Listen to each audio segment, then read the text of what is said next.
Hi everyone. I was doing a bit of cleaning up my overlay, which is also what we're going to be doing in Disco Elysium today. We have a couple of little tasks that I want to complete before we really progress in the actual game. A couple white checks that I'd really like to see if we can get over this time. So we're gonna give that a shot. Let me see here. Yeah. Oh, this is why is this? Oh, I know why that's black. Hang on. I know it's missing. There we go. Sometimes I forget how my overlay is supposed to look. There we go. That's set up for disco. All right, I'm gonna become small now.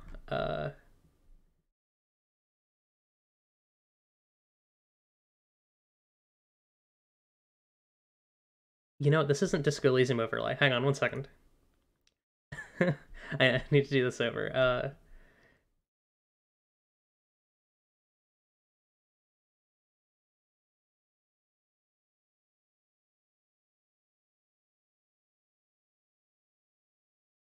There we go. Now we're all good.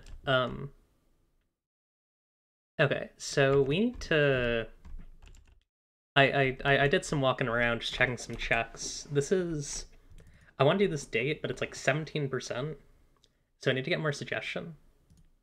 And then also, we can try the perception check again. Wait, can we? Or hang on, yeah, we can try this perception check again with Suna, which I think I want to do. Let's go see what that number is, and then we'll make a decision on that. Because I don't want to try if it's not like, if it's not pretty high. But also, I think it's worth it just to see what the perception check is. Do I have anything that would boost perception?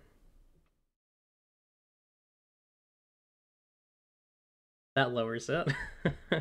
Most of my glasses, ironically, lower perception.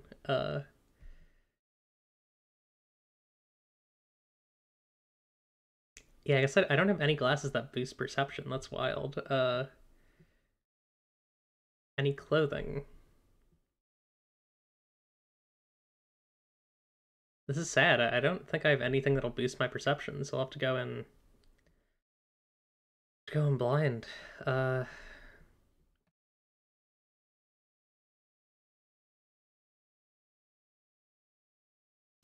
This would not help me at all.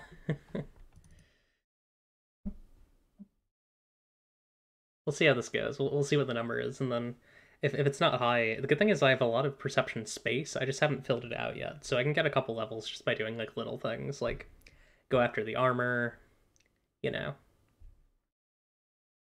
other stuff, some of my other tasks, perhaps. 42. Okay, yeah, so I have a slight bonus to this, but I don't feel confident with a 42%. I might do some hunting around a bit before I do that, because I really want to get that check. It's a white check, so I can do it again, but I don't know. Stained glass window in the church has a visual calculus that's challenging. I can see if I can boost myself to get that. +1 to visual calculus.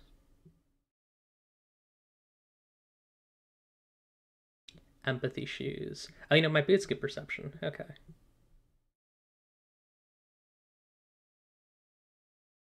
Anything here for visual calculus? -1.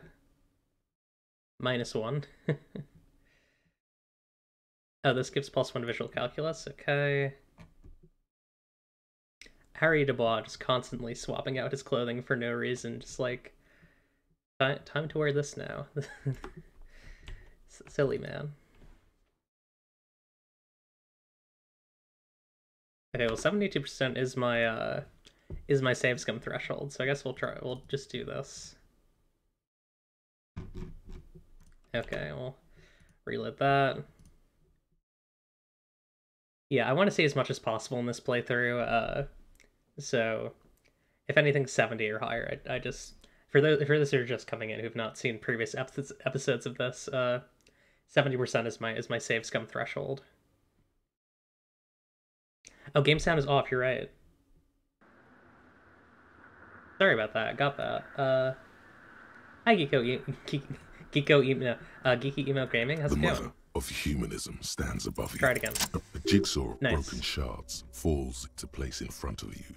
A ghostly reconstruction of the stained glass window. Before it was shattered, there was an older woman beneath the younger one. And a text.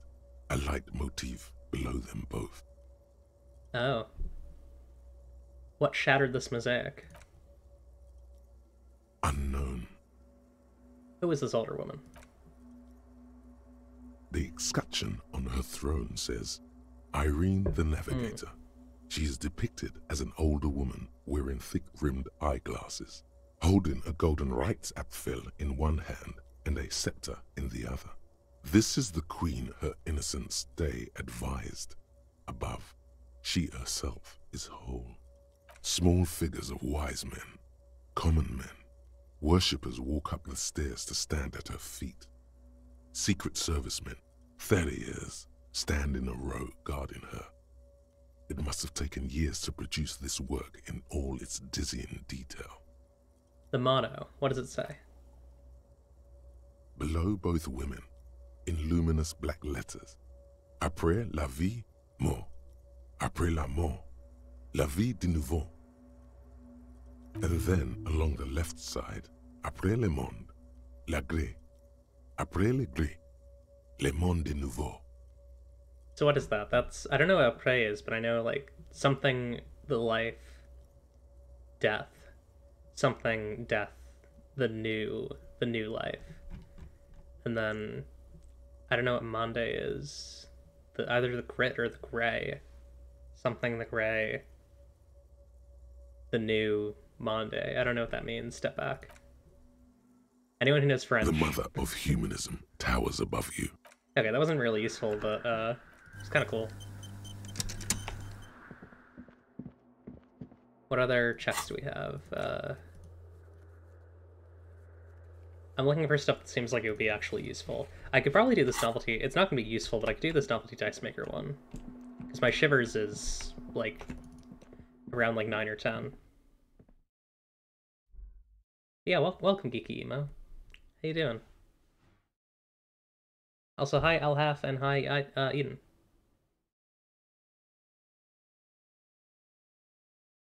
Welcome to the Gamer Zone.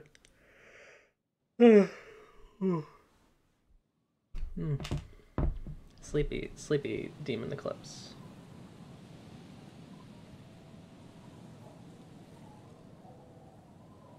Alright, there's... someone's messaging me.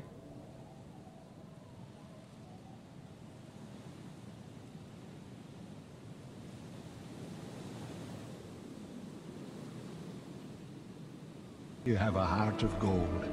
Don't let them take it from you.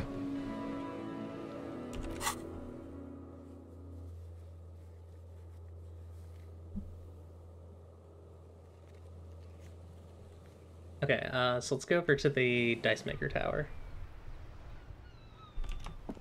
The big smokestack at the back of the bookstore.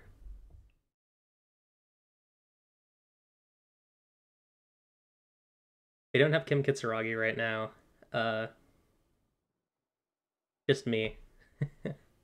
just Harry.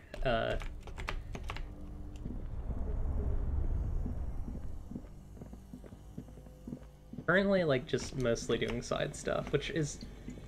It's interesting to just, like, kind of... I don't know. Like, I could just, like, push on, I think, and finish the game, but... Although I'm actually not sure where I would go to do that. Like, I haven't really gotten any leads. I guess I could talk to more people in the fishing town. Like, the old lady might know some more, the young woman, with the sword. I don't know. I'll go back there at some point and search around, because that does seem to be where I need to be. Just not sure what part of it, you know? Oh wait, hang on, there's something here. Poor animals, no rest for their bodies after death. Bad. Isn't it like this way to the tower? Alright, you need to go that way first. Alright, let me... He's gonna go severely slow if I don't get him moving. Okay. You figured out the mystery in this game, good job. Oh, it's you again. Are you looking for a die? Why hasn't her business failed? A gust of cold air sweeps through the chimney. The stones and minerals on the shelves rattle as though agitated. For a moment, it almost feels as though you're outside the building, exposed to the atmosphere. This is just a theory, but hear me out. I think I know why your business hasn't failed. Didn't we already talk about this? She asks as the wind continues to seep in through the cracks in the old chimney. It's because you're not in the same building as the others. This isn't technically the Doom commercial area. What are you talking about? My address is exactly the same. Rue de Saint-Guérin 10. She says, shaking her head. No, the old coal plant that used to be here was subsumed into the new venture. Its ruins swallowed up, yet it has a different address in the heart of the city. No, this used to be a coal plant.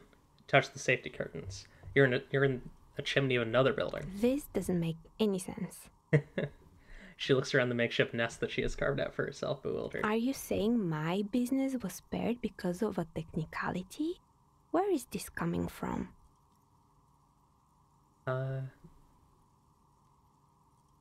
It has a different address in the heart of the city. And what? Does it mean that I'm safe from failure? Don't let her become complacent. She still needs to ward her soul against the evil forces. It's all a metaphor for dancing at disco. That's fair. That's... No one's really ever safe from failure. She starts laughing, her fingers trying to rub away the exhaustion from her face. What? Do you know what this is? She raises her hand to reveal a piece of metal shining on her index finger.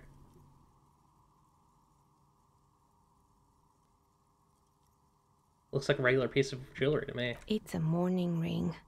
I made this when my first company failed. It was a small jewelry shop right here in the East Delta Commerce Center, built with the little I inherited from my parents. She replies. I drove it into the ground within a year. I didn't have what you would call a viable business plan. Why are you telling me this? It wasn't just the jewelry shop either. I always thought that it was just the world that you were supposed to try again and again until you finally succeed. And now you're telling me what? That it was all because I didn't run my little shops and ventures from a dump inside an abandoned chimney?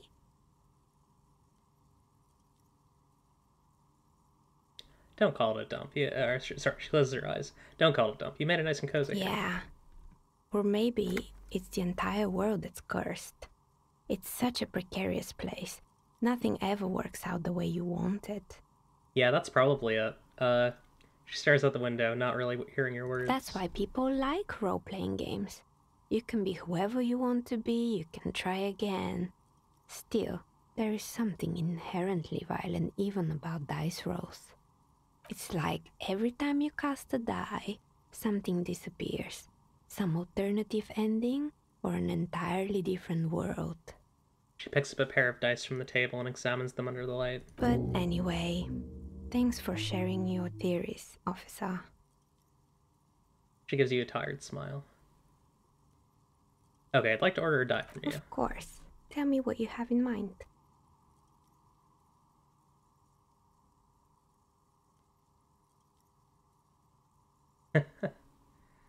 Oh, these are interesting. Yeah, it's very meta.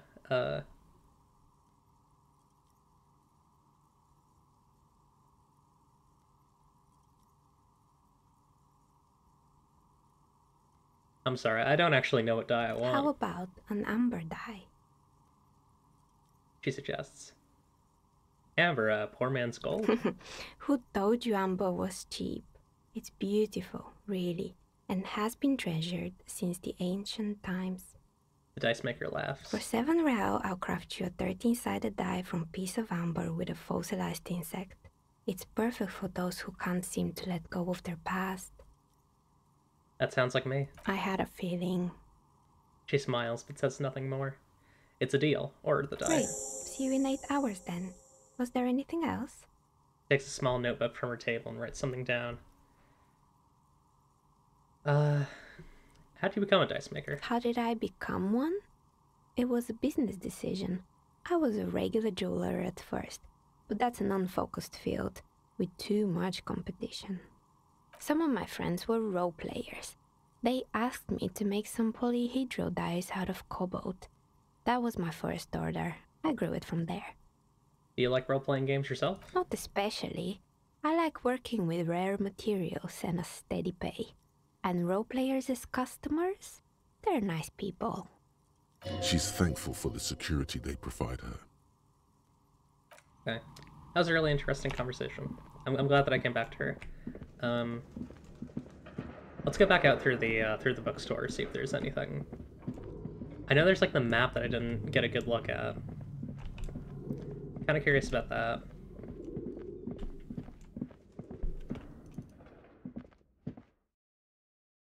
I don't plan on doing like every roll, but I wanna get a couple in, because there's some cool stuff that I feel like I didn't really give due justice. Oh, you know what? In terms of like actually doing things, I kind of want to go talk to Cindy. Let's see what the check is on the map, and then if it's too hard, I'll come back later, or maybe not at all. Several maps. The maps look old and faded. Your eye catches a map. What was the check? I don't. It's not going to tell me, but. A set of tracks. Where is that? Is there a visual calculus check that I missed in the on the tracks at the murder? Is that a thing? Maybe I should go back. Let's click save really fast. Yeah, that seems important. Let's go deal with that instead. Yeah, I like working with rare materials. That's good. Yeah. Yeah, it's a very good. Oh yeah, sorry. Kiki Game Out Gaming. Did I thank you for your follow? Thank you for the follow. Either way, I'm a bit out of it today.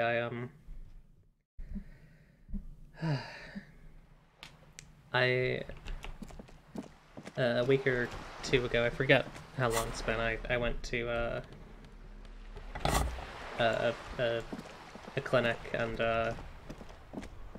I got a recommendation for a therapist, and apparently all like that entire the entire like the entire hospital that they're connected to, all their therapists are busy and they're not taking wait lists, so I gotta figure out what I'm doing. You see a set of tire tracks in the brown slush that covers the plaza mosaic. Oh, I haven't done this yet. The tire tracks were left here by an unknown event that took place some days ago. It's a message, written in the language of burnt rubber. Some of that rubber stuck to the tiles right in front of the whirling in rags. This is point A.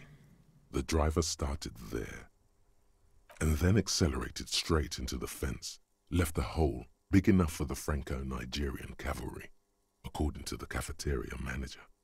Why that pang of guilt again? What happened next? The driver proceeded to back out of the yard, barely stopping before hitting the adjacent building, before heading south. Must have been in a hurry. This is where I started off with my motor carriage. Yes, and ended up half sunken in the sea.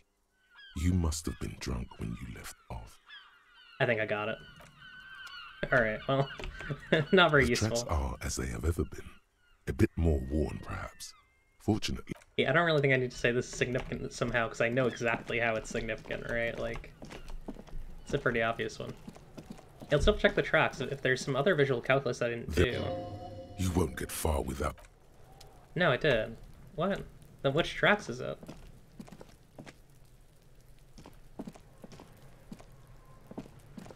How you doing, Kuno?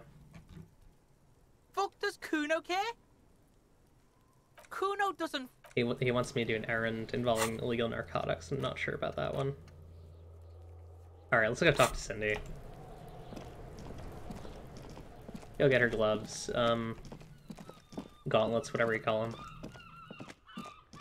Yeah, that's alright. I'll live. I just need to, I need to look at my... Oh, wait, no. The book is titled Man from Helmdall and the Wildfire. Oh, that's the cool barbarian. That's like the Conan guy. But yeah, I just need to look at, like, non-recommended people. See, like, what my insurance will take. Whoa. What have we here? A bridge? A bridge with loose nails and rot-infested wood that creaks in the wind. A construction code violation if there ever was one. Guess I'll have to take my chances. Guess so. Just be careful out there. One false step could cost you dearly. I don't know if I like having visual calculus being so high. It's kind of annoying. In fact, I'm gonna swap back to my, my funny glasses.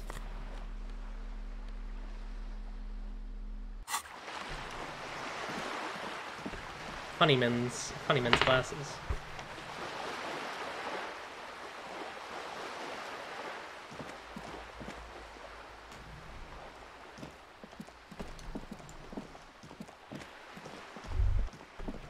There.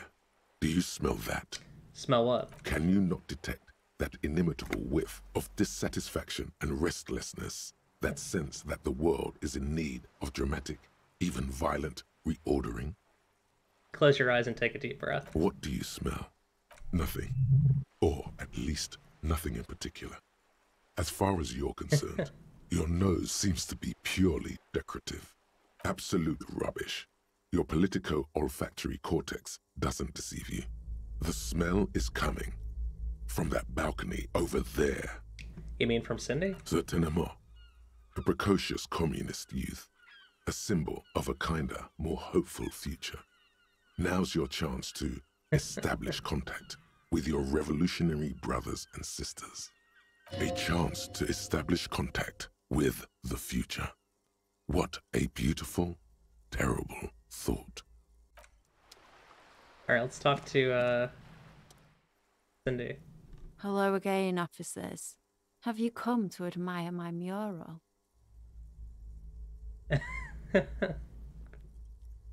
I'll ask about the armor first. Do you have any idea what happened to the hangman's armor? What do I care about some fucking tin eggshells? Come on, Cindy, just help me out here. Alright, Piggy. I'll give you this one. I saw a little girl in the fishing village running around with military-grade handwear. Looked cute as hell.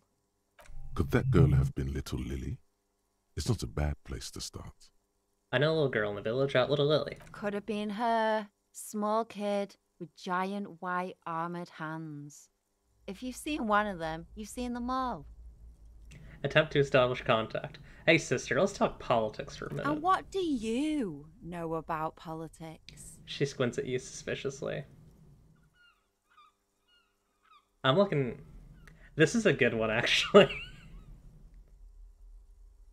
Looking for comrades to help me fire up the great Mazovian sausage grinder. Will you help me? My nose told me that you're also a communist. We should team up. Join forces.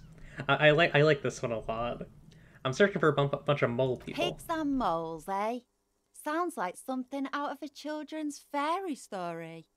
I guess it does sound a little childish when you say it like that. Yes, it really does. Whatever. I know someone who's into some pretty underground stuff. You're looking for Staban. Who's Staban? A right communist who runs a mega cool and very secret meeting. You know where to find him? I might. Will you tell me? No.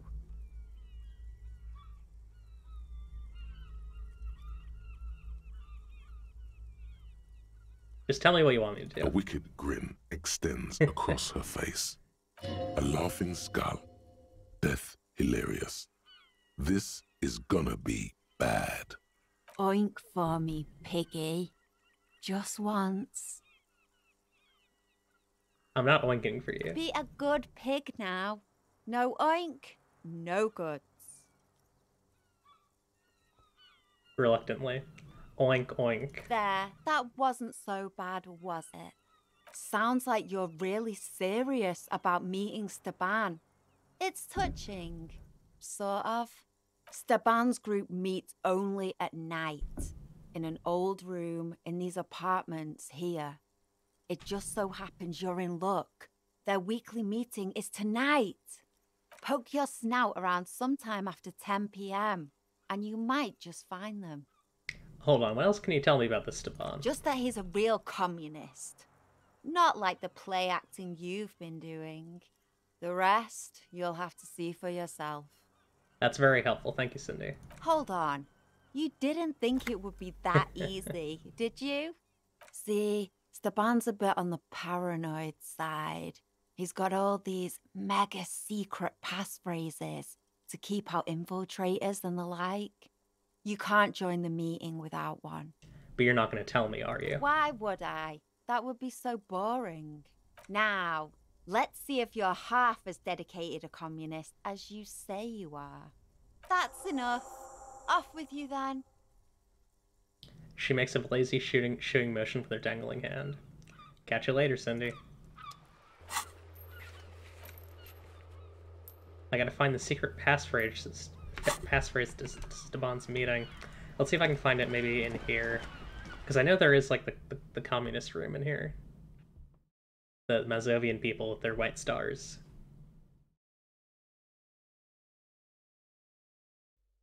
They love white stars. If I know anything, maybe the old lady would tell me. Give me a moment. Do you know anything about a secret meeting that's happening tonight? What? No. Nobody tells me anything. She frowns. How about any unusual activity taking place after hours? Say after 22 o'clock? If it ain't my business, I'll keep my nose out of it. She shakes her head and mutters to herself. I think we'd all be better off if people kept their noses to themselves. But why am I looking for Billy Mahjong? I can't remember, it's been a while. Let me look at...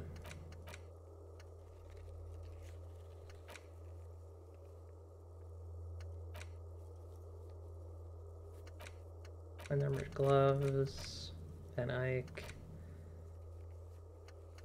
Signs, ask about Ruby.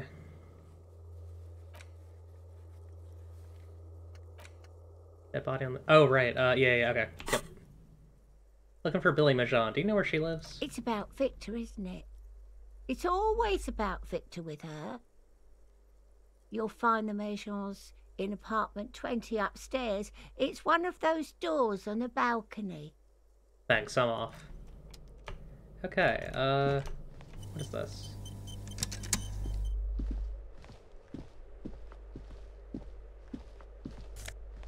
Oh, hey, money. Love it.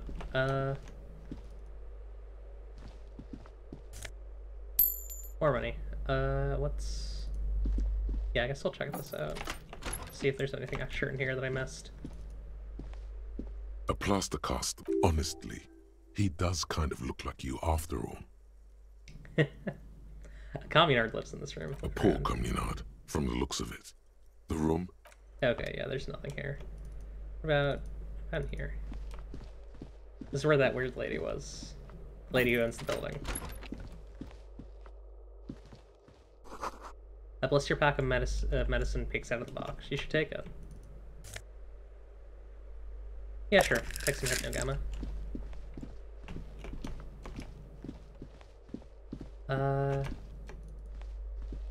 Yeah, so I guess I should just head up and talk to the... Oh wait, hang on. These shoes come in 3 different sizes.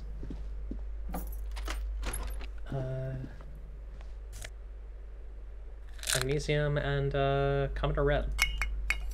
Nice. Yeah, let's head out here, because I'm guessing that this is the upstairs. Number 20. We wanted... this is the wife of the guy who died on the... excuse me. The wife of the guy who died on the boardwalk. Want to take care of that really quick. Oh. Complete silence. Whoever lives here isn't home. Let's see, is this it? A weathered brown door. Yeah. The number reads 20. This is the door. You already know it's the right door.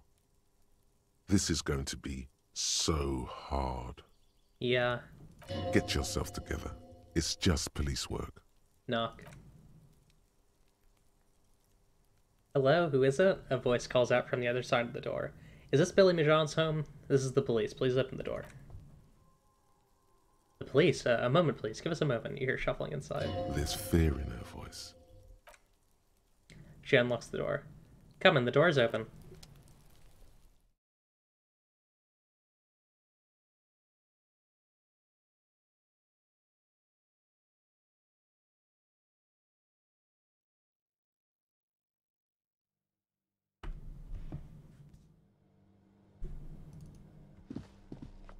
It's you from the book stand. Oh. Yeah. I imagine having Kitsuragi here will be a lot better. But it's just me right now. Let me just double check something. Okay, right.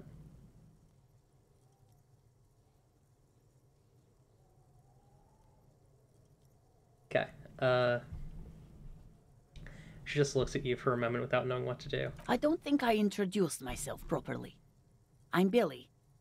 Would you like something to drink? Tea? Lemonade? We're out of coffee. She looks around the kitchen. Thanks, but I'm alright. Is this about Victor, my husband? Is he in some kind of trouble again? I can come pick him up in the station if that's what. She stops, her eyes trying to read answers from your face. No, this is something much worse. Is he in a hospital? How bad is it? Hang on, we need to step back for a second and save and gear up for empathy, because we're gonna need it. We are definitely gonna need it. Yeah, the odds there are not looking good in terms of doing this sensitively.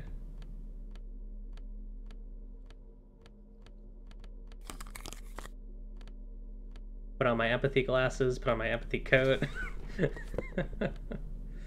What else do we got? My empathy shoes. Yeah, that's all we got. Alright. Hopefully talking to her more about her husband will help too. She looks up, too anxious to say anything. 72 is pretty good, but I'll... You live here with Victor, your husband, right? It's me, Victor, and the kids here. We have 2 daughters, Jenny and Jolie. She nods. And where is everybody? I don't see anyone home. The girls are staying at their friend's place tonight. And Victor is out. Out where? He has a problem with drinking, and so he disappears every now and then. He's probably in the parks drinking with his friends. I sent him to the library a few days ago, but I guess something came up. She smiles sourly. What was he supposed to do in the library? Just to return a book of mine. Why? Why all those questions, detective? Did he... I don't get the joke. I'm sorry, I'll narrow. She looks at you quizzically. Do something? Break something? It's a fool's hope. Was it the glinting curve by Tybalt? Yes. She becomes unsettled as she says that, her forehead scratching up into a worried expression. Do you remember what he was wearing when you last saw him? His old leather jacket. Can you describe it? It's just your average brown leather jacket, but he bought it as a teenager, so... It reminded him of his teenage years. What about the inner lining? Yes. The lining is hand-sewn. It's blue. I tried to make the thing more weatherproof since he's running around with it in the middle of winter. Your knowledge, did he make it to the library? No. I guess I'll find out when he decides to come back home. She looks at the front door. It shouldn't be long from now. He's never gone for more than a few days. What was the name of the library? Oh, it's in Jamrock. The one at Mayrow Street. I don't know the official name. Central Jamrock Public Library. I think, yes, if that's the one on Mayrow. There's something else I have to tell you. She folds her hands across her chest. Tell her about the dead body. You've done this before. Just keep your focus. Do I just say he's dead like that? Yes. That's the most important thing. Use that word. Ma'am, I'm very sorry to say, but your husband, Victor Majan, was found dead on the Martinez Boardwalk. What did you say? He blinks. Your husband, Victor Majan is dead. I'm very sorry for your loss, ma'am. Oh. She touches her cheek, eyes pale like pearls in seawater. Oh. But he was just... She says again. She looks at the kitchen table where 2 cigarette butts are still in the tray. But he was just here. Alive. I understand this may come as a huge shock. I want you to know that I'm here for you if you have any questions. Take your time, ma'am. I'm not going anywhere. What happened to him?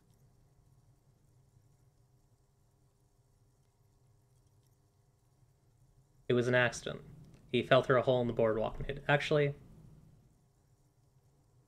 No, I don't think it's early to say. I think... Yeah, this is very sad. I think this is true. It was an accident. He fell through the hole in the boardwalk and hit his head. Was he drunk?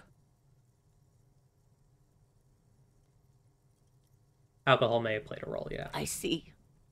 And you just found him there, lying in the cold. She withdraws, trying to picture the scene. How long had he been there? If you say 2 days maybe, it will be etched in her mind forever.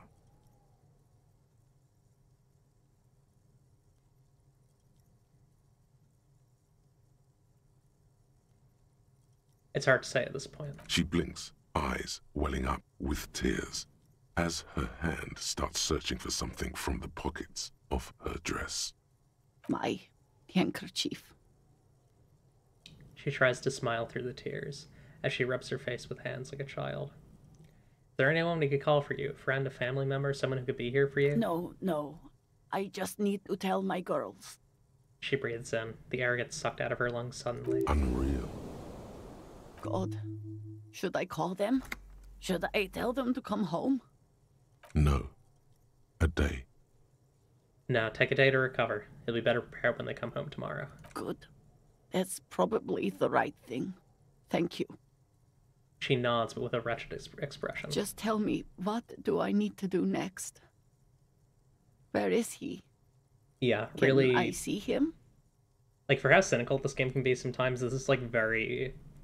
this is very sincere, which I like a lot. You know the answer to this. Oddly, you just do. We've taken him to the city morgue. The local coroner will be contacting you shortly to arrange the funeral.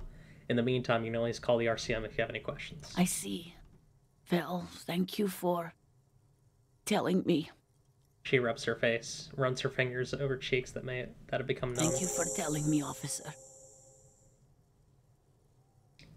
She looks down.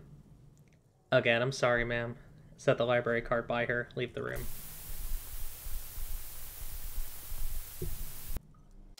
Yeah, 100%. I like that they don't... Like, I like if you roll it well, they don't let you, like... They let you fumble a little bit, but they don't let you fumble that hard. Yeah. Yeah, it's hard.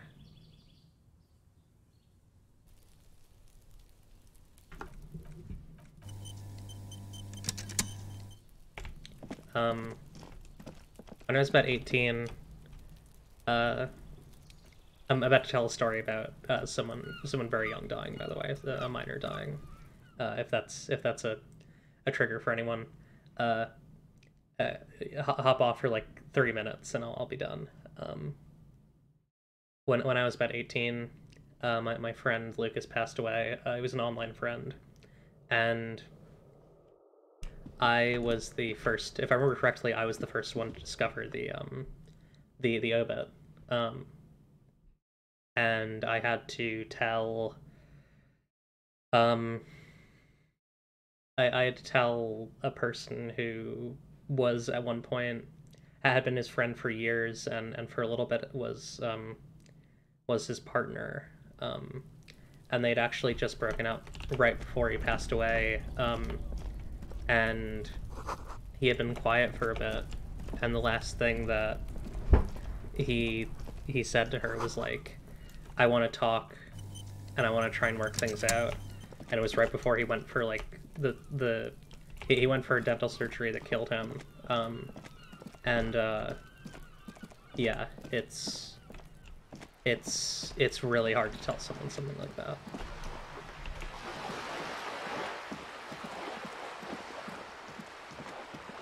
It's really hard to tell someone that someone else is gone. I don't have the music on. I just realized that.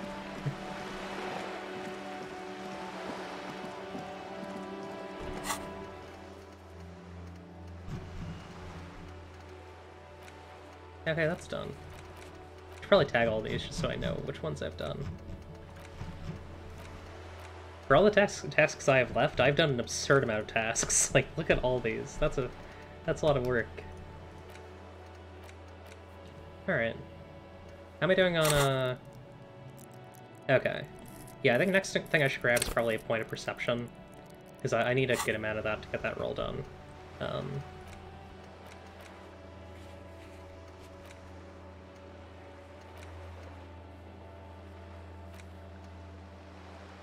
I guess I gotta find that password.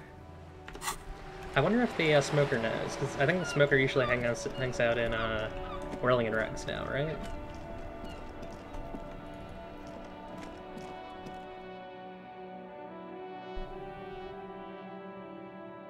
But yeah, I think, like, something that this game captures really well is that, like, violent death, like, political death, is, like, very shocking. Like the sort of death that, like, the main case guy, died in this game, like, is very shocking and like has had a really, you know, severe effect, but also like death that just happens is in some ways more mortifying because it doesn't have, there's no one to get revenge on, you know. It's just like that person is just gone. Yeah, 100%. Hi again, Gendarme. You know, I actually can do this check if I get higher composure, but I don't think I'll be able to this playthrough. Yeah, the highest I can get is 3. I don't think that'll do it. Okay. Bye-bye, Gendarme. He doesn't have anything to say. Rip. Alright. Do these guys maybe now? Let's see. The Coppernado is back. What do you want? Did I miss anything here? What? No, I guess I didn't. Okay.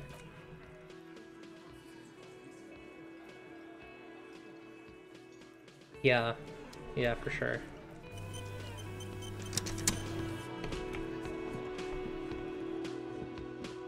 Even something like COVID, there's like someone that there are people and structures to be mad at, but like, I don't know. Like, who do you get mad at when like some kid dies because, you know, their medication had some unexpected reaction to anesthetic? Like, there's just nothing. Who do you get mad at when like a boardwalk is, you know, beat up? I guess the state, I guess, you know, infrastructure stuff, but like, I don't know. Make way for the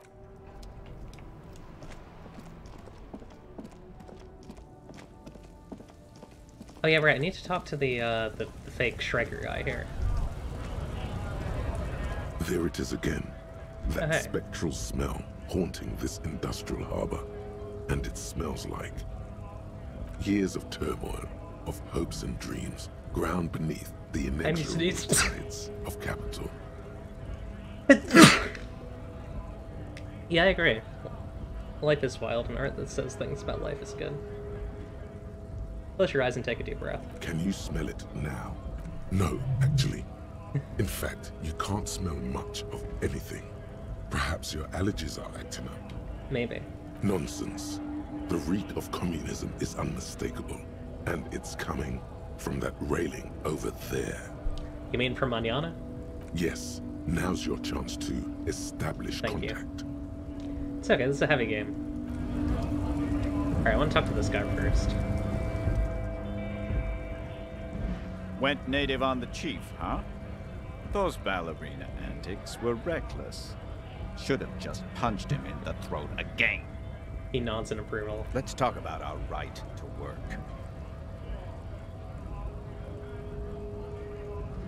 Are you mercenary hired by Wild Pines? Hell no.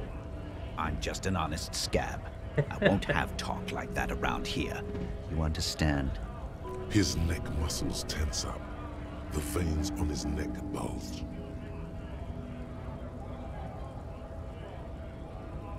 Say very quietly. Is there a tribunal being convened by any chance? Fucking bug. He breathes out slowly, his giant chest deflating and his mouth slightly open. How about you fuck off now, huh? Alright. The man's breathing steadies, but his eyes are still narrow. Slowly, he's trying to get his right-to-work dance back on. Yeah, it looks very different in his model. I think he may be able to help me decipher some tattoos. Take out the picture. Don't think so. He can run sparely glancing at it. Suddenly, this feels like a really, really bad idea. Huh.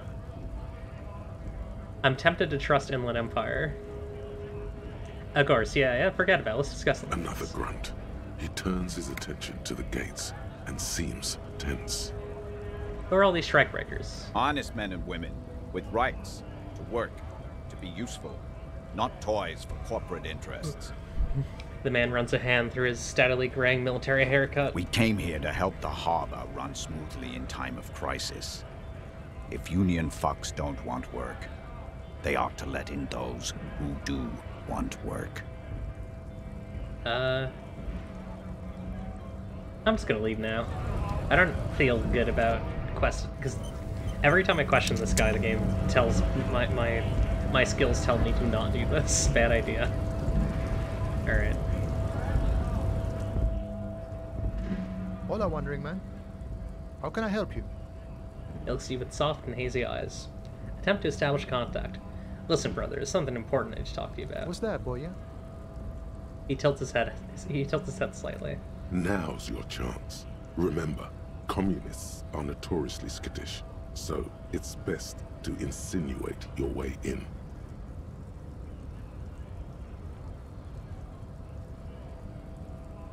I'm investigating a... Actually, I kind of like just going with the mole thing. I'm looking for a secret cabal of mole people. You might have to look elsewhere for help with that. He scratches his chin. I'm investigating the peculiar smell, one with revolutionary implications. Could be coming from one of the jam lorries. Cargo's been sitting out for a while. He sniffs the air and looks toward the roundabout. Okay, maybe it's time to abandon the subtle approach. Involves our mutual friend, Crass. Put your hands next to your head. Actually, yeah. What I'm trying to say is, I'm looking for communists. Nione? Comunistas, huh? Can't say that's where I thought you were heading with this. Not that I'm criticizing. It's good for a man to take his time and think about the whole socio-political world picture. So you've given up copying and now you're hunting comunistas. Care to say why?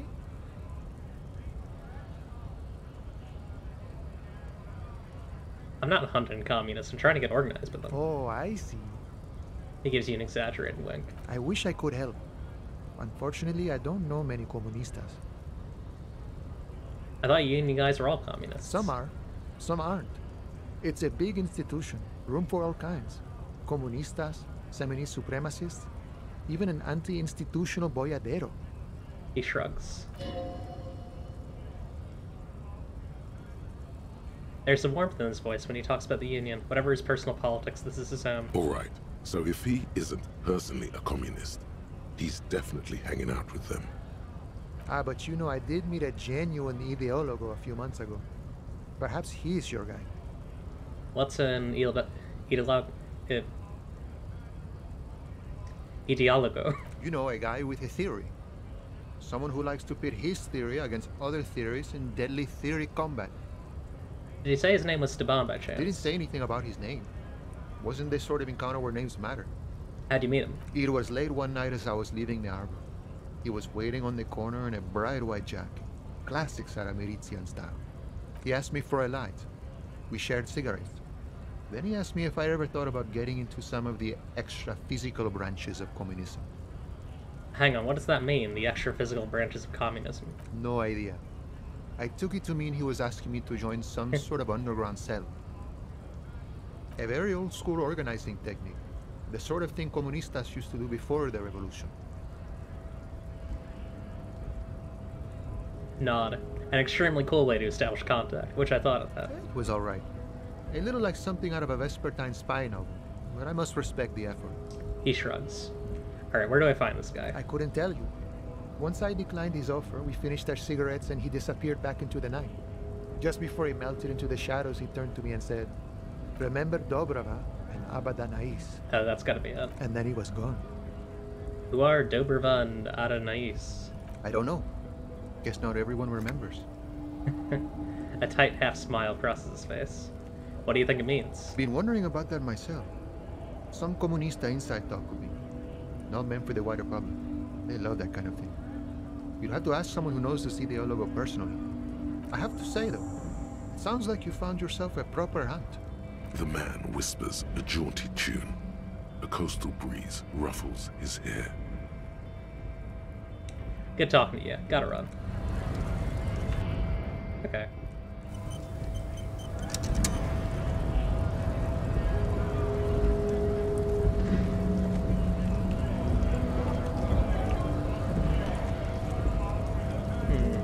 Let's take a look at my journal here.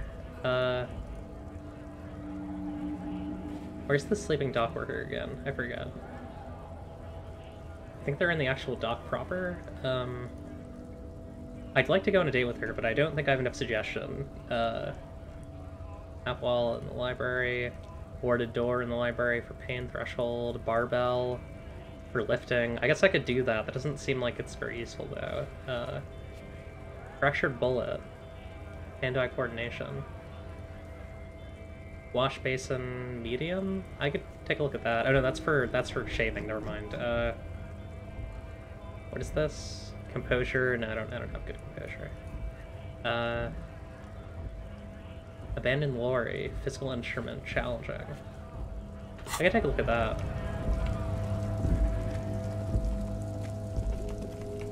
Isn't that Ruby's lorry? I think that is, right? A lorry, the smell of cigarettes, a metallic drawer. It's like the pull-out tool. You wedge yourself. I'm just trying to remember which one this even was. Adds extra grip.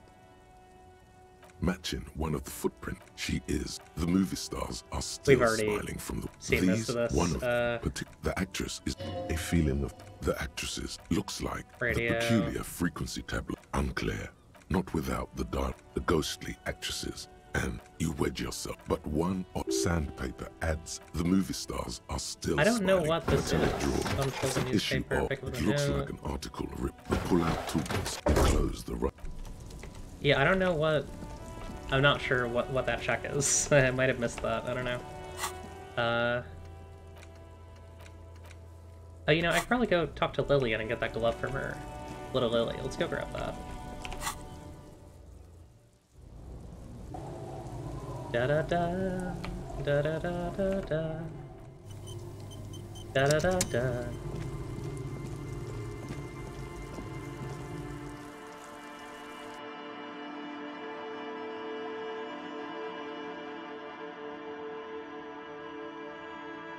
How's everyone doing tonight? Or this evening?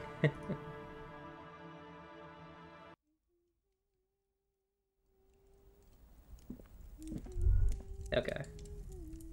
Oh, she's humming it. That's cool. Is that the phasmid?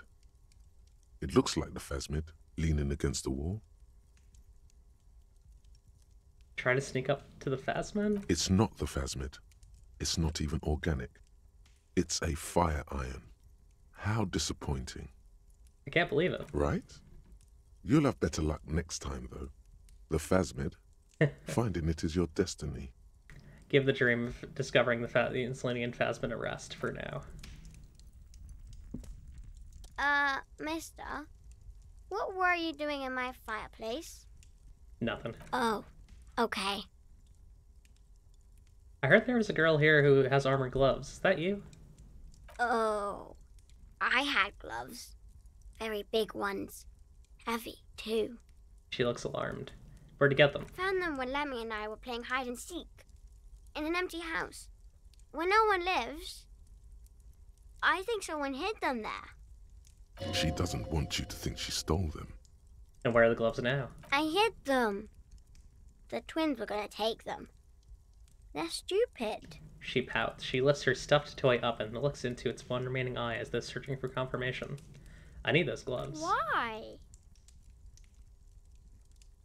I need them for a very important police investigation. Oh.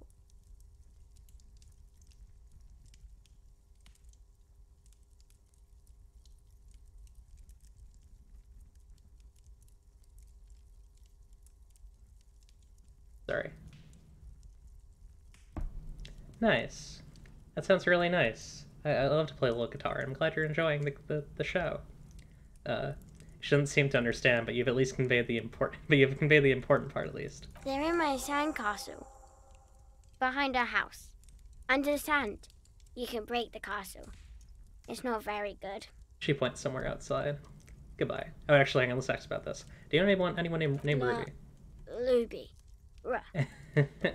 Ruby. Suddenly, the girl gets all serious and leans in, as if she's about to tell you a secret. My mom tells me I'm a big girl, but she doesn't know that I can't say Earl. Or like, sometimes I can, but then Uller.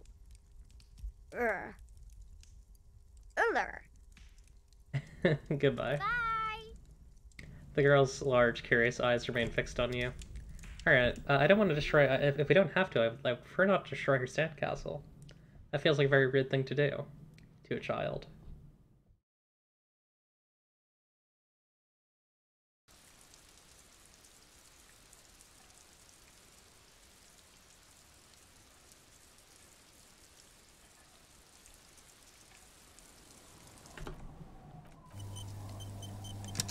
Ah, this must be it. Weather has not been kind to Lily's little sandcastle.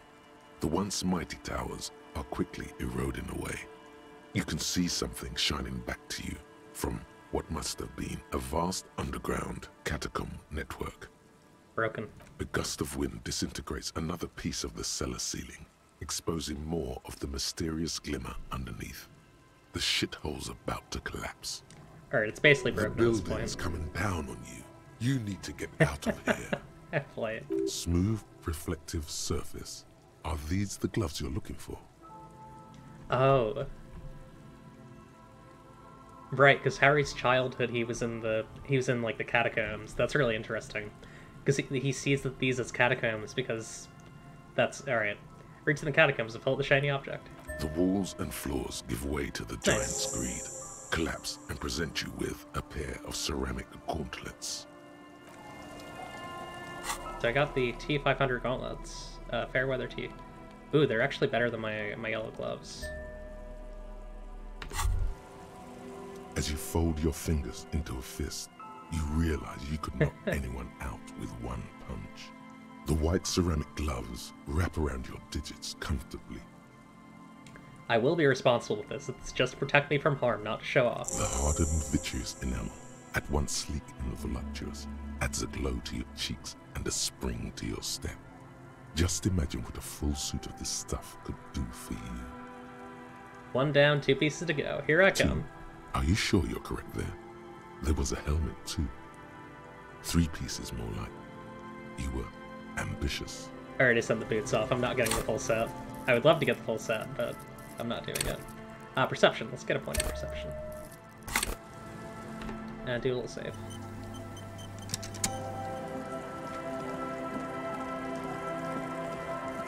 Okay, I guess we can try the church roll. I want to see if we can get that. Now that we have an extra point of perception, I'll double check my gear for perception gain. I think it's just the boots, the like black boots that I have to put on.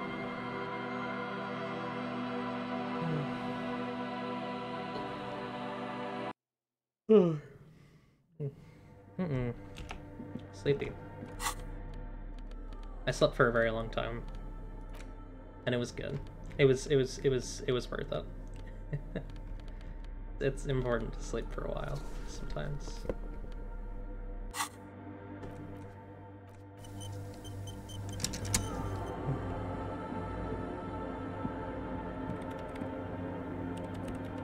Okay, let's see if we can actually do it this time. Yes, what is it? Oh, it's so close. It's like close to 60. Alright. I'll try it. Everything disappears. You are draped in silence like a drowning man staring into his puny little headspace. And then the pressure changes. What does it mean? It feels like flying on an aerostatic, or when your ears pop, or like a subtle difference in the atmosphere, a weather change hanging in the air. What if the sound you're looking for is too low for you to hear it? Suna, take off the headphones. What if we just need a better sound system? A better sound system? Alright, but where would we get one? She repeats. Suddenly, a rhythmic beat permeates the wall, right, causing a small patch of decorative stucco to crumble onto the wooden floor. From your neighbors, of course. You mean the speed freaks? She closes her eyes as more dance music invades the holy silence of the sanctuary. Of course! The speed freaks. They have a fantastic sound system. And you think they would help me? They would if you wouldn't mind them moving in with you. I guess I could live through a week or two of peaceful coexistence. Brilliant negotiating there, detective. As always. Great, I'll go talk to them then. Sure. Let me know how it goes. Thanks, officer. She lingers for a moment before adding. Alright, I hope this goes well. Hopefully I don't need to push past that logic check to actually do this, because I don't think I'm going to be able to this time. At least for now.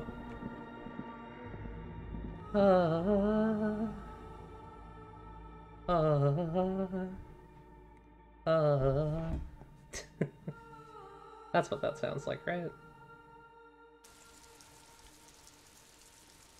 Do do do do do. Do do do do do.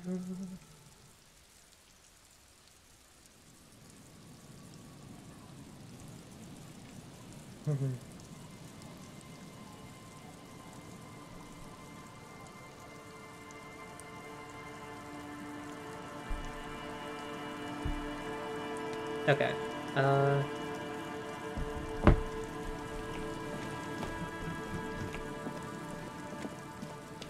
What's this? Full of holes. Could the post hide treasure? Oh, wow, okay. Cool. Look inside. Yeah, it's not alcohol. Money. Money. Money. Magnesium.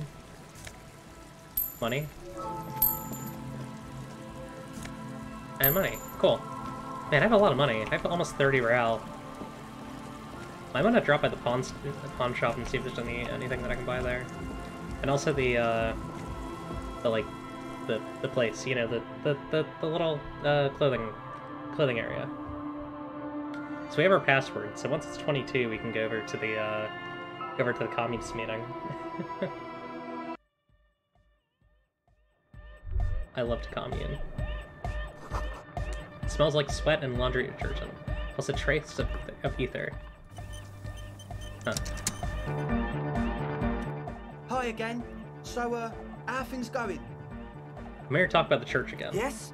What's the deal? Good news, I managed to convince Suna. She's okay with you guys moving in, but on one condition. She needs your speakers for her project. We are grateful, Cotman. You're a true ally and the augury of a new era of Nordic dance music. The Speed Freak smiles, happier than he's ever been before. You're gonna have to share space for a couple weeks until she gets her research finished. That's fine. We can manage. Glad I could help. We appreciate it. It's going to take us a bit to move our stuff inside. A couple of hours, maybe. Come check back later. Let's get moving. Andre waves to the other Speed Freaks. Cool.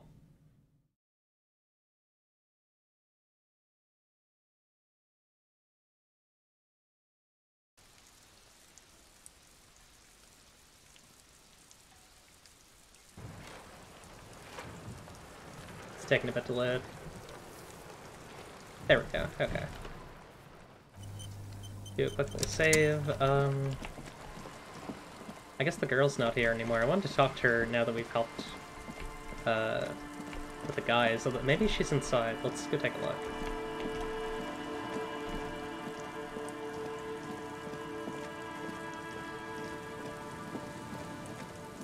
Wasn't there like another way inside of here that I haven't checked yet? I kind of want to take a quick little look around just to make sure.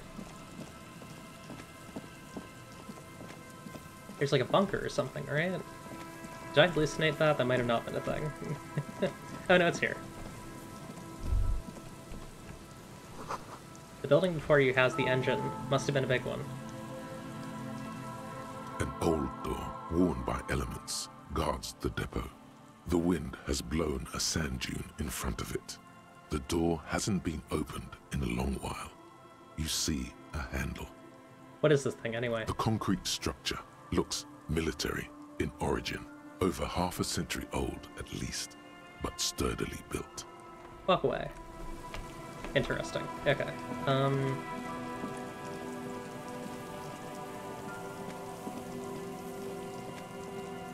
Just gonna try and be thorough here. Oh, this is just the spot again. Yeah. Nothing new here.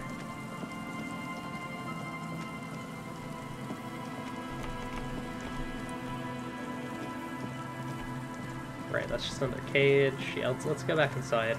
I'm sure they're not done yet. I just want to see if I can talk to the lady, the young girl. Oh hey, white polo shirt, +1 rhetoric, -1 empathy.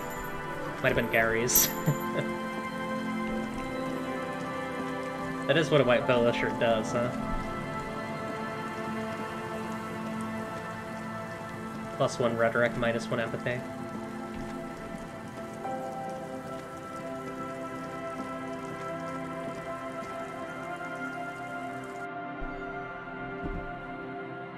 Okay.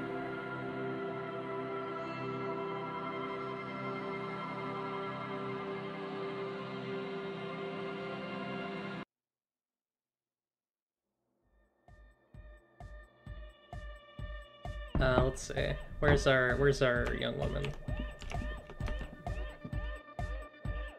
Ah, you.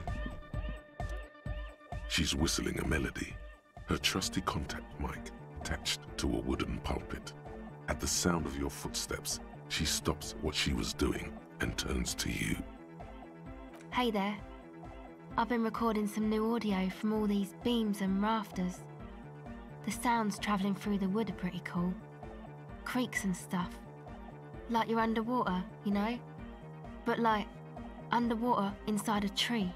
She gives you a shy smile. And no, it's got nothing to do with Contact Mike. I wasn't gonna. No. I actually wanted to thank you for getting me and my friends in here. And we even found some new associates, such as they are. She cuts you off before you can finish the sentence. How's everyone doing? Good, I think. Noid is getting a read on the place. I think he finds the carpentry very impressive.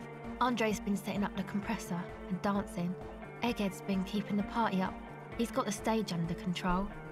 Sauna, the programmer, she's doing whatever she does behind that radio computer of hers. She doesn't talk to us much, and the crab man hasn't shown himself, thank God.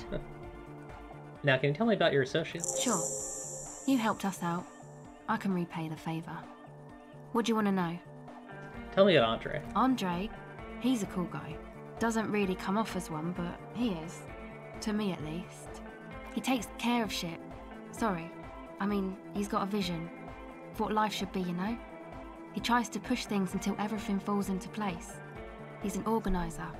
What has he organised? Nothing. But then again, there's nothing to organise around here either. He really wants this church thing to work. Must have taken it as a sign when he found it abandoned like that. Said it was an augury. I don't know where he got that from. Andre's not super intelligent. I've never seen him so psyched about anything though. And he's often psyched. Looks sort of desperate, like it's his last chance or something. Or maybe he was just high. I mean, not that he does drugs, just high, you know. On life? Yes. Anyway. Is Andre your boyfriend? Yes. She nods. A quick response. She's very sure of it. He's someone she feels she can trust and even control, if need be. Tell me about the others. Who do you want to know about? Tell me about Noid. He's a four-burger, I guess, like the rest of us. Okay, maybe not Egg, I don't know about him, but Noid and the rest are from Forberg, making the pilgrimage up north to visit the Elysium. He's real hardcore about the lifestyle. What does he do? What do you mean do? Like for a living? Yeah. He's a carpenter, trained and all. He's very good, he just doesn't have the mindset to work like that, in a shop somewhere. What kind of mindset is that? He abides by the hardcore, sir. You would have to ask him yourself. And you? Sir, I abide by the law. She gives you a switchblade smile. A strange feeling. Every now and then, something feels off about the way she speaks. She doesn't change tone, but you feel as though there's more about her than she lets on. What is this pilgrimage you're talking about? It's just something poor Forberg kids do every spring. To pass the time, we walk the entire length of Boogie Street, up to Jamrock. Or as much as possible. Why wouldn't it be? I don't know, man. Have you been down Boogie Street? It's a little bewildering. Let's say I haven't been down Boogie Street. Okay. Then you should go and take a look, I guess. Boogie Street is cool. It's got a lot of immigrants and all kinds of different people. I might just do that if I make it there alive. Yeah. I hope you do. Actually, tell me about the others. Who do you want to know about? Let's deal with the Egghead. What do you mean?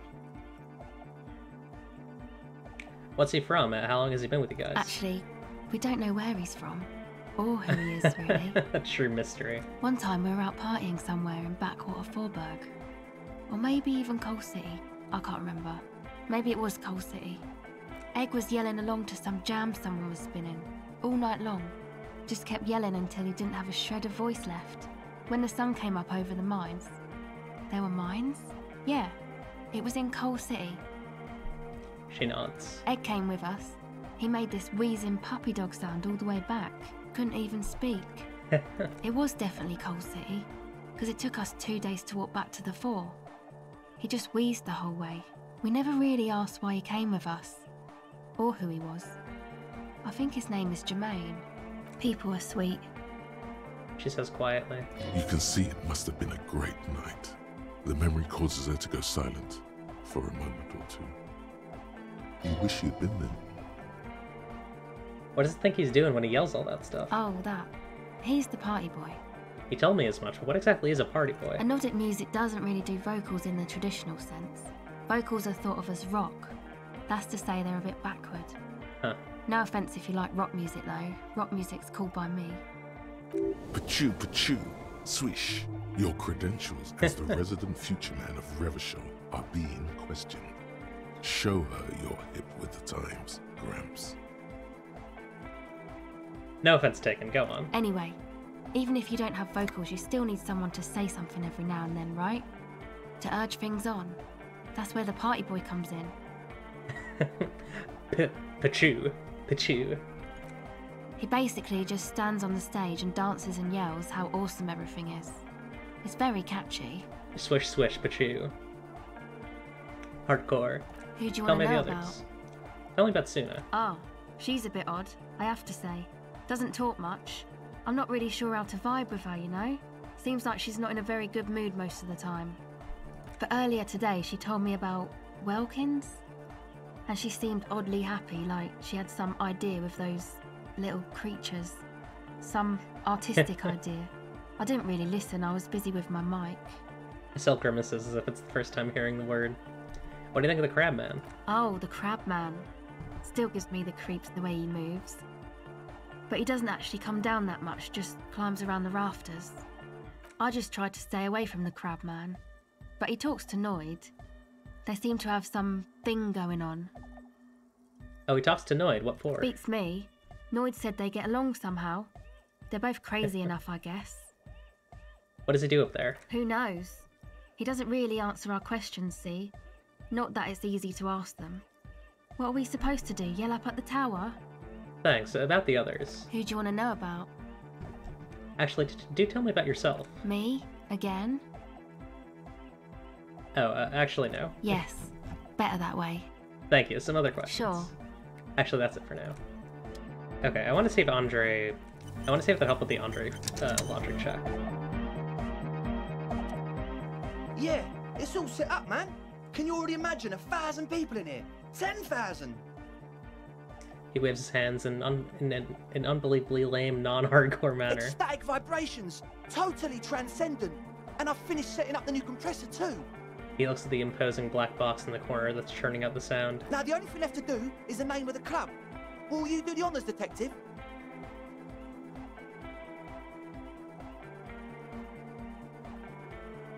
What do you propose as the name, Andre? The name. Everything I managed to come up with sounds just wrong. He appears to mull it over, one hand idly touching his hair. Andre's overthinking it, says the girl with the microphone. Yes, you should do it, detective. The speed freak with the yellow. Good for the signs. The speed freak with yellow beads around the neck is looking at you. Noid's right. You've helped us so much. It's the right thing to do. No, I kind of want to get the signs good, so let's I'll ask the rest. Estelle, what would you suggest as the name? How about something simple, like the club? Too modern and too ironic. We don't want ironic. We want real. Real and true and beautiful. Like a morning after the rave. Andre shakes his spiky head. Egghead, you must have a lot of ideas. Yakukata! Yakukata! The place to be! The freak with the large head yells from the stage, waving his hand in the air. Yeko Qatar, the zone of ecological catastrophe. Oh, God. That's too morbid, Egg. Got anything else? Hardcore! Hardcore to the nega! A witless, victorious smile adorns his face. No, it has to be bigger than hardcore. Yes, it has to be even bigger than hardcore to the mega.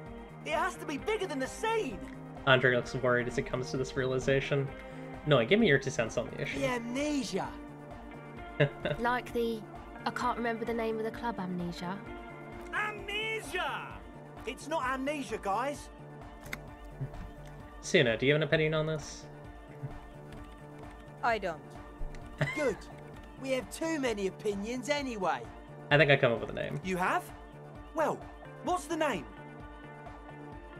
Andre stops touching his hair. Disco Elysium. Like that DeLorean word for the world, you mean? Elysium. But Disco Elysium? Isn't it wacky? Disco's kind of gone, isn't it? She looks unsure. Forgotten. The past is the future, but the future is dead! No, it's beautiful.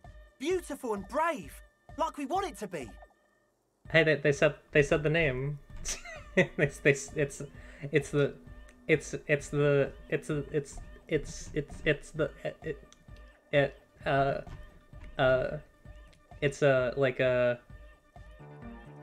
it's kind of you know, sort of like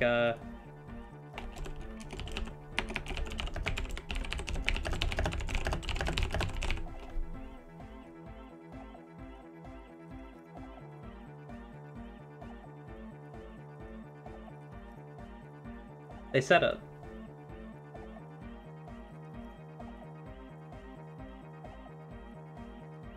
There we go. Anyways. And short. And memorable. It's settled then. Everyone welcome to Disco Elysium. Welcome to Disco... Welcome to the beginning of the game. Welcome to Disco Elysium. A light beam washes over the dance floor, bathing it in violet blue. Andre breaks into frenzied dance-like motion to celebrate the name. Someone turns up the beat. You should go with the flow. Join in on the experience. Start tapping your foot. It feels good. It feels right. But what is this? What is this thing that Andre is doing with his limbs? What are you doing, Andre? I'm dancing! He performs yet another strange pattern of moves, but doesn't look very cool or modern. Honestly, it looks kind of lame. That soft core gyrating is supposed to be dancing? Yeah, let's grab a point of logic now that I know that I can't really. I don't know. Hopefully that helps. We should talk about it. We should talk about your so-called dancing. Yes, my man. He jumps up and down with glee, his moves punctuated by the stroboscopic flash of the club lights. Audio waves thump against your ribcage. The speaker setup makes everything sound much better, but the beat is still so weak. I mean to ask this. What's with your hair? It's to express my individuality. Is that a bald spot? It's hard to tell for sure with the fused together spikes, but it looks like he's balding. Is it because you're balding? Or because I'm balding, yes. I want to fuse the remains of my hair together before it leaves me. I will not be dancing the impossible dance, not until the beat's hardcore. I want to show my hair. I don't give a fuck how old you think I am. I'm 20. How old are you, Andre? Not 20.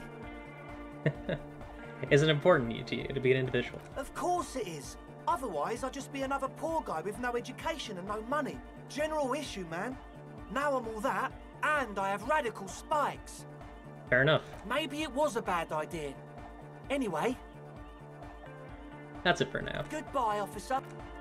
Yeah, can I run that logic check? Oh, hey, man. No, not Good anymore. to see you. Rep. Goodbye, Alright. officer. Well, let's go see what Suna wants. Actually, let's talk to Egghead really quick. DeLorean Church, the place to be! Make some noise, my church people! Large speakers are set up behind the young man blasting a familiar song. A hawthorn tree on Rue de Saint-Gislain, tangled in its branches, something bronze flutters in the wind. Did I already do this? He stands on stage behind a table, nodding along to the music and waving his hand in the air. In front of him, the audio mixer, one reel spinning. The other reel deck is empty. Cables run hither and thither. On one side, you see an auxiliary line in with the number 4.5 written next to it. How do you like it in the church? Yeah! Back on the case! No disgrace! Bring it down to party place! He pumps his fist in the air. The first page of the second chapter! His voice echoes all around the grand hall. Could it be? Maybe for him. You only have a chapter or two left in you. Last of the penultimate, more like. Alright, goodbye, Egghead. That's scary. That's a scary thing for conceptualization to say to me. Alright, cool. Yes, what is it? She doesn't look up from the keyboard. How's the project going? I see that your neighbors have moved on, but all I can hear is Nordic dance music. What did you say? She leans closer, eyes knitted together in a puzzled expression. You can barely hear her over the thumping bass of Nordic dance music. I said, how's the project going? I can't hear you! The music is too loud! She shouts, pointing at the enormous speaker that's churning out the sound. The project! How is it going? Oh, the project! It's not going well! Her face lights up for a second before she gives you an exaggerated head shake. Why? There's that guy! I need him to plug a 3.5 cable into the auxiliary input so that I can route the audio signal through the mixer into the speakers. She points at Egghead, who's raving behind his turntables on a brightly lit stage. Why don't you just ask him? He doesn't listen to me! He only ever seems to care about hardcore and Yekukata! A place to be, apparently! I'm guessing that Yakogata is not the place to be. I'll speak to him, see what I can do. Maybe you can get through his magic rhymes. He does jazz hands to mock him. Let me know how it goes. Right, I'll let you work in peace. Oh god. Good morning! Yeah! Hardcore! He waves his hand in the air, the words echo magnificently throughout the nave. Can you please route Cena's signal through your speakers? Cause a mega! Yeah! I can route it through auxiliary! What kind of a cable does she use? 3.5 or 4.5? He gets serious. It's 3.5, no doubt about it. It's on the ground. Point to it. Oh, she uses 3.5. Yeah. The auxiliary lining is 4.5 millimeter. These two don't mix. An uncomfortable pause follows. Oh god, you're going to be in this church forever. Forever. Don't worry, I have an adapter for it right here. I'm so glad Kim Kitsuragi isn't here, because he would just be like, why are you doing this? Why are you doing this? Why are you doing this the whole time? He searches for a cable on the ground, picks it up, looking at the jack. On. This is a 4.5. We're all good people! With a grin, he sticks the plug into the auxiliary line, and you hear a satisfying click. Whoa, thank god. Adapters noticeably degrade the sound quality. Yeah. Great! Someone got through to him. Okay, let's get it all set up. Can we turn the music off, please? Egg the music. Everybody! Everybody! Don't panic! I'm going to turn off the on-off for just a sec for a special scheduled event. The young man shouts as he clicks the switch on the mixer. The on-off will be back, but we're doing something else for one moment.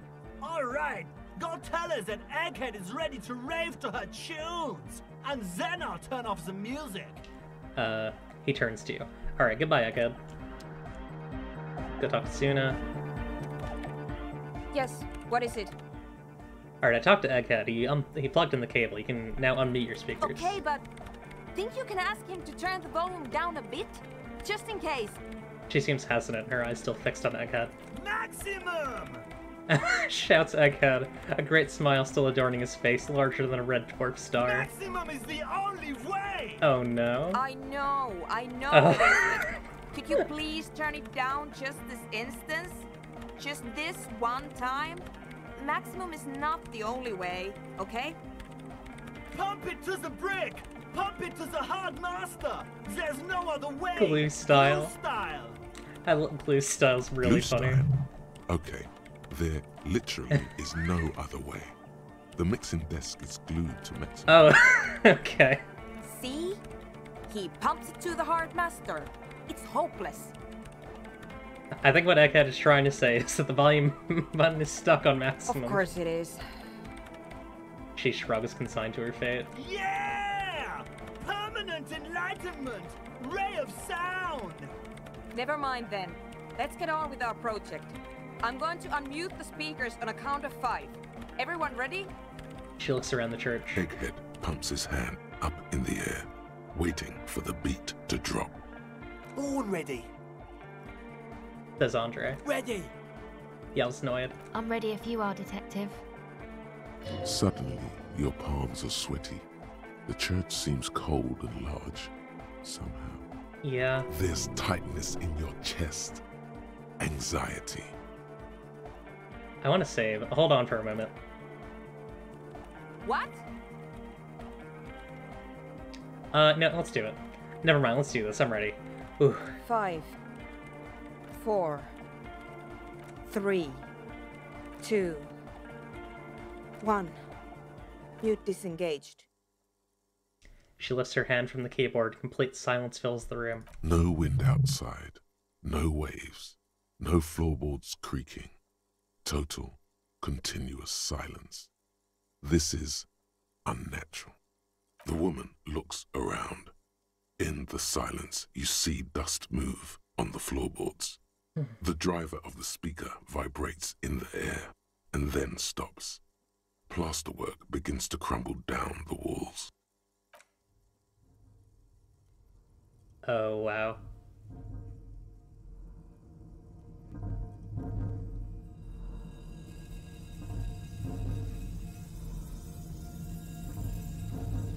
In the silence, a low hum starts creeping up your spine. It's a song inside you, not in the speakers, not in the room. A great bass sigh in the basement of your mind. Slowly it builds until the air around you starts to vibrate. It will devour everything. Floorboards, the glass, the streets and the people. Nothing will remain. Guys, what's going on? There's alarm in the man's voice as he steps back to scan the surroundings. A slight rattle like crystal clattering in the cupboard fills the air, joining the chorus. It's getting louder, says Noid, his eyes riveted on the strange circle of water basins. In the basins, the water looks like it's boiling. God. Hosiana! Mother of Mega! You hear Egghead yell, then something else, but his voice is growing faint. In his mind, a tidal wave approaching from afar, swallowing entire coastlines on its way. Salvation. It was in me at first. The beauty and the beat! The future of dance! Planetary! No, Egg! It's the window! The glass shards around Dolores Day's vacant heart appear to be vibrating from the sound. It almost looks as if she's alive. The window is going to come down! No, the roof! She looks up. A screech fills the air, a stream of wood and nails. The pillars of the church twist and creak above and around you. Cracks appear on the stained glass window.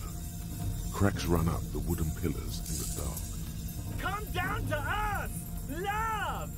It's shaking the building's foundation. The floor twists. God. That's it. I'm muting it. She reaches for the keyboard. I kind of want to see this through. I mean, I definitely saved somewhere before this. I can't quick save now. Yeah, let's. Everybody, don't panic. It's beautiful. Beautiful car! Beautiful life! God. Shit! It doesn't stop. Oh no. Have you? The woman is furiously pressing down her keyboard, but the sound doesn't stop. Yes, I've turned it off. She yells, holding the contact mic in her hand. The mic is nothing. This has nothing to do with the mic. Oh my god. Andre, pull the compressor! The place is gonna come down! Fuck! I can't shut it up. The signal's passed. It's not in here. It's... Andre fanatically smashes buttons. This is it. A great roar. The vault of the roof twists above you. Glass shatters somewhere near the door. It's coming down. Egghead, can you stop it? And then it stops. Totally and utterly. As if there never was a sound. Only your ears still ring from the shock. Everybody is staring at Egghead, holding a dangling cable in his hand. A black 3-pin connector. Egg. I pulled the plug. It was getting too hardcore. He says calmly. You did good, Egg. Most of the place seems to be intact. Fucking hell. Programmer lady, tell me you were recording that. Andre breathes a sigh of relief and inspects the window. 4 years. 22 people. Millions of reals. All that time? This is what we were up against. Just erased it. Suliswolf isn't gonna believe this. Her lip trembles. Yeah, but did you record it though? It was dope. I think we can use it. God. Yes, Andre. I recorded it. Damn, I need to send some letters now. She composes herself, wipes the dust off her sweater, and rests her hands on the keyboard. Thank you all for doing this. Eggman, you too. And you, officer. I don't know what we've discovered, but I know what it sounds like now. That's a start. What was that? I've never heard anything like that. It was mathematical information from the anomaly, presented as a waveform. That's what it was technically. Theoretically... And yeah, let me roll back up to that legendary Shivers. The mic is nothing. This has nothing to do with the mic in, like, Dolores Day's voice or something. I don't know what that was. Shakes her head. I have no idea. I've never even heard So of cool. anything like this. Her voice seems muffled in the silent church. It's your ears adjusting after the exposure. You're gonna write Soulslaw. Yes, our lead designer. And maybe some of the producers too. And some of the writers. If they're sober enough to open a transmission. They need to hear. That it wasn't her fault. Or theirs. They need to hear about this. Don't worry, I won't send the recording. Although I doubt they have the speakers to produce the frequency anyway. What happens now? Are you gonna Stay here. I'm going to stay here with these lunatics. Send letters, maybe meet Suliswolf. Also devise further measurements. She cuts you off, her deft fingers already on the keyboard. I want you to know that's totally chill with us. I don't care, but thank you anyway. She blurts, then reconsiders. That's the best she can manage for Andre. It's quite a lot in truth. For her, at least. Now, I have a theory to come up with. Some kind of preliminary explanation to all this. Or the letter will sound like I've lost my mind. Huh. Pale Unknown. I might look this up just so I can... Because I wanna... I'm intrigued.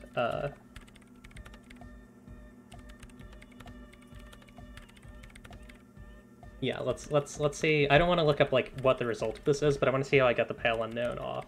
Pale Unknown. Because I kind of want to see as much about this as much about this as possible.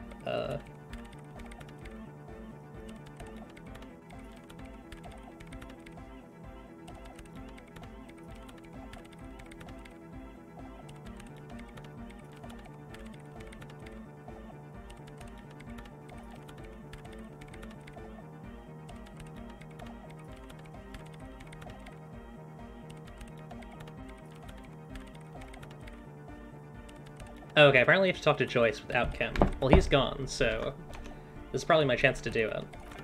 Let's go take care of that.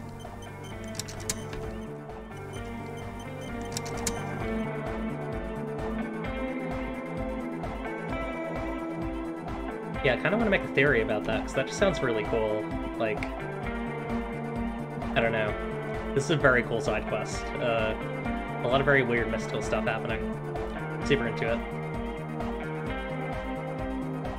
Bow, bow, bow, bow, bow, bow, bow, bow, bow, bow, bow, bow.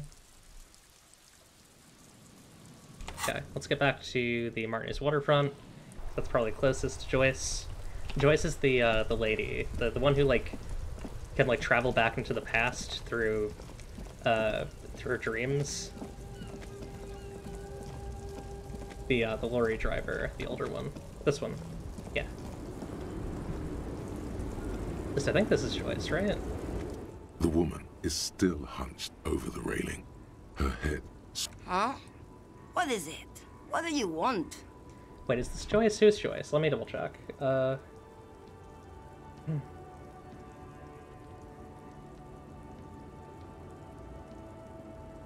Joyce, Disco Elysium.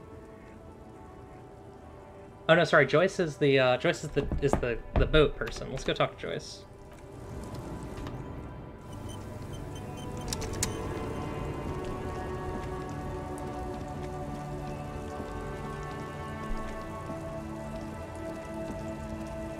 Yeah, I didn't really want to look that up, but also we've gotten far enough in this quest line, and like for stream purposes, I would love to get to the end of it, you know?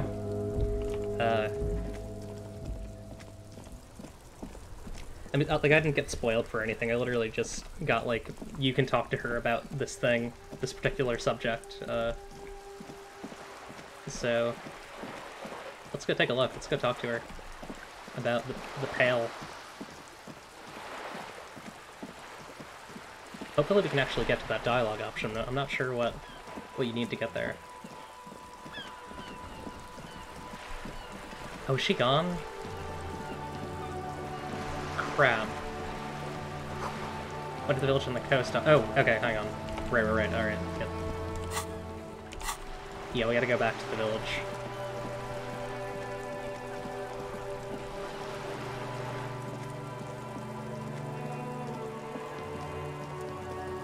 Let's head back over there. Whew. I think I might actually take a couple stops on the way. So we won't fast travel. I think I'm gonna walk into the, or I think I'm just gonna go talk to, the guy who sells clothing, because I think there's some stuff that I want to grab from him. How's everyone doing, by the way? It's, about 6 o'clock where I am. Hope everyone's having a good evening. The speakers, you should go. Oh, I don't have the money yet. We're up. But you. If you composure. Right.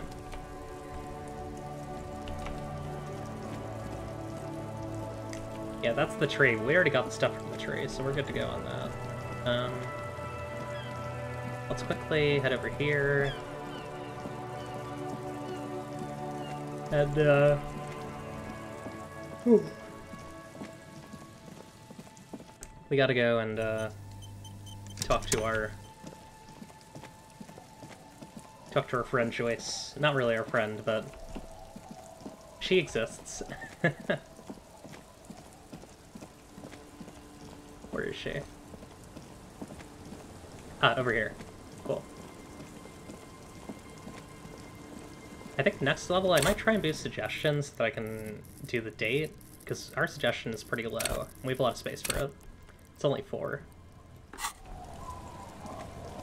I mean, I guess it'd be slightly higher if we had the, one of our items unequipped. We could probably boost it with items. I'll just keep the Corda Leche in the channel, if that's okay. It's too shallow near the pier. She winds the mooring line around the post. Or no post. Aye, ma'am. And it's a jetty, by the way. Of course. Jetty. I prefer a good jetty to a pier any day. Jetty. Hello, ma'am. Hello, detective. She fastens the end of the line around the post and straightens her back. It's good to see you here. I only just arrived myself. What brings you here? Nothing, really. I've had my eye on this jetty for weeks now, so I decided to investigate it personally. This cluster of buildings isn't on any of the official maps, as far as I can tell. How do you like it here? Look around. How do I like it? She casts her gaze toward the village, slush melting on the cinder blocks, construction work left half-finished 10 years ago. Water drips down eaves of Eternite. The jetty below her feet creaks to the tune. The smell of salt and dog shit in the background. It's pornographically poor. The street has no name, all the men are dead or missing. And is that the carcass of a motor carriage over there? She squints her eyes. I'm surprised that woman hasn't put me to the sword yet. Maybe she will. You should ask your questions while you can. Dark eyes survey the coast leading up to Martinez. Dull grey metal rests in her scabbard. A sword. The wind is too loud for her to hear. Say nothing. She could easily just... She leans against the railing, looking up at the grey sky. You detect a note of longing in her voice. God. Above you, there forms a quilt of alto cumulus clouds, twisting into each other. The wind tugs and stretches them over the bay. Their cloud shadows slide over the ruins of Revachol West. Wherever they pass, the temperature drops slightly, but perceptibly. Do you know how they discovered this place? This, fishing village. Oh, sorry, the wind picks up. Her raincoat flaps in the gust. This fishing village. No, they're in Celindian, Isola. No, I don't know how they discovered it. Well, your condition has left you no worse off than most of these people. The literacy rate is around 45% west of the river. 50 years of occupation have left these people in an oblivion of poverty. 45% is about where I operate. Things are getting better, though. I knew you would sympathize.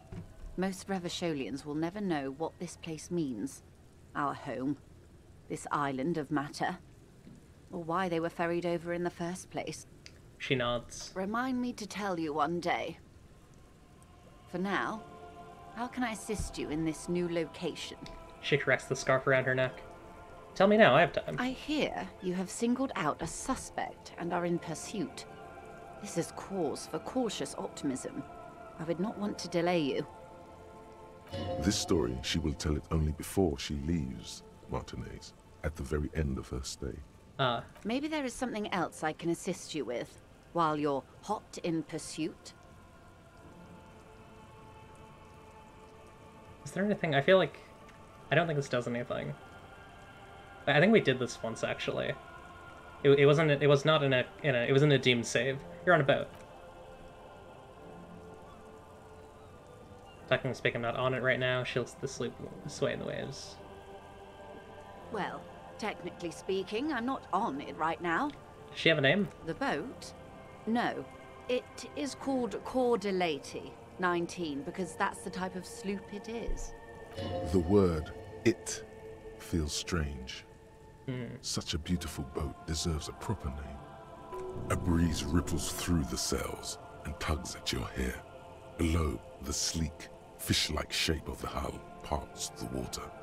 Beneath that, a resounding darkness. You're reminded of something. Or someone. How do you like it? My sloop? I like it a lot. It's the eel's hips, baby. I think I have a handle on the boat thing. Good. Thank you, that's all for now. She won't tell me about that for a bit, so maybe I should keep just digging around other stuff? I don't know. Let me... just want to double check something.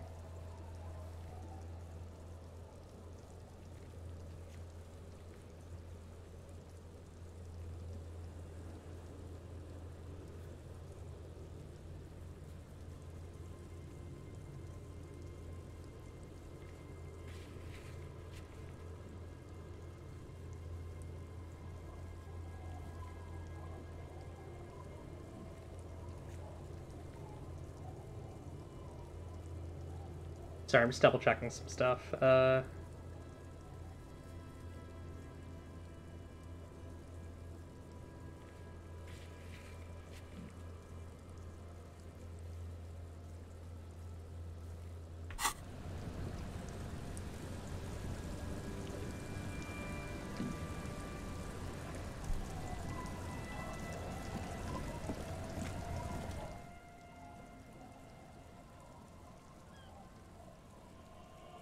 You're back. Good. What can I help you with? I'm looking at some stuff here. Prophecies uttered. Hi, plastic flowers. Huh.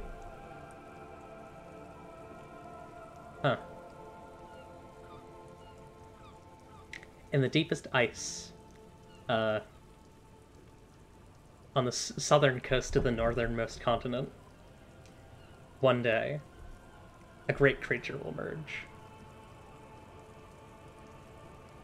Northwest end, find choice of the wild pines wrap. Check out the past? Maybe I need to tell her about Everett Clare? By the way, I've talked to Everett Clare. You have? And how did you like Mr. Clare? It's not important if I liked him. I was doing my job. Of course, Detective. Excuse me for implying otherwise. I don't expect you to share anything he told you with me. I'm not a corrupt verm myself. However, if you felt like passing some information...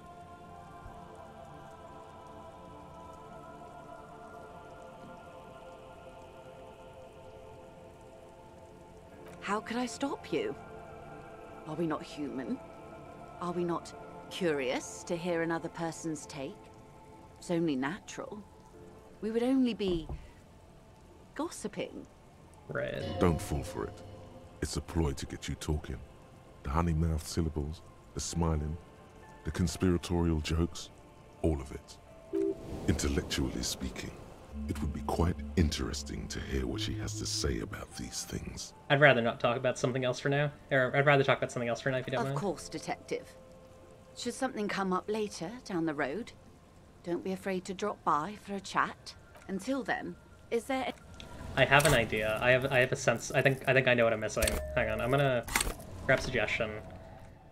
I think what I need to do, I need to go back to the Whirling in Rags, and I need to ask Lena about... Or actually, she's not gonna be there. I'd go to Gary's house. Yeah, I need to find Lena. Because there's a question that most people ask her in their first playthrough, that I didn't ask her. It's like the basic, like I don't know anything about reality question that, like, opens up a lot of dialogue options that I've just not had. They kind of expect you to take that dialogue option, but I just did not do it, which is very weird. Let me sneak around here. Kim Kitsuragi is off delivering the body to the RCM.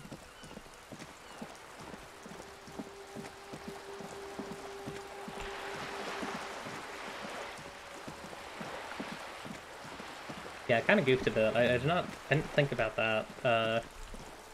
Honestly, you should probably, I guess my main tip for anyone playing this game is, like, even if something seems like a stupid question to ask it, because it'll open up other dialogue options with, like, other characters. The door is closed again. Nothing. You hear someone inside, walking from room to room. Whoever lives here must be back home. The door you hear... Can't knock? Okay. Let me, Is she still in the Whirling in Rags? I guess we'll see.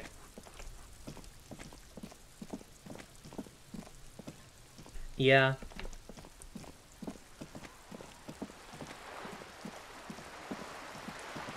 He'll be back soon. My understanding is he'll be back tomorrow. Yeah, I'm still messed up. Like, I don't know how to... I could try talking to the Pale Driver again, I guess. There's supposed to be, like, a task for, like, getting a reality lowdown, and I just don't have it, which is a concern.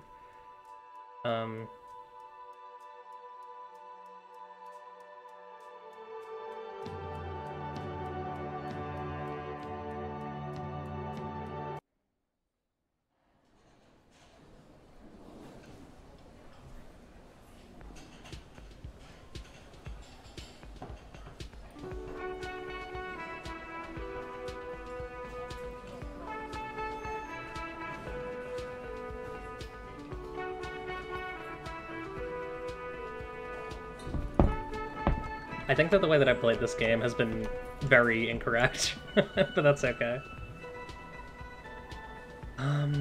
Yeah, she's not here. Okay, so let's go talk to the Pale Driver, I guess.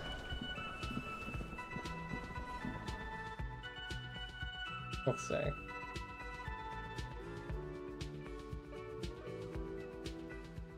Reality Lowdown, Disco Elysium.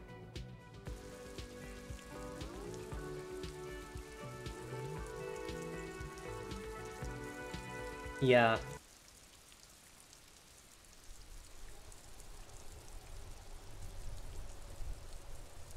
Yeah, I missed, like, an essential early game quest about, like, learning about the world. I missed the quest that explains the setting to you. And I can't do it now. I've reached the point where I cannot do it anymore.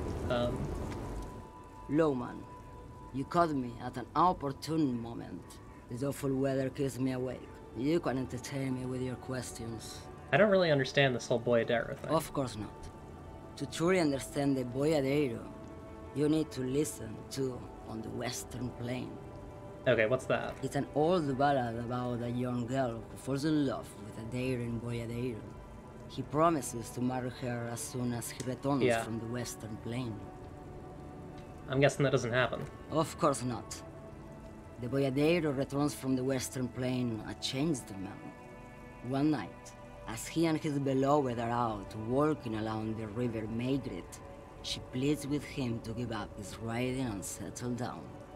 I think I see where this is going. So the Boyadero strangles his beloved and throws her body in the mag grate. Then he rides off, because the Western Plain is calling to him. That's not where I thought this was going. You have to understand. A true Boyadero needs a whole horizon to himself. He can't be tied down by man or woman. His beloved was selfish. She didn't know what it meant to love a Boyadero. What if to truly love a boyadero is to float lifeless downstream? Thank you for now. Yeah, like, what do I do about this? I'm not sure.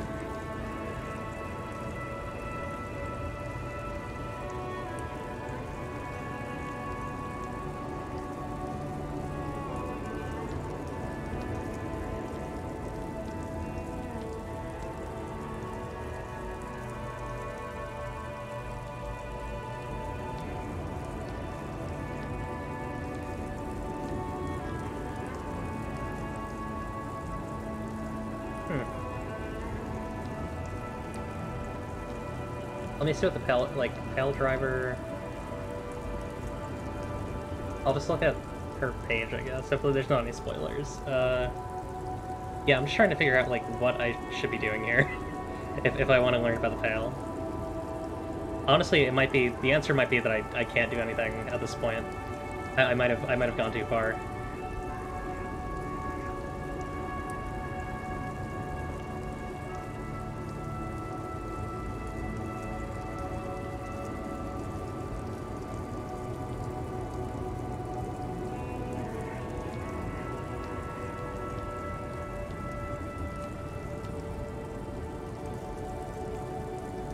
Huh.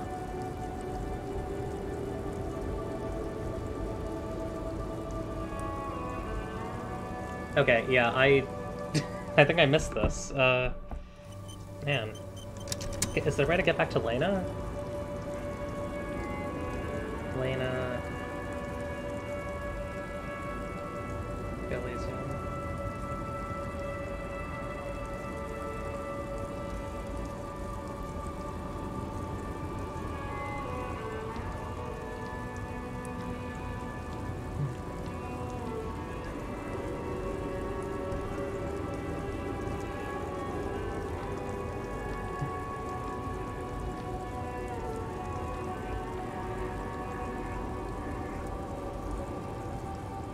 Where...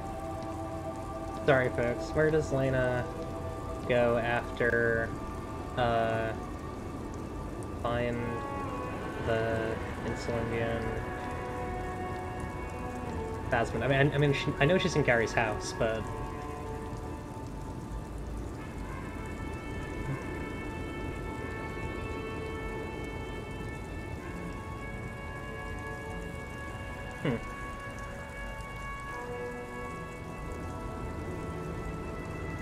Yeah, alright. I guess I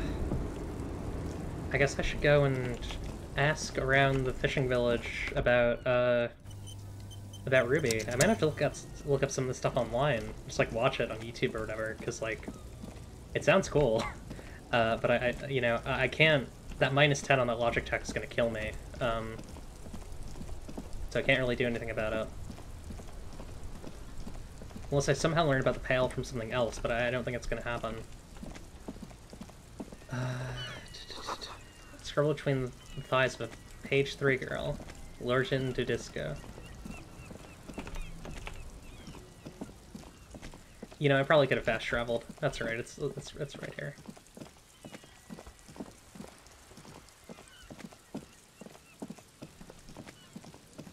Yeah, like literally one piece of dialogue means that I can't finish this completely unrelated quest. That kind of sucks.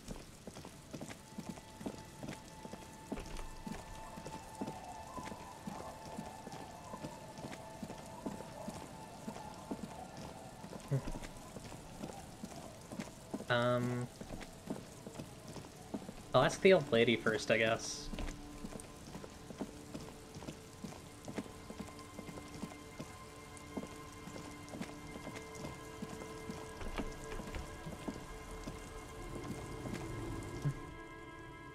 Our tenant, the policeman.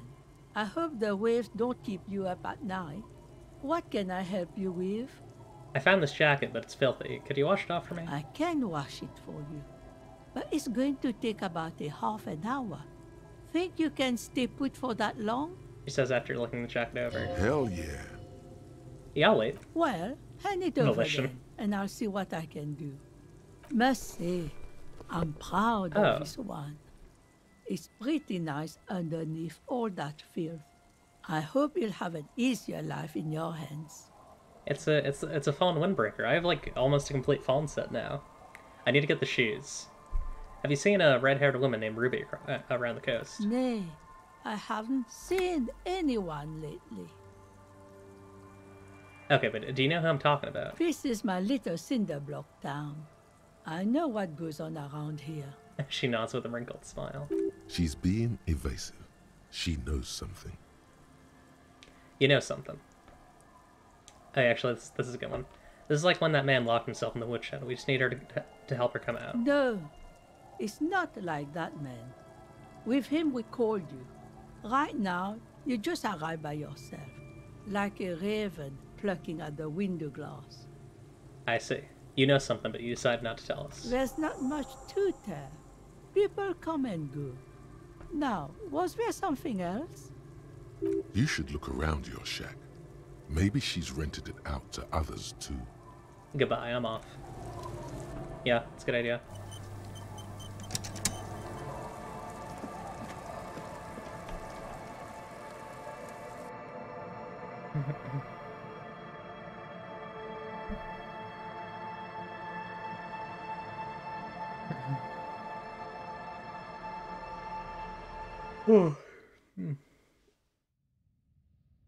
Sleepy, sleepy, sleepy.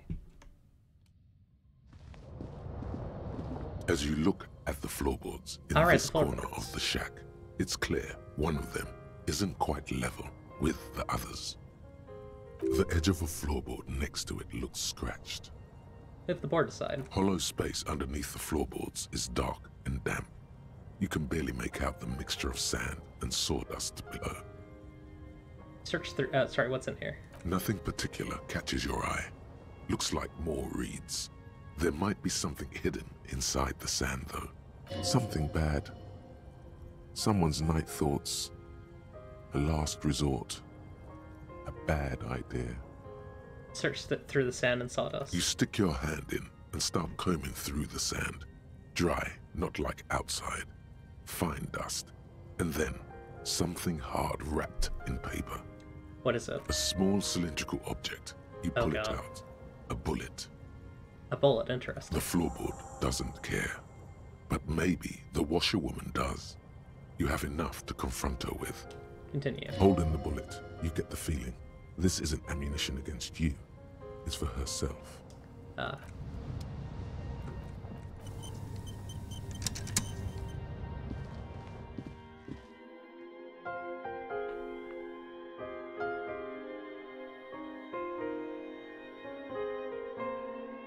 I wonder if this is a jacketed bullet?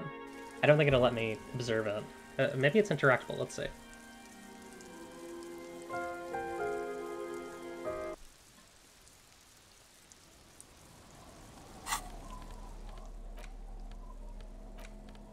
No, it's not. That's the fractured bullet. Okay. We got this. +1 pain threshold, +1 half-light, -1 drama.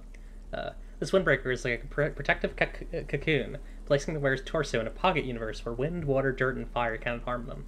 Huge writing, 100% synthetic, is proudly displayed on the chest. It lets absolutely no air through. Warning, item not actually fireproof. +1 pain threshold, element proof, +1 half-light, always hot, -1 drama, sweat like a pig.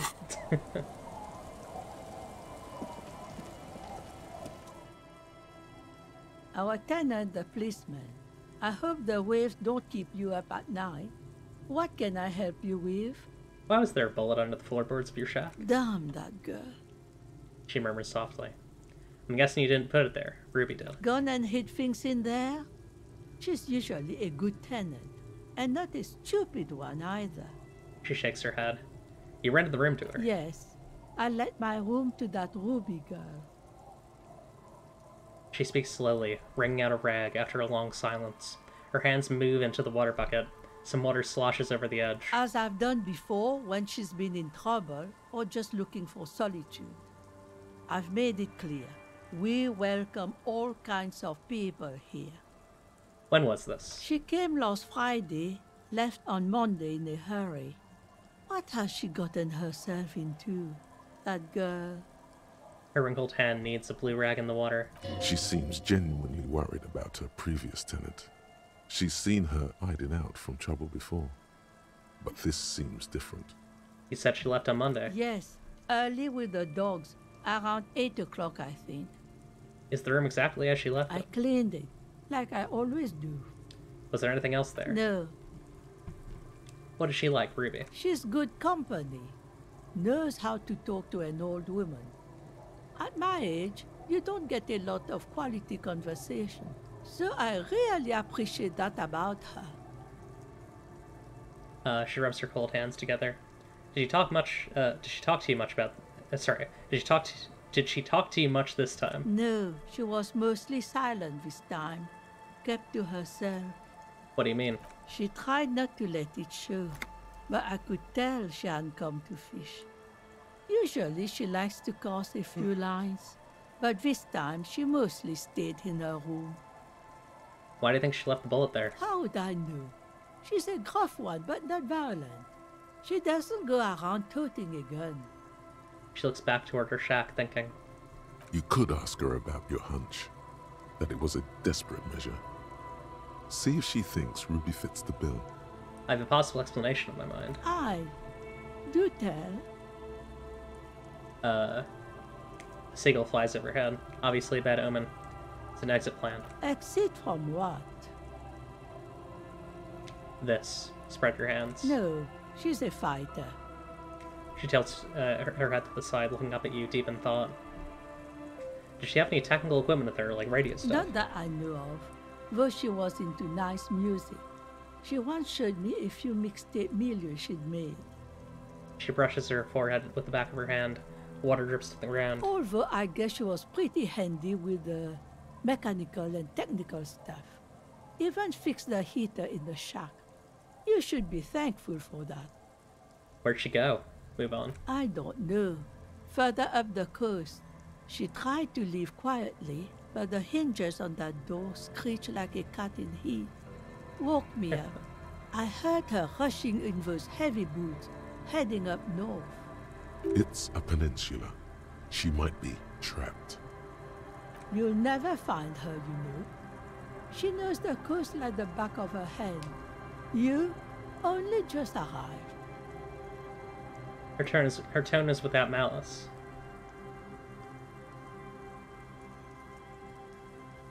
Further up the coast we go, then. Are you sure you would rather stay here? Get a nice cozy fire going in the heater? Seems like a better idea to me. She drops the rag into the bucket. It's clean now. Felled electric mural. You feel like you should go look at it again. Step closer this time. Goodbye, I'm off. One thing, officer. If you do find her, please go easy on her. She looks around. The air is getting colder. She really means it. It's an honest plea. It's really, like, every character has said, like, please go easy on Ruby. She's a good girl. Whatever she's gotten herself mixed up in. Okay. If there's like a... Hopefully the game tells me if there's like a, you know, point of no return. I will not pass it until I at least do the communism. And also, let's see if we can get this date going, huh? About time. But yeah, I don't think I'm gonna be able to do that that pale one unless I spam it. I mean, I could just save scum it without knowledge of the pale. Because it's like 20 something. Waves are beginning to die down. Look at those. All right, let's take a look if I can get some suggestion going here. Empathy, authority.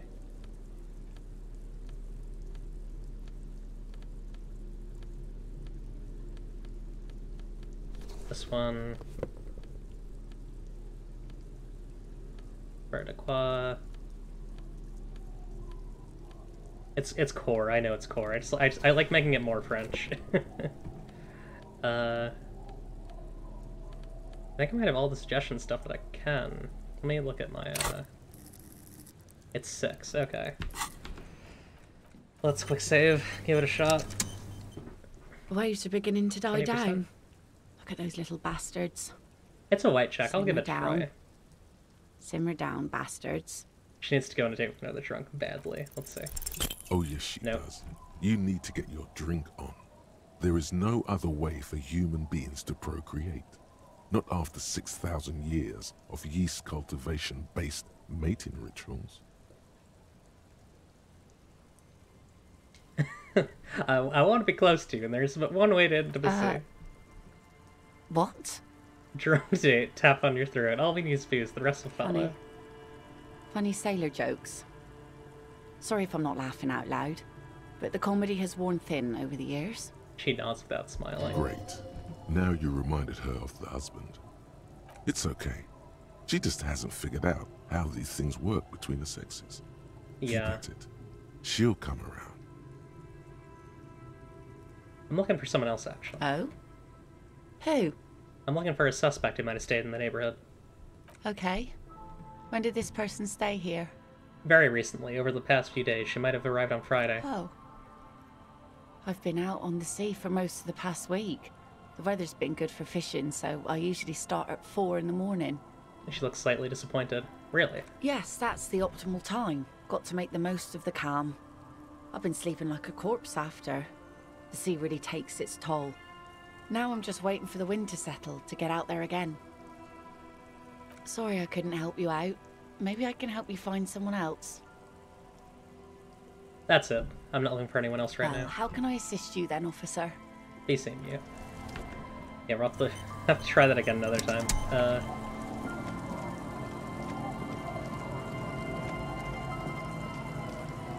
Let's see. Where was? Yeah, the Fell building. Let's go take a look.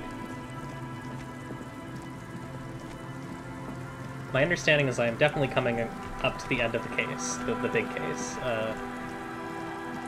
So I'll have to be careful not to finish the game prematurely, because there's, as I said, a couple things I want to do.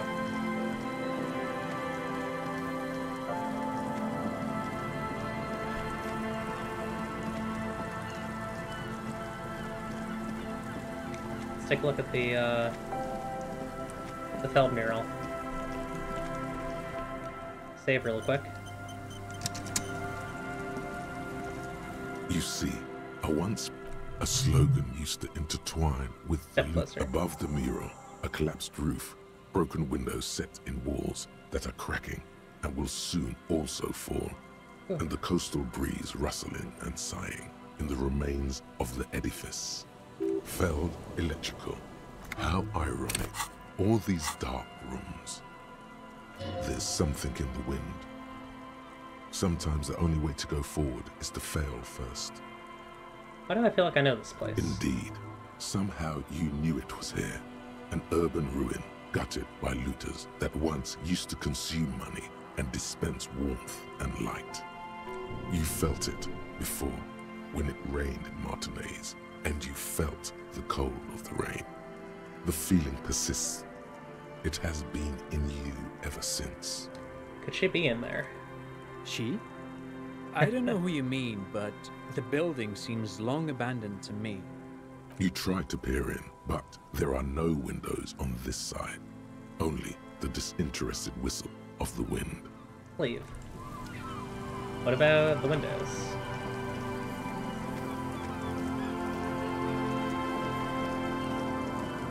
I wonder if I need Kim Kitsuragi to be here. It's very possible. Okay, so we'll come back here. I think I might try safe scumming that church thing, because I'm very curious about it. I forget what the percentage actually was, but we'll see how it is. Yeah, because there's really nothing that I can do except go all the way back to like the beginning of the game, or actually not really the beginning of the game, the like middle of the Insulinian Phasmid quest, which was a long time ago. I'd have to go back through a lot of dialogue. Yeah, yeah. Soundtrack's definitely hinting at some cool stuff. Okay.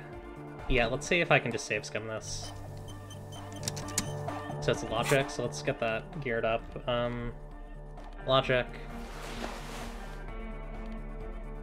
Logic. Drama,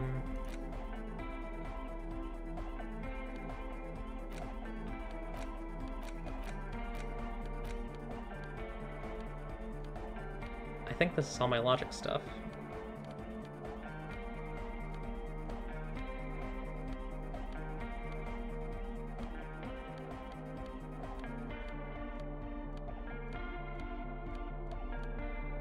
Oh wait, this adds logic, huh? Interesting. Did not think that would add logic, but alright. Super logical for a cop to wear this. Yeah.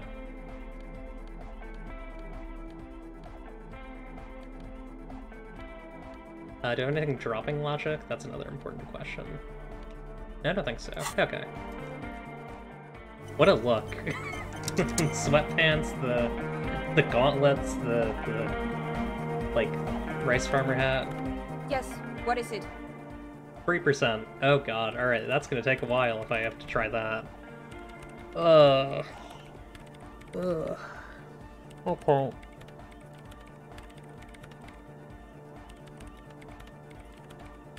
Okay, here's what we're gonna do.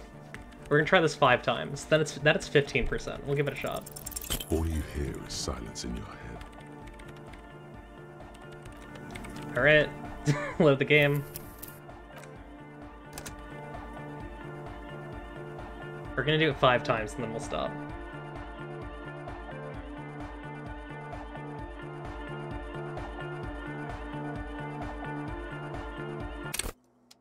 That -10 really sucks, and it's for something that I literally cannot do anything about. It's bad. Yes, what is it? Try it again. All you hear is silence. Nope.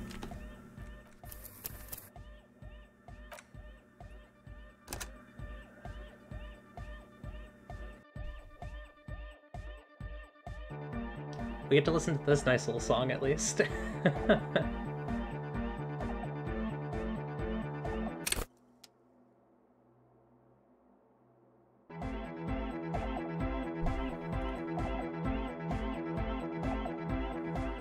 Let's quick save right next to her so it's a little bit easier.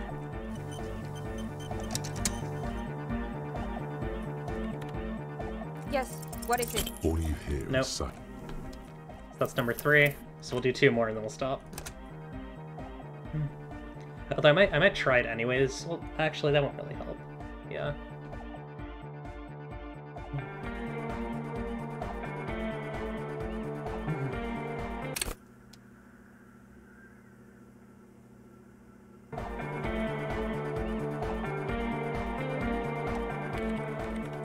Yes. All you hear is silence in your... Alright, one more. Yeah, I don't think we're gonna get a 3%, but I want to try at least. You know? Give it a shot. I mean, honestly, I might as well just leave it if I don't get it this time, because it's like, there's no reason to reload. Because if I get a higher chance, I mean, maybe I'll make it as a separate save. Yes, Lend your spirit what is energy, it? come on. All you hear No. is silence. Alright. Let's make a new save. Yeah, that sucks. It sucks that I can.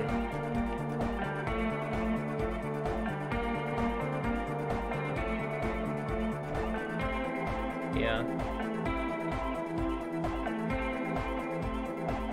It is almost 120, yeah.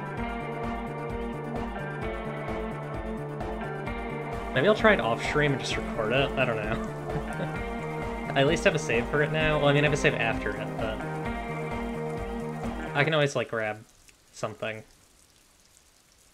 Yeah, 33 times I would likely get it, but I don't know if I want to do that. Take a while.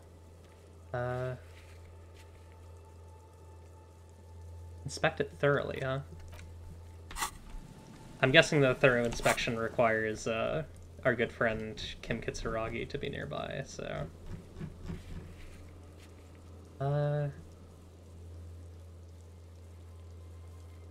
Wash basin...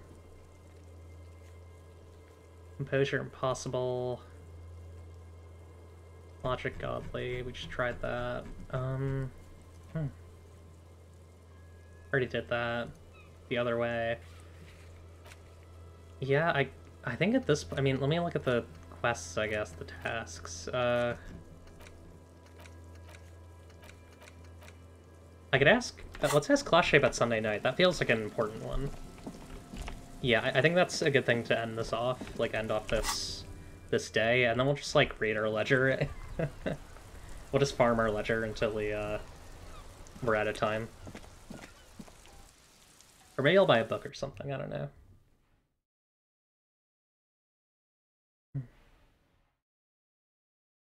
Oh, it's Classia. But I'm kind of saying Classia is kind of right, Classia. I'm just like enunciating the Y a bit more, but I think that's okay. Yeah, then we'll wait until it's 22, and then we'll go and use the password. Then Kim Kitsuragi will be back. We'll head back to the Feld building, and then I think we'll be on track to end the game. Might even finish it tonight. Who knows? Yeah, 34. Yeah, because it's 33.3. Let's go say hi to Classia. Oh, wait, hang on. She's made around 4 months of payments for this room. Yeah. I actually kind of like this look for Harry. I'm gonna keep it for a bit. It's a little silly, but it's fun.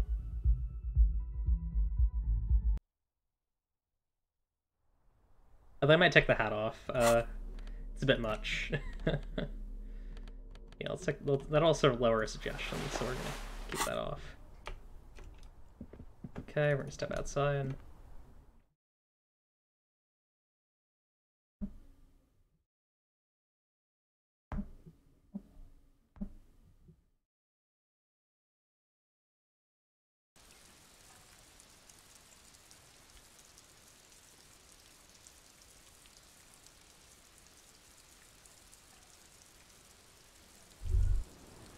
Wait, stop. That man, bloated beyond all recognition, was 42? Wait. Oh, yeah. What she said, yeah. Below the damage, the weeks of decomposition, all the swollen indignity of morality. He was 42 years old? Where's this going? How old are you? That's where this is going. 45,000 liters of raw alcohol has left its disfigurements. What lies beneath, you wonder? I got this. My age, I think I'm... Yes.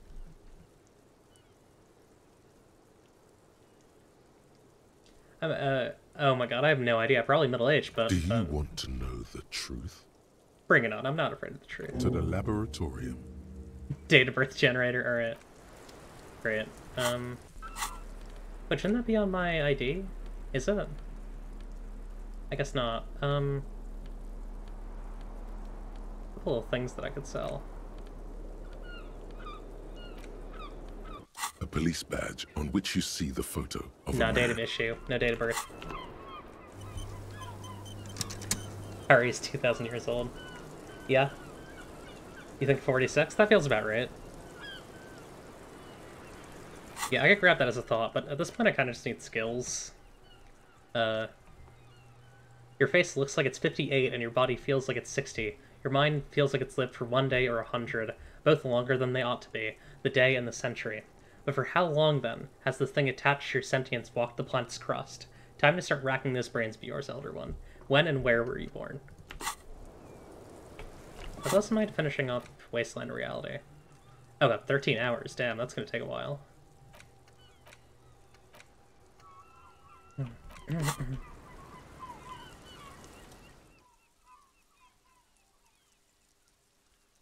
Officer, What brings you up here in the rain?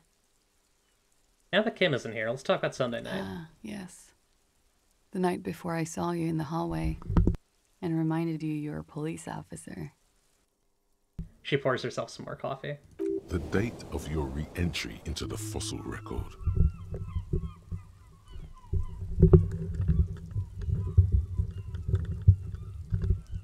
It's one of the first things I remember doing in Elysium. Wow. Elysium. You don't hear that term often. Oh, Elysium. I guess that's how they pronounce it. She nods. She's a glib girl, but she liked the wording. Did you hear something Sunday night from my room? There was the usual ruckus. Loud disco music. Did I have any visitors? I can't say. Probably not. Sounded like you were flying solo. You mentioned loud disco music. Oh, yes. Various artists. Ostentatious orchestrations prime among them. She arches her eyebrow, waiting for it to connect with you. Oh, we're huge where I come from. I was very young then, of course. Like 7. Life gets hard, but we go on. She says, half singing. Mostly just gets hard, doesn't it? It would appear so. At around 2 o'clock, the disco stopped, and there was a change of pace. What happened? A slow, sad song started playing. Like organ music on repeat. That went on for quite a while. Some of that time you were yelling along to it. Was it singing this? Show her the empty case of the smallest church in San Sains. Yes, there was a church in there. A really small church. Like the smallest, saddest church in the whole world. It was about that. And also... What else? That it doesn't matter anymore, and that we're alone now. It was difficult to tell. The song itself was very quiet and soft, but you sounded like a wounded boar, sir. It was hard to understand what you were singing on top of it. Then what happened? Then you started screaming and trashed the place.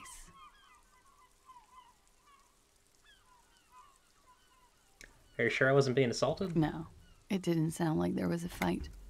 It sounded like someone was trashing their room. She takes a sip of her coffee and smiles. A window was smashed. The tape player, probably. The song stopped. And furniture, too.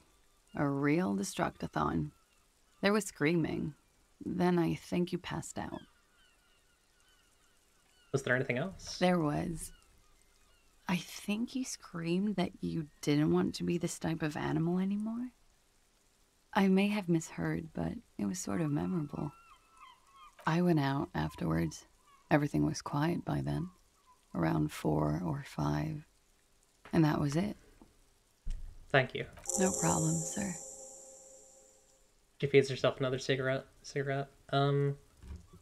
turn to this later. I want to say before I say that thing, because I feel like... I don't know. Let's get... Is there anything else here? Yes, we demand she... No, we're she not. slowly lights another cigarette and steadies her breath. Okay, I'm curious about As this, and if I might... in the presence of some tiger. I might save scum it. Why do you feel like you've won here? I really don't know, sir. I certainly don't feel like I've won. I feel like shit, sir. All the time. Takes a sip of her cold coffee. She smiles. A bitter little smile. She means it. This turned out well for you. You slipped past all suspicions. Clearly, I haven't. We're having this conversation, aren't we? How well could it have gone, I mean? She looks around. The rain falls on her shoulders, tinting her blonde hair light brown. It smells of industrial pollution and brine.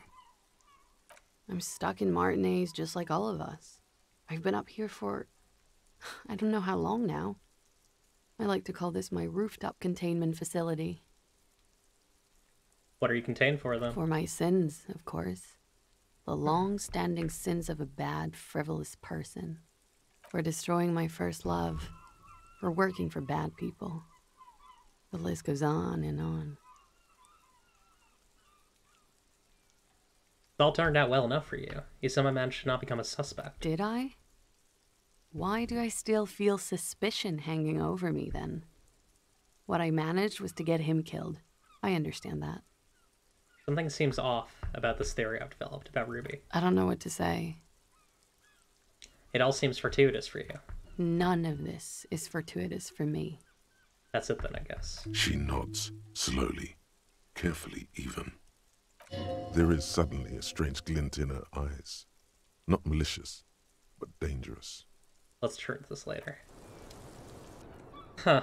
Alright, I'll save that. That was bad. I mean, I feel like Harry went a bit farther, but also, like, I don't know. There's something interesting going on. I don't know if she can entirely be trusted. I mean, we know that, like, Volition can't trust the other skills, right? But I think there's something deeper going on there. Oh, wait, not that. Yeah. Okay, so I think now at this point, honestly, what we should do is just read one of our ledger cases until it's like 10 a.m. Or sorry, 10 p.m. Then go to the meeting and then go to bed. Then Kim will be back. We can go over to the Feld building with him and hopefully wrap up this case. Might just need to look up the end result of that church quest online. Might even do it on stream, honestly. Because I'm really curious about it, and we got so far. Just to get cut off by some bullshit. Right at the end.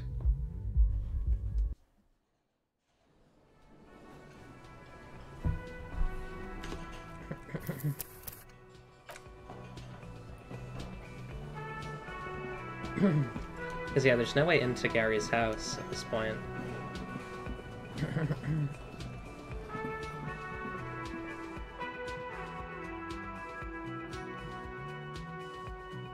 I'm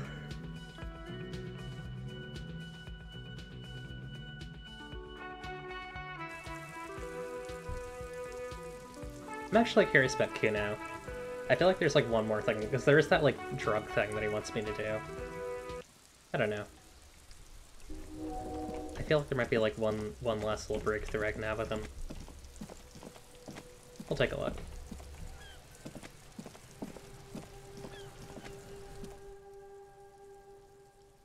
Fuck does Kuno care? What was that about running you an errand in illegal narcotics, Kuno? Kuno gets it from his dad. Kuno and his dad are major suppliers. That's His eyes where Kuno gets his lightning on. His eyes bulge, their veins reach out like tree branches. Problem is, Kuno and his dad had a little falling out. Now junkies clawing at Kuno's door. Streets going mad. Kuno's got to throw his dirty popo man at it. Nod. Okay, okay. Dirty popo man is you. In there is Kuno's violent dad on steroids. Kuno's dad does steroids and speed. If you can take him, you can have half of the speed. He nods at the building behind him. Who's your dad, Kuno? Kuno's dad is a fucking monster. He's the most violent man in Revachol. He doesn't give a shit about a single thing. He drinks too. How much material are we talking about? Like half. He says very confidently. Half of what? A baggie, but like in this vial. That's half a gram, sir. Half a gram? Yeah, half a G. Want it or not? I made up my mind, Kuno, and this is what's gonna happen. Okay. Kuno's listening.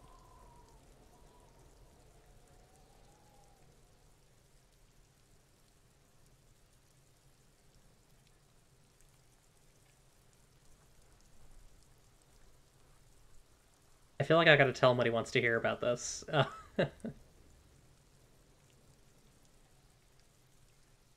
I'm going in there, but not for speed. I'm going after the most violent man in Revachol. Sure, whatever.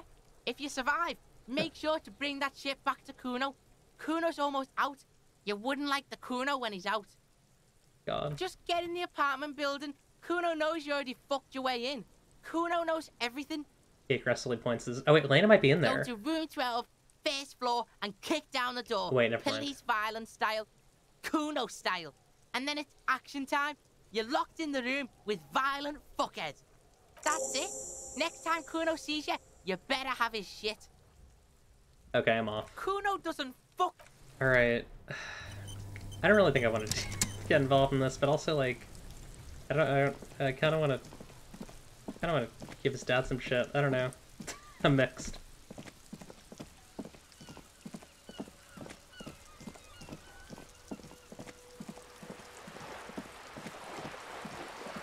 I mean, it'd be something to do, right?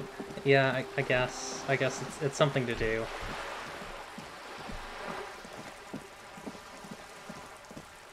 Rather than just like reading the ledger over and over again.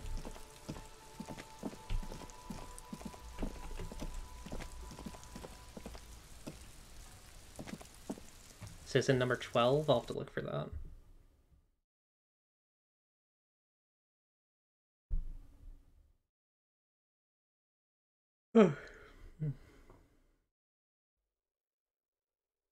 Yeah, I hope that I don't have to. Hopefully I can hold it back from him. What's up? A shabby door hangs oddly on its hinges, secured to the doorframe with a safety chain. An unpaid energy bill is attached, threatening to cut off the electricity. It's addressed to Mr. Uno Doroita. Not politely. No response. The apartment numbers have fallen off the door, yeah, leaving the panel with a sticky 1 shaped shadow and a marker drawn 2. You'll need to equip the chain cutters to enter. Okay, let's get the chain cutters going. Hopefully we can do it. A shabby door hangs oddly on its hinges. Yeah, 90 that's easy. Snip. The cutter goes through them like dead leaves. The links fall to the ground on the other side of the door. Don't let the quiet fool you. The beast is in there somewhere, ready to rip you to shreds with a broken bottle. You can just go in now. Okay, considering I feel like I might want Half-Light here. I guess Half-Light gave me that warning. Let's get my fallen stuff on. Let's get all fallened up. There we go. I think that's the most Half-Light we can get. Let me double check. That's -1 Half-Light. These are +2. Although, what is this one? Yeah, let's grab these. We're not fully fallened up. We're as half-lighted as we can be. We have what? That's like, it's gotta be a lot. Yeah, 8 half-light. That'll do it. That'll work.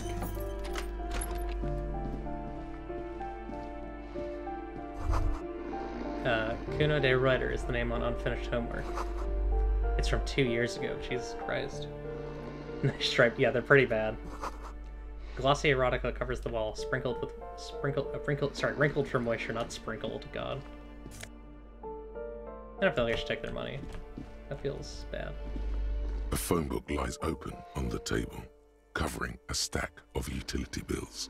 Right next to it, in plain sight, sits a small bottle of amphetamine, conveniently equipped with a straw. Take the speed from the table. You pocket the bottle as if it were the most natural thing in the world. Blast it before you face the beast. De Ruita. You're going to need the encouragement. No. Why would I do that? Gives you +1 motor X, +1 second, -1 morale. I'm good. I'm good, I think, right now. I guess I'm gonna use in here. The air stinks with something sour. I'll take his regular black jeans for composure. A bundle of clothes heaped on the bed. A stained parka, some towels and a duvet, some socks even. In the dark, it looks like a nest. Slowly reach out your hand. Something underneath there is breathing. Yeah, going for a clean run. It doesn't give a shit that you're a cop. Stop your hand now, or you're gonna die. It's not too late. No one's going to blame you for backing out. You don't have to do this. Just get out. Why would it? Yeah, just get out.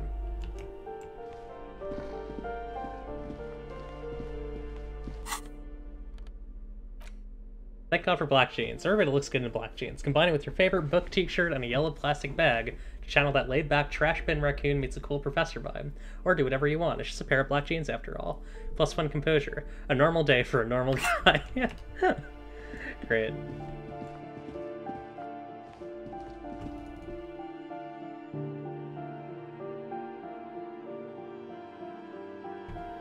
Apparently the pants are very itchy.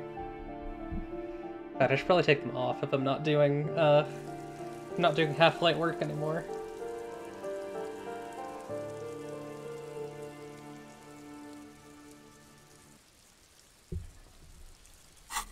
Yeah, let's what do I want to gear up for? I think I want to gear up for, like, yeah, I guess conceptualization. That tends to be my default. This one's good. And then Inland Empire. What about pants? Pants. Not electrochemistry. Actually, I do like these, but let me see if there's anything else that I can go with.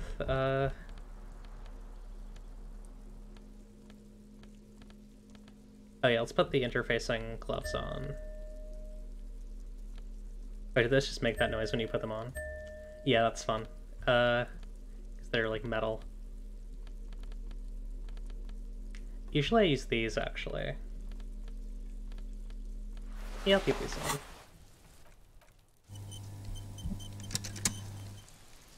Okay. Let's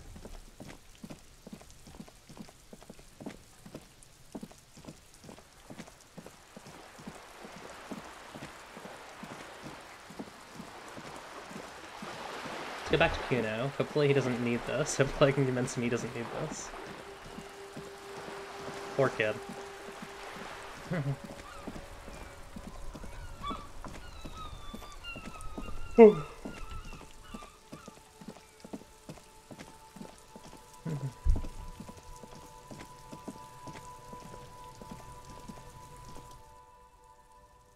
Fuck does Kuno care?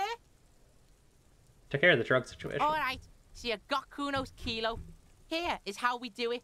First, you give Kuno Kuno's kilo, then Kuno gives you half back. He rubs his hands together. That's how we split it. It's the best way. Street way. I'm keeping it. You don't need any more drugs. You're 12. Don't give it to Kuno. Alright. Kuno knew you'd try that sneaky pig shit on him. He taps the side of his head. Tell him, Kuno! Kuno's got brains. This shit doesn't surprise Kuno. So Kuno's gonna give you one more chance. Know this, pig. Shit is major. He squints at you. Major fucking choice, pig. Kuno won't take this shit lightly. The pieces are moving, pig. This is fucking domino shit. It's hard to see how not giving a boy a bag of amphetamine would cause some catastrophic cascade response. Tick, tick, tick, tick. Decision time. What's it gonna be? You gonna fuck the Kuno? The boy flicks an imaginary domino piece with his index finger. This is staying with me. Don't give Kuno the vial. Alright. You fucked the Kuno. Everybody, Kuno got fucked by his pocket pig. Just when we getting our business on, the pig throws it all away. I told you he can't be trusted. I told you. I told you he'd steal the shit. The little rat repeats it 6 or 7 times. Relax, see? We got plenty of kilo. Kilo underground, in the tree. This ain't about that. He turns to you. This is about you and Kuno. You mismanaged this shit. Now everything is fucked between us. How are you gonna make this up to the Kuno, huh? In truth, Kuno doesn't really believe there's anything you can do to make up for this. The damage is irreparable. What do I want to grab? Maybe another thought spot? I don't know. Grab another Shivers. I have a lot of space for Pain Threshold that I haven't used, and Physical Instrument. Perception as well. Volition could be good. I could bring Volition up to 9. Or Empathy. Or actually, yeah, more Suggestion because of the date. I want to try and get that before the end of the game. I looked around in there. It's not the easy life you got going on in that apartment. The fuck do you know about Kuno's life? Kuno's got plans. Get the fuck out of here. Yeah, we got plans. 6 meters underground, below piping from before the war, the collapsed remains of the Martinez storm drain system. There are 2 stolen flashlights with piles of batteries next to them, beside 2 bedrolls, in the dark and opening into the lower tunnels. Yeah, I do feel like he's gonna hit me.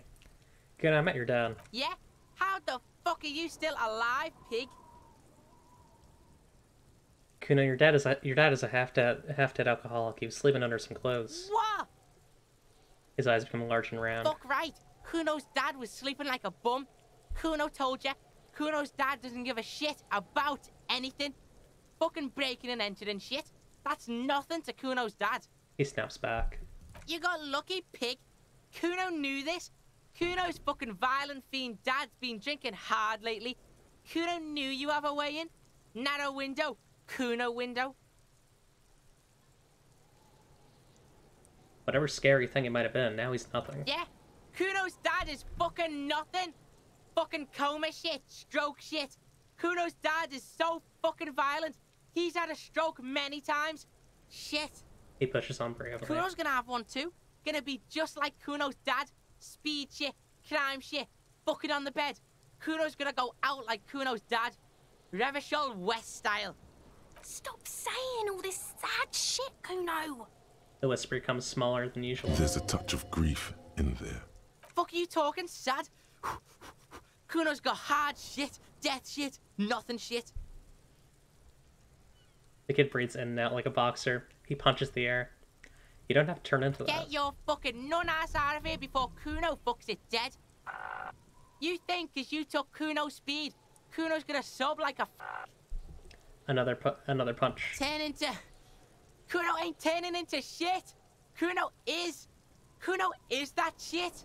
He pants from exhaustion. If he doesn't stop soon, he's going to collapse from exhaustion. He's red all over. Kuno won! Oh, you won, Kuno! The relief is palpable. The little hat jumps up and down behind the fence. He did not win. There is a crack in there now, and it's spreading across the face of his certainty. Who do you think you are? I am. That's Kuno. There was a textbook with your name on it in the apartment. Yeah, so fucking what? He turns even redder. Says Kuno, not Kuno. Kuno de Reuter. Fuck are you talking to Kuno about that kiddie shit?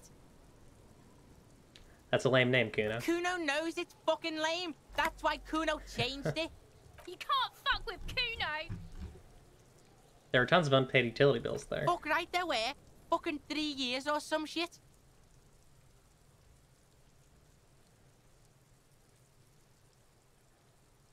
Let me guess. Kuno's dad doesn't give a shit about them. Yeah, that's right.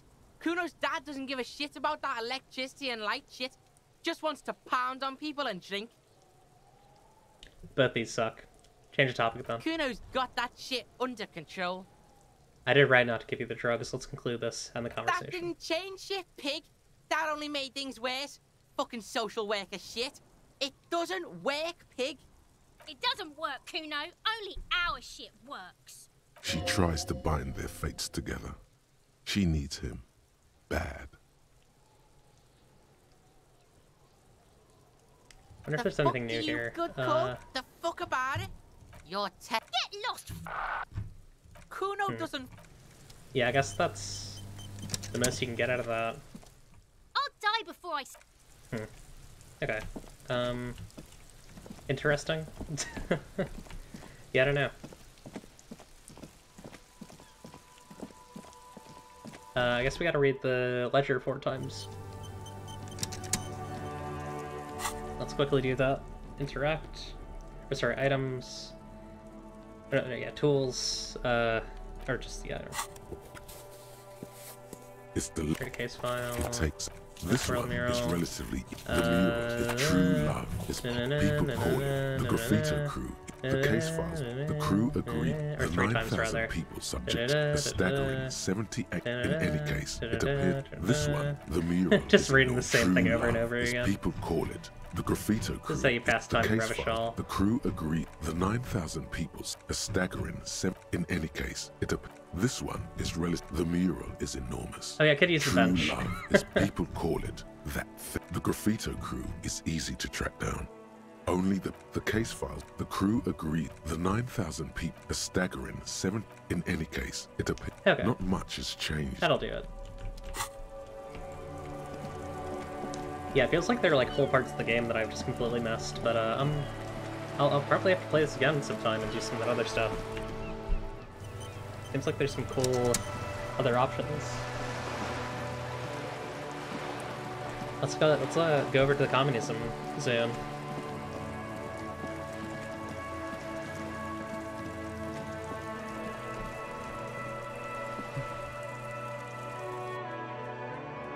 I love to be in the communism house.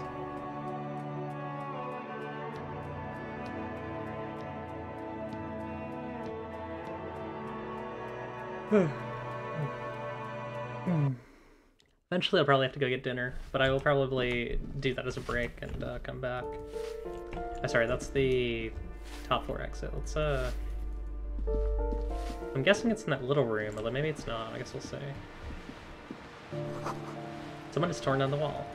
I think we need this, but good to know.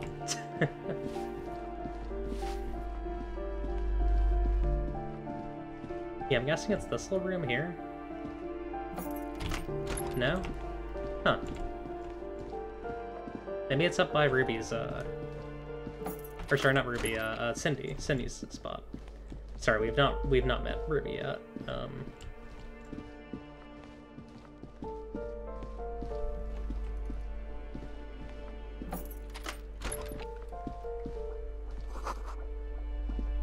Moss crawls on the walls of these bathroom tiles, huh? Interesting. Alright, yeah, let's go check over by Cindy's little spot. Let me double check the quest, get organized. At the Cape Side Apartments, yeah. Might be in the basement. Or, sorry, no, there's no basement, because this is the second floor. Yeah.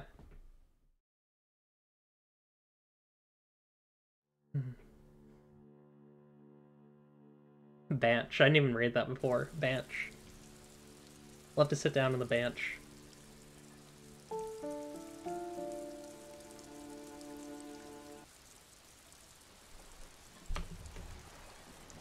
Maybe it's this.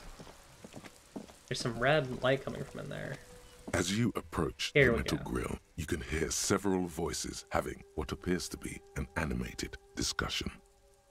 This must be it.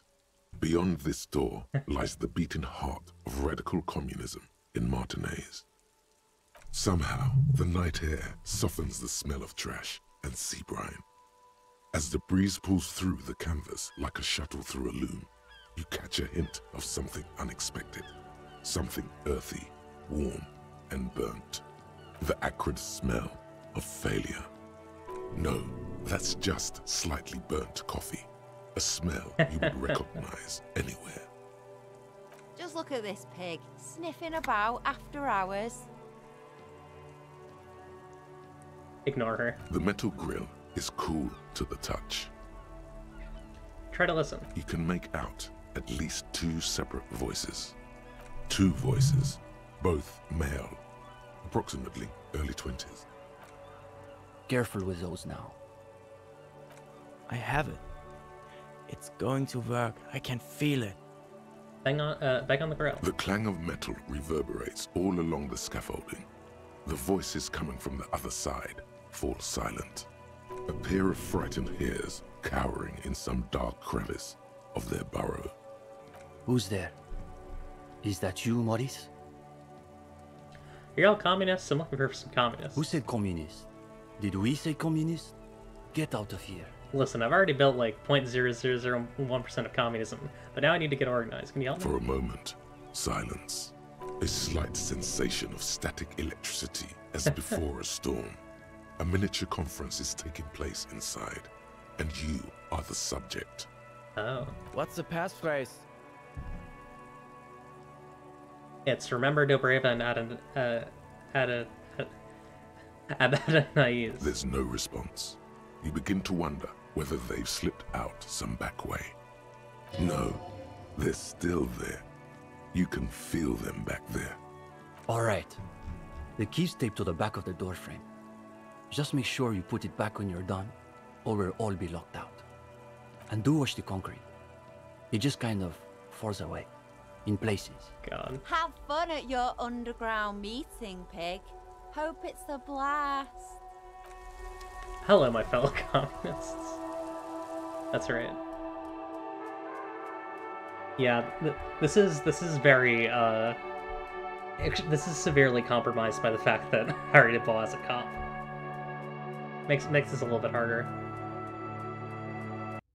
Not just from like two young men are either oblivious to or ignoring your entrance. Their attentions are fixed on whatever it is they're stacking in the middle of the floor. Esteban, the student communist. Matchboxes, it appears. I think it's holding, Alexis. It is. It's holding. The Echo Maker. It's definitely not holding. Those matchboxes are stacked so haphazardly, it's like they want them to collapse. Careful, careful.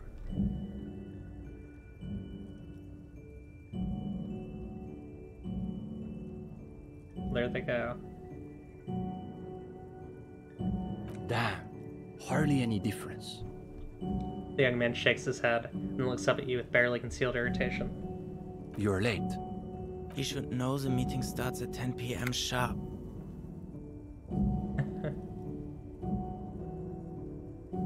His companion looks up at you and squints.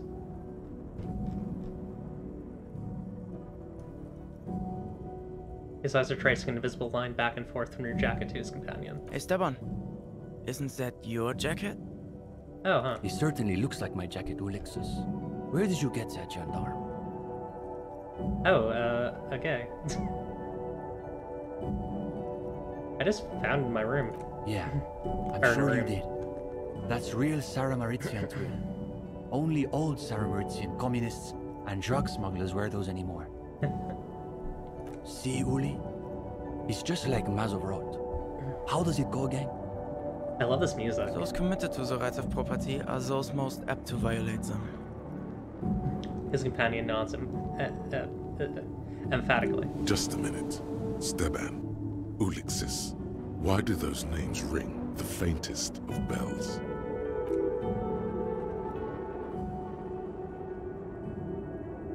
Probably because they're the real names of Nasteb and Exilus, the authors of that so-called essay about Tip-Top Tourney you read. You should get to the bottom of this when you have the chance. Oh. Interesting. I assumed it was Maurice who broke into my room to play a trick on me. I didn't think I'd actually been raided by the RCM. There is surprise in his voice, naturally, but is that a note of excitement you also detect? Oh, I'm wearing his jacket. That's fun. I didn't think it was literally his, yeah. Did you want your jacket back? Absolutely not. You have to keep it. Can you imagine the look on Morris's face when he finds out the RCM has been kicking my door down? He turns to his companion. He'll shit himself. Positively. And now they've sent one of their agents to infiltrate our meeting. He rubs his hands together excitedly. Hold on, I'm not here to infiltrate your meeting. I want to join your meeting. The RCM wants to join us? A quizzical expression. Interesting. Does that mean you've done the reading? Uh-oh. No one said... Some of these checks are a little broken. No one said anything about reading. You'll just have to wing this one.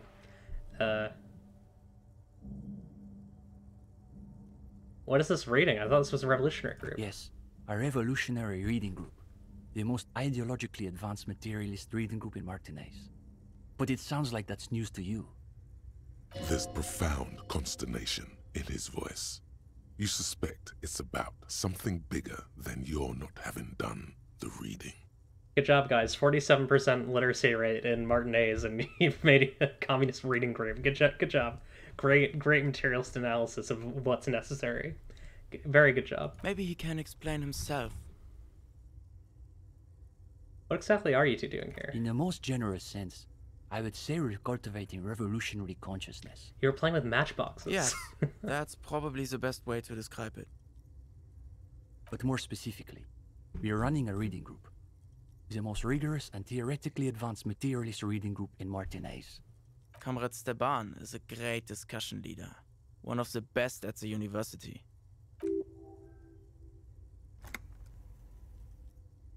It's obvious they take this group of theirs extremely seriously. Whatever you do, don't compare it to a common book club. Yawn. Can you imagine anything duller than a bunch of Beano-clads yanking each other's knobs? Sounds like a place for intense intellectual engagement. Exactly my kind of jam. That's our whole thing. The world is so shallow, all noise and repetition. We're interested in genuinely radical critique. Precisely. We are not interested in senseless parroting. We like to read critically. I hate this. Within the contours of Mazovian historical materialism, of course. I didn't realize they taught radical Mazovian theory in the universities. Huh. As though you can call that problem Thou teaching. hast journeyed far. Hey, Alex makes crap. Thank you for the rate of 1. How you doing? Alex and viewer.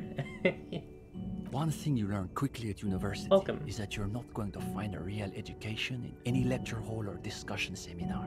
We're talking to these student communists. We are post-attendance, basically. Exactly. The only worthwhile part of the so-called École Normale de Reversol is the library. That's where we've made our greatest critical strides. But yeah, hi, I'm Eclipse. I stream RPGs mostly. I'm streaming Disco right now. It's a good game. Highly recommend. Yeah, welcome. Welcome, friends. Okay, so what is your group reading? What does your reading group actually read? We study all the foundational texts of Mazovian theory, of course. Just last week, we finished the second volume of Puncher and Watman's Innocence of Capital. It's truly extraordinary. And before that, we spent 6 weeks on State and Plasm.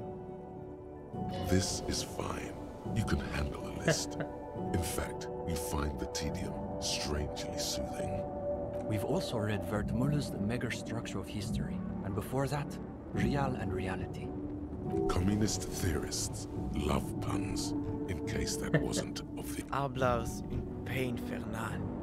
The original Fizdale translation, not that worded-down revisionist garbage. The music is mixed a bit high, by the way, if people are curious. I'm actually going to turn it down a little bit. Obviously. But, sorry, he of course, snorts. Our special emphasis is on the theories of Ignace Nilsson and his followers, especially the inframaterialists. Wait, who are these inframaterialists? Ah, nice. Glad to hear. Yeah. It's a really good game. We're kind of approaching the end of it, by the way. See, I want to keep an eye out for anything that seems spoilerific. Be careful. Hey, who are You're these not familiar with him? inframaterialists? It's pretty advanced stuff. You may not be ready for it yet, gendarme. The two young men exchanged skeptical side glances. Okay, but then who's this Ignace Nilsson guy? Only Krasmazov's most trusted lieutenant, the evangelist of the revolution, and the founding father of the People's Republic of Samara. It's hard to overstate how unimpressed he is that you've never heard of this world historical individual. Yeah, well, I'm not doing encyclopedia, so... He also happens to be the greatest communist theorist after Mazov himself. It was Nilsson who first postulated the existence of ideological plasm, which forms the basis of inframaterialist theory. The young man sighs. His companion looks about furtively. I don't think this is a good question to ask. Where's the rest of this reading group? What do you mean? This is the reading group. Shouldn't a group have, like, more people in it? We're in something of a rebuilding phase. Some of our former comrades didn't have the ideological fortitude our work demands. Okay, doke. Take care, Alex. Good. Nice to meet you. Alright, but what happened to them? Intellectual attrition is maybe the best way to describe it. Felix said he couldn't keep up with the reading on top of his classwork. And Susanna wanted to read text other than Mazovian theory.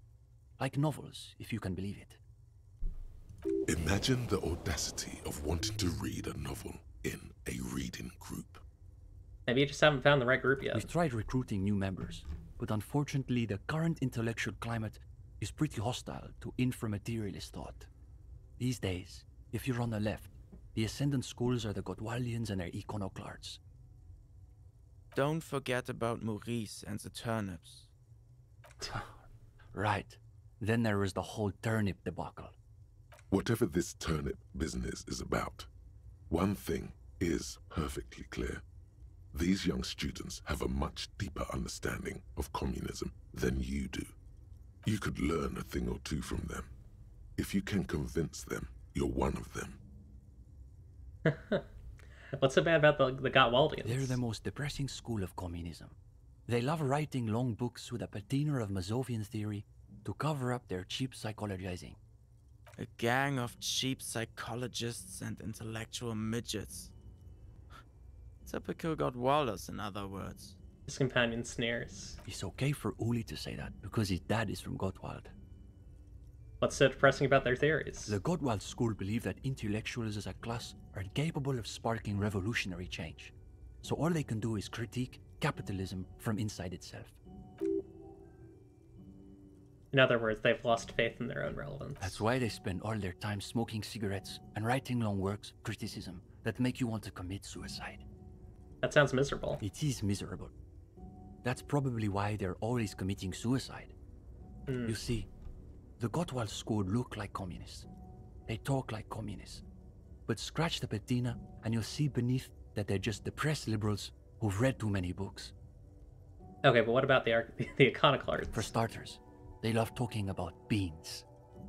What's wrong with beans? I like beans. Oh, sure. But iconoclasts are obsessed with beans. They love thinking about beans. They love counting beans.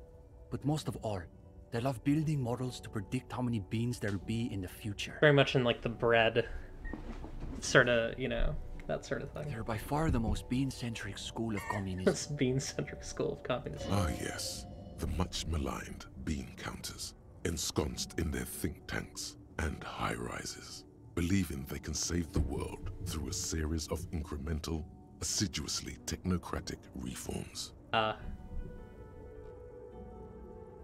don't get it. Are the beans a metaphor? If only. They've got all the beans accounted for in their asset sheets, their quarterly budgets, their future projections. But for some reason, there are never enough beans to go around. So we've just got to cut our bean rations in half. And next thing you know, there are budget cuts, so now we've got to cut the bean rations in half again. You see, iconoclasts claim to be communists, but in reality they're just liberals with hard-ons for spreadsheets. What about the liberals? Are they liberals too? Of course not. The only people who actually call themselves liberals are mouth-foaming reactionaries. Basically indistinguishable from fascists. You'd need an X-ray machine to tell the difference. What about Cindy? Is she part of the group? Cindy is... how to describe her role? Something of an ideological auxiliary, perhaps. Yes, that's exactly how I would put it. And naturally, we support her radical counter-liberal aesthetics. But she refuses to submit an essay, so we can't call her a member of the Oh my god. That doesn't stop her from using the room for studio space, of course. Ugh. You say something about turnips? It's an unfortunate story. You see, our ex-comrade Maurice is something of an economist. He's studying macro and microeconomics. Right. So a few weeks ago we were discussing the extra physical capabilities of the revolutionary state. And Maurice said... what were his exact words, Ulex's? It was unbelievable. He said, turnips don't care if they are grown by communists, moralists, or Vulcan. They grow just the same. Basically, he was rejecting the whole foundation of inframaterialist theory. Oh, he was right. What is this inframaterials business they keep blathering about? You've never heard of anything like it. Remind me of what inframaterials theory says about turnips again? Simply that under suitably revolutionary conditions, crop yields naturally increase relative to non-revolutionary crops, which Morris somehow has the gall to deny. Yeah, these guys are wild. Might be positists, yeah. Susanna said that he has been hanging out with some non-communists lately. For us, the question boiled down to, if you don't even accept the basic ideas of Nielsen and inframaterialist theory, why are you in the reading group? So you expelled Maurice from the reading group over an argument about turnips? Well, it wasn't so much that he was expelled. He just quit coming. We haven't seen him around for weeks. I've heard enough. Let's talk about something else. Go ahead. What were you doing with those matchboxes just now? The young man frowns at the little pile of boxes on the floor. Nothing, just messing around until the meeting started. They're watching those matchboxes awfully intently for two guys who are just messing around. It's almost as though they were trying to create the most unstable structure they could. with predictable results. Do I know you two from somewhere? I don't think so. Unless you've been hanging around the Culture Studies faculty at the École Normale de Revachol. The young man gives you a curious look. Perhaps he subscribes to La Fumée. That's sarcasm. He does not expect you to subscribe to radical communist periodicals. Of course, they're the ones who produced that overall critique of Tip Top Tournée. Aha, you two wrote the piece about motor carriage racing. You've read our article. For the first time since you've met the young man, words seem to desert him. That I did not expect. His companion is blushing now, a sheepish grin on his face. Well, don't keep us on tenterhooks. What did you think of the essay? The delicate egos on these boys. Even though you're just some cop, they're desperate for your approval. Hey, you're not just some cop. You've got highly developed critical faculties. Now's your chance to show them off. It sounded like a recycled university essay, frankly. Well, I hope you'll let us know when your monograph is coming out. I bet he's never written a substantial essay himself. He's really got no right to critique. None at all. Well, there you did it. You stung them. And to what end?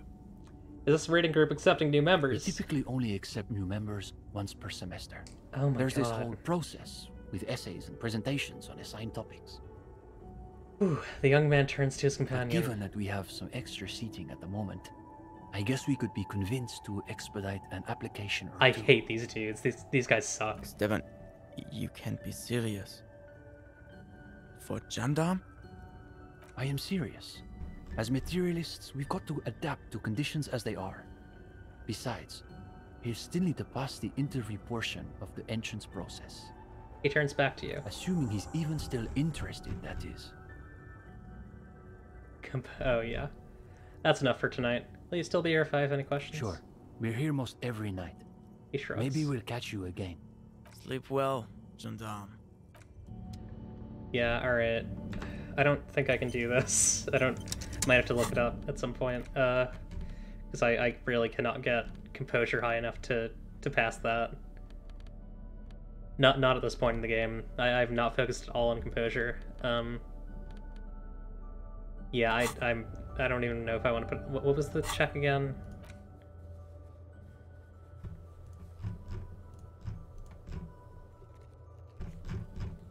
Alright, that one's back on.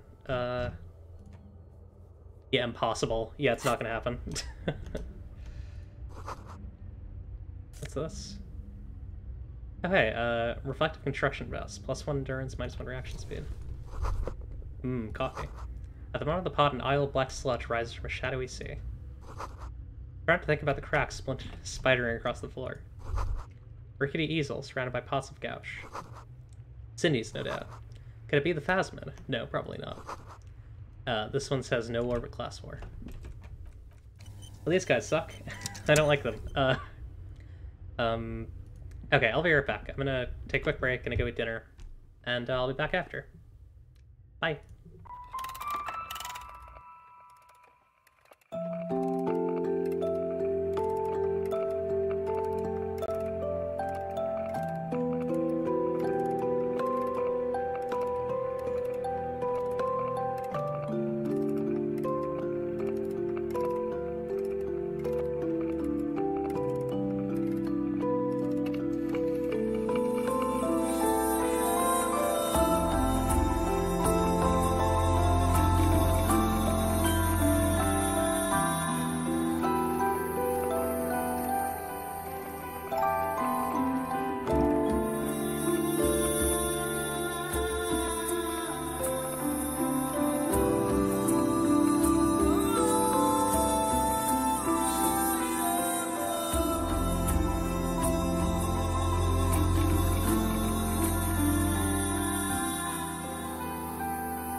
Hi everyone.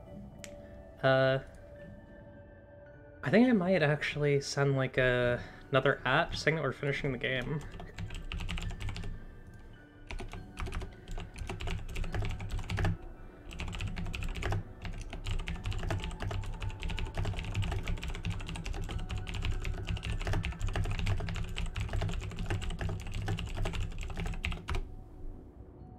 Okay. I'll put out a tweet too.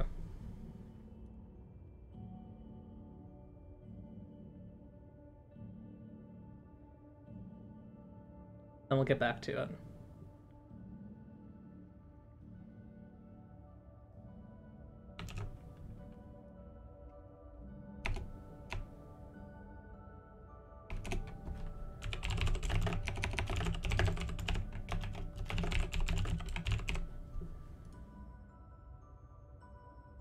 Okay.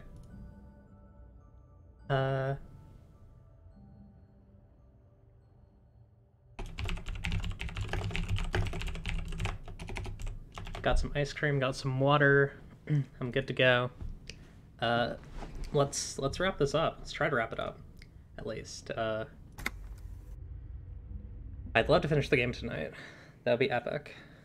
'Cause then I can go back to other stuff. You know.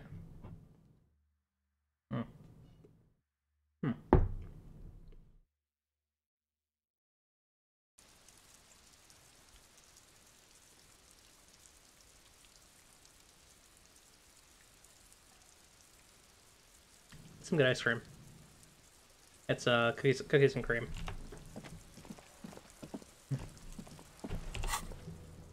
Damn, no fast travel. Alright, I have to go the long way around. Well,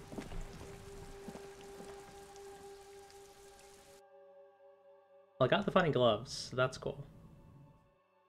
Hi, I don't know where the other armor is. I would love to get the other armor, but also... I feel like more than that, I'd like to finish the game. Honestly.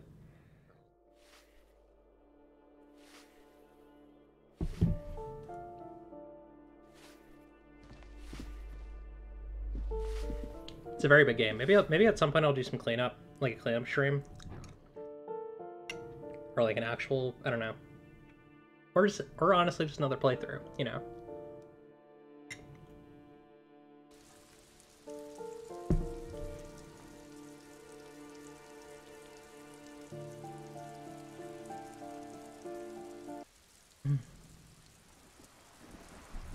Although honestly, I feel like actually getting to like the guts of the game is a thing to do on like a subsequent like off-stream playthrough. If I were to do a playthrough in like the actual future, I would want it to be like after I've forgotten a lot about the game, you know? Like I would want it to be kind of similar to like when I inevitably do like my Dragon Age playthrough, because I've forgotten most of the things that happen in those games. Okay, well, let's fast travel to the Fisherman Shacks. Yeah, like I think one of the main things that I would do if I were to play this again is try and actually do the church quests. Or I don't know. Maybe probably do another political philosophy, different copy type, stuff like that. Honestly, I might just look up the church because I got so close to it, you know. Like,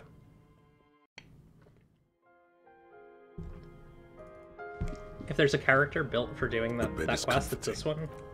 With like high shivers and high, The bed underneath you is soft, if lumpy. Waves wash the sand underneath the hut, then grow distant to your ear.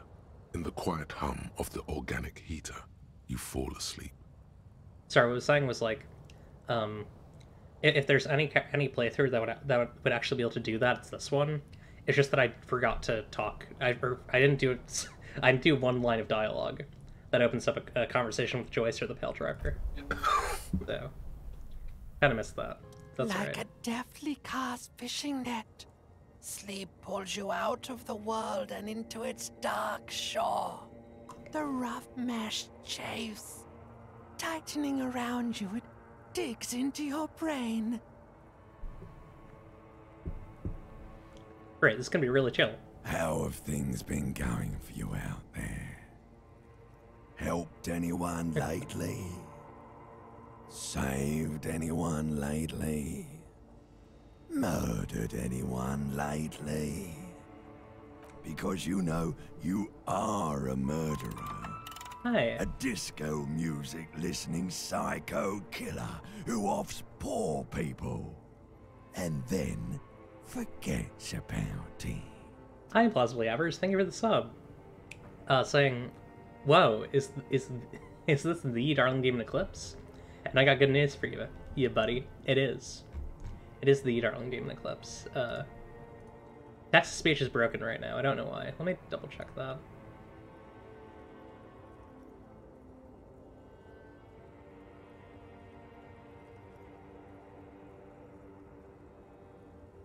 Huh, should be working.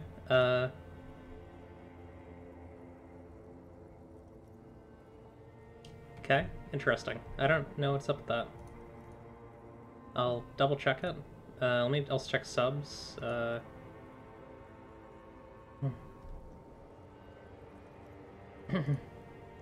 I don't know.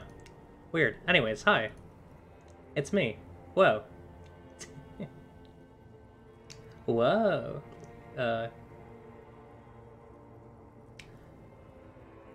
Okay, so I'm a murderer, and that's bad. Hear that? He doesn't even flinch.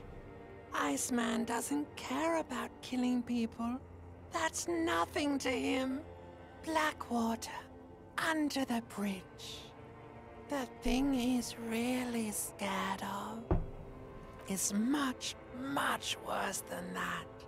What is it? Don't tell him, sister. It's too bad. They're right. This is their function. To keep you from it. Why are you doing this? I just want to sleep. I can almost see the dark. We're trying to help you. All these processes, these tortures, voices and tremors are all just distractions, flares and countermeasures to keep you from the last dream. The worst of them all. Last dream? The last dream will be total annihilation. Cinders peeling off the fuselage. We won't be there to help you anymore, Harry. We will be dormant. You will be naked and alone. And the air will smell of apricots. Of hell. An ancient sadness, brother. 10,000 years later. In front of the video rental. There is a warm breath on your face again. Everything is okay again. Everything is so okay. Doesn't sound like it will be okay. Your eyelids flutter open for a moment. When you close them again, you sense the light of the room around you. You're back. In 2 seconds, the alarm will ring. The last thought in your head before waking is, maybe you shouldn't have seen that stained glass window in the church. Open your eyes.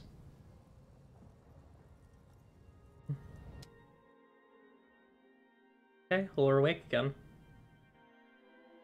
Yeah, you did the ancient reptilian voice a lot. Good. Ancient reptilian brain. Well, we'll be met back up with Kin Kitsuragi, and he'll be able to help us figure out this this Fallen, or it's Feld, not Fallen is the tracksuit. Feld is the electrical plant. We wanna go deal with that. Get up, buddy. Oh god, he fell asleep in the chair. Jesus Christ, dude. Or I don't know if he fell asleep in the chair. I think he might have just moved over there.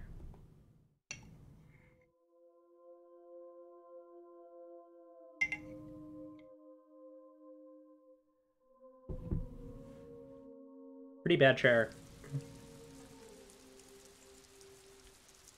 Though when you're when you're an alcoholic, like Harry, it's hard.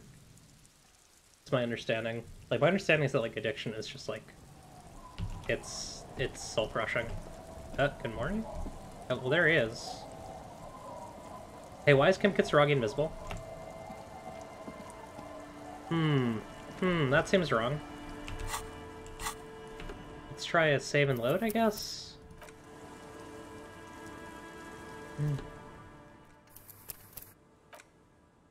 Why is Kim Kitsuragi invisible? Let me just see if this helps at all. I'm freezing for a moment, just see if it helps. Kim's new late game superpower. Yeah, wow.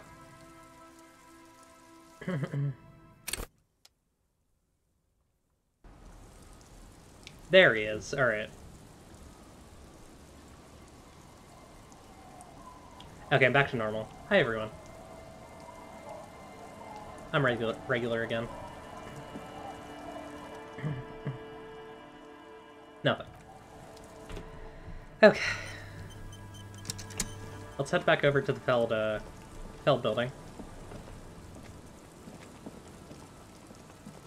They gave him... Yeah, they had a couple stealth boys over there. Just to help him out.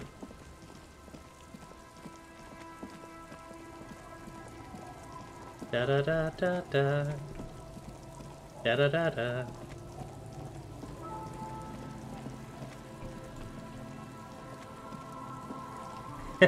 I used magic on the video game with my intense frozen stare. That's right. So yeah, we're about to play the end of Disco Elysium. I'm pretty sure. I think we're approaching it. I don't know. Does anyone have any questions about how I like this game? Any questions about, I don't know, any questions about the game that I might be able to answer just based on, you know, things you might have missed? The water runs from the west. The source is upstream. A broken pipe. It does call for celebration, yeah. My hope is we'll finish it today. I don't think the end of the game is that long. Oh my gosh. Wow. Hey, Impossibly Average, thank you for the 5 gift subs. To viewers. Oh no, lag. Why is there lag now? Hang on, let me also just double check this. This section of the coast hasn't been used in decades. I do like this game. I think that there are a couple of issues with it, but overall, pretty good game.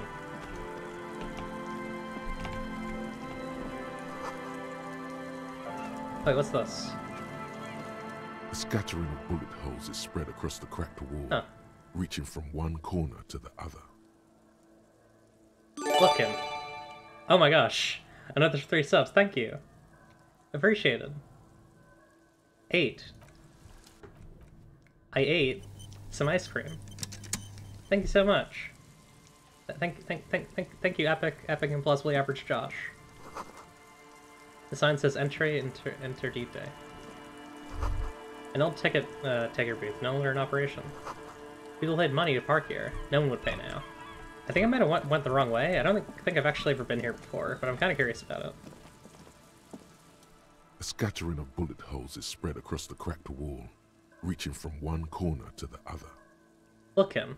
Even more bullet holes. Something's definitely gone down here. Correct. The density of the bullet holes is Nice. unusual. Even in a general average bullet hole frequency in Martinez sense. Grim affairs. Thank you, Josh. The lieutenant examines the wall closely. Meaning, this is a lot of bullet holes. Looks like fully automatic rifle fire. Something you don't see these days. Why not? The manufacturing and sale of automatic rifles was curtailed after the revolution. The destructive power of such tools proved to be too much. We do need to retain some humanity in this world. Yeah, that's fair. Let's get some visual calculus gear going. This one, I think the police coat. One of them. This one. And quick save. A scattering of bullet holes is spread across the cracked wall, 83, reaching from one corner. Unable to piece together the big picture just now. There's a hole in their hypothesis. Fine, okay. The scattering of bullet holes. All right, that was an 83. We're safe scumming that one. Sorry. I have mixed feelings about it.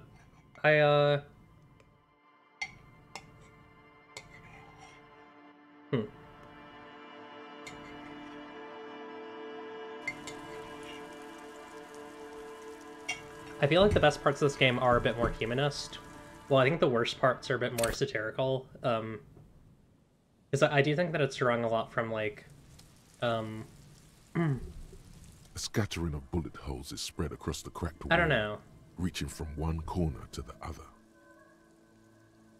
I think, like, this game is trying to express a lot of people, like, trying to make a lot of people, or depict a lot of people you don't usually see in games who are, like, pretty bad. And, I just feel like, I don't know. Maybe I prefer just a bit more, like, fantasy and like, I don't know, a bit more optimism sometimes. But I think it is necessary. I just don't know if I don't know if this is a setting that I want to, like, you know, I don't know if I want to play this game a whole bunch more, if that makes sense. Try it again. A row of ghostly shades stand facing the wall. There are Yeah. many of them. A dozen at least. Their heads lowered and eyes blindfolded. It's quiet. No sound. No movement. 10 meters away, other shades are lined up in an orderly manner. Automatic rifles primed. A gust of wind blows by. The coats of the firing squad flap slowly in the breeze. A single person stands on the side. I know Ian was talking about a lot about how, like, a lot of stuff in this game as well feels very well observed, but some of the stuff that doesn't feel well observed feels more, I don't know, it feels bad. It doesn't feel good. Snowflakes fall on the wooden planks and the surrounding sand dunes, covering the land with the white of innocence. A long time has passed since the moment of this fusillading. Rain and brine have since washed all the blood away. Not a trace remains. What is this? The abundance of bullet holes leads to two options.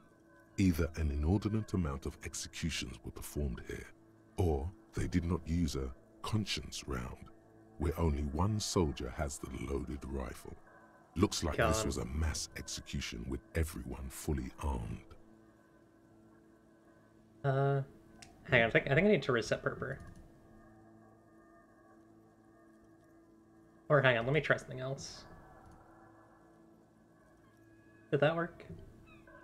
No, okay, yeah, I'm just gonna reboot Purpur entirely.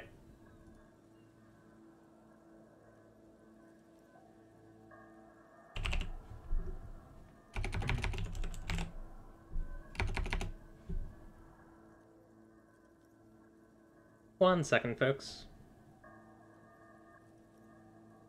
Sometimes alerts break Streamlabs and make it use unnecessary amounts of CPU. I don't know why.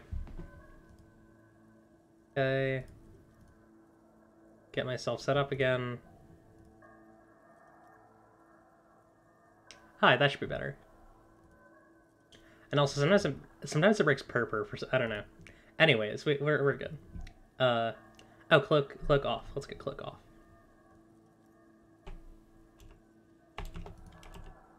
There we go. This will be even better when I eventually get, you know, tits.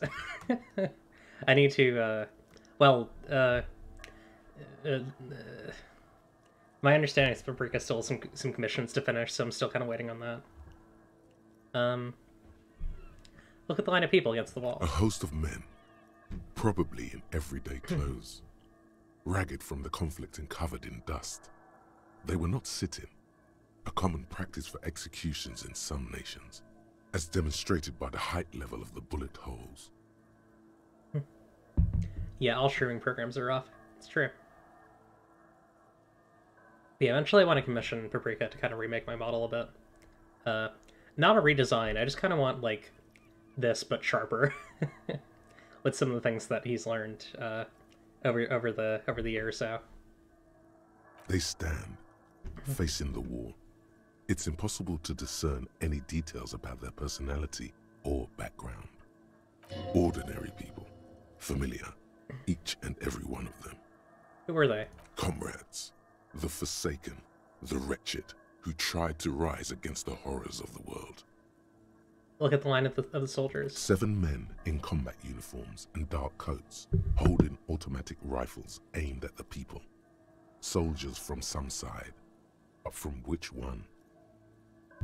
Look at the person standing on the side. The commandant, the one who gives the order. Machine gun fire crackling through the air. The lights of the muzzle flashes dancing on his face. Kim, who was in this execution? I don't know. I don't know who died here, lined up beside that horrible wall. It could have been any of the parties involved in the revolution. At first, the lieutenant doesn't say a word. He just stares at the wall. Perhaps the ones executed here were the loyalist conservatives, killed by the communists at the start of the Civil War. Or it could have been the communists, put to death during the last stretch of the conflict by the coalition forces. Remember what Trent Heidelstein said about Veld? What if it was the Feld personnel when their assets were being seized by the revolutionaries? Another likely scenario. Lieutenant nods. You mentioned coalition forces. Could have been them against the wall. Yeah. It's very unlikely the coalition forces were the ones who died here. They were always the last ones against the wall. To be honest, if a coalition member was anyone in this situation, it was a commandant, the superior giving the orders. Goodbye. A cold sea wind blows away the figures. Behind this building, the other one, once filled with engineers and designers of Feld Electric, now collapsed and dead, but for some rats. You feel drawn, for some reason, to the faded mural again. Oh, you know what we wanted to do? Hang on, before we do this, we need to go back to the lady. Hang on, let's quickly also check this. The door is not only barred shut, it is inaccessible. Oh hey, Fawn Peepo Peepo. That's another +2 to logic. -1 perception. Looks very silly. I mean, I can see what the percentage is on that, the church again. A door, a building, a hiding place. Could the instigator be inside? There's no way the perp is in here, officer. Look how scarred the boards are. All attempts to pry them off have failed. Kim, you think she's in there? Pointing at the boarded up building. The suspect? God, I hope not. I can't see a way in, though many have tried. He inspects the bars. Can I try to get in though? Not this time. The opposition is insurmountable. But Have I some like points. the spirit. Have some points. It's lonely and cold without points. Love to get points. And dangerous. Dangerous too. Nothing more to do here then. Okay. Yeah, let's go talk to the lady, the sword lady. I want to go and I want to ask her on a date.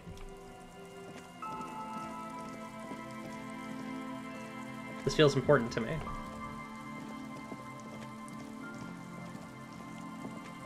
Get ourselves back around and over.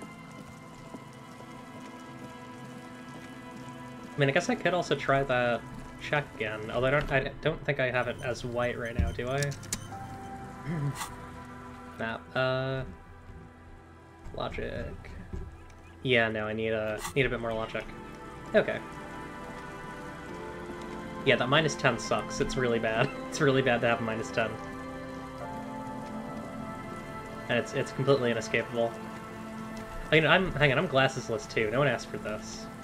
Yeah, there we go. Now we're back to good. Back to where I'm supposed to be.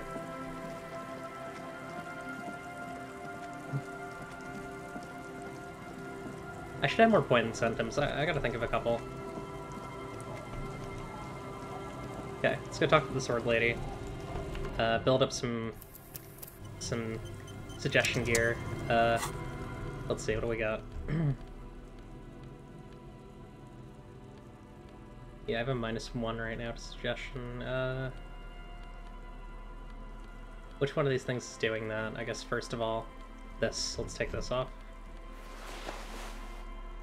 Yeah, they are hard. Especially when they're not, like, game-specific, but, yeah, I have a couple vague ideas that I might try. Not totally sure yet, though. I want to give them as a surprise.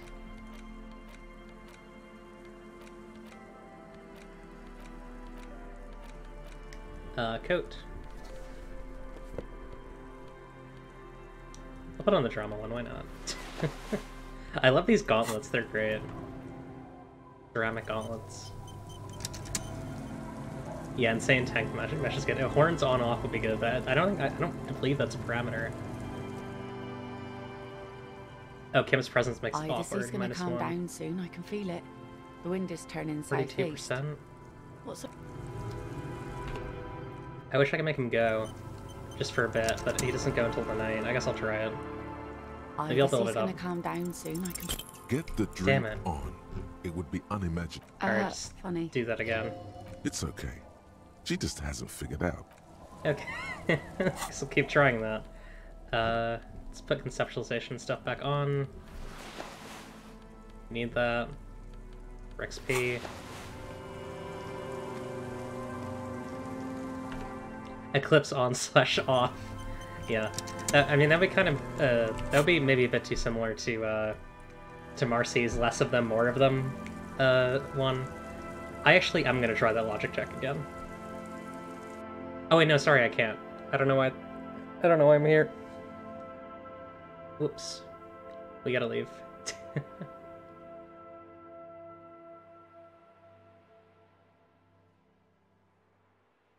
100k points ends the stream. Yeah. It's an option.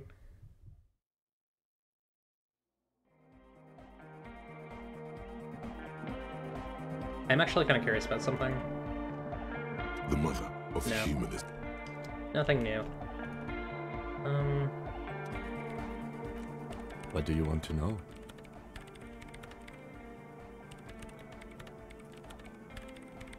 Ask him about the pissing competition. Now that we've inspected the scene, I want to know more about this pissing competition you mentioned. What's there to say? It's just stupidity. What kind of stupidity? The cop kind. Our precincts can't decide if Martinez is part of Jamrock or the Industrial Harbor. Yours or mine, as if we somehow own parts of the city. Among Us on and Typical off. street gang mentality.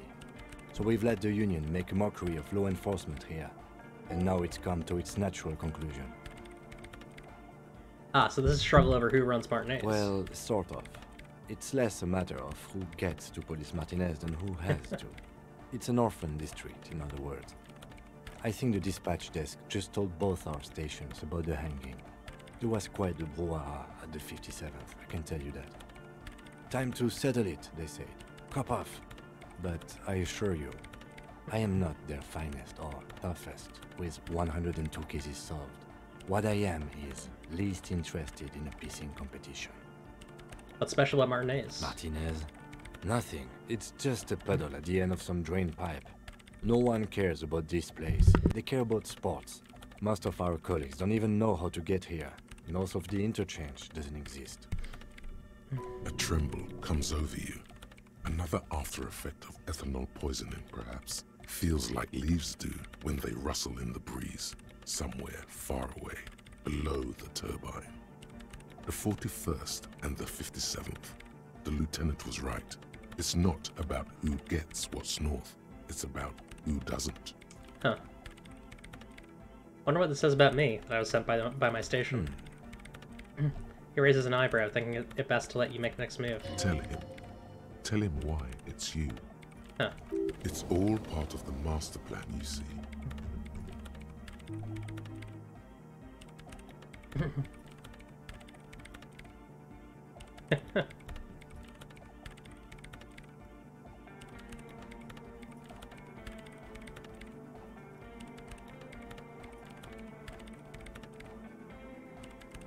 Oh, these are really funny.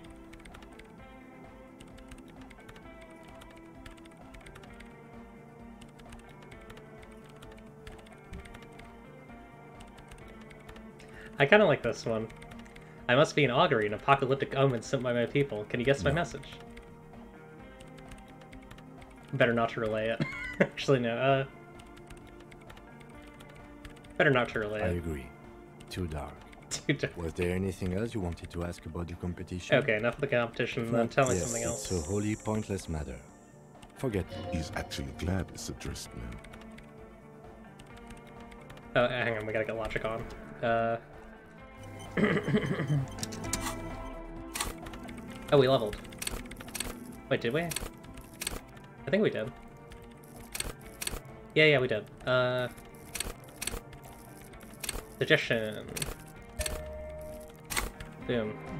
We'll put more logic on. This one. This one. Don't we have like a logic undershirt or something? Logic glasses? Yeah, logic glasses. That's +3, it's probably enough. Okay, solving machine is Columbo type shit. Yeah. Yes? Why did the 41st send me? 97% is pretty good. Look at you. It's because you're a failure. They sent you to Slight, Precinct 57. Yeah, that makes more sense than the other stuff I thought of. Just think about it for a second. You're a raging alcoholic who showed up 3 days late and argues with his necktie. You weren't sent here to win. Kim, what if my precinct sent me on this case because I'm a fuck up? Like, as a joke. I've considered it. But it's not true, right? I don't think I can say one way or another. I do think it's somewhat unlikely, though. Why's that? I checked the records. This jurisdiction dispute, who polices Martinez, reaches back to the 30s. It's as old as my station. And all this time we can't decide who gets Martinez? I think, yes, both stations would prefer a win. Do you really see me as a safe bet? Safe? No. But you're old. You've made it this far. Something has brought you through. We've only just started working together, so I don't know what it is yet. But it's there. So no, I don't think they sent you as a joke. And even if they did, they are in for a surprise. He's right. There are no airtight theories, just paranoia. You've given it some thought. Now let it go. Nothing. Alright, let's get back to conceptualization gear. Not this one. Actually, you know what? I just got a point of suggestions. Let's give it another shot, huh? Yeah, there we go. +1 suggestion.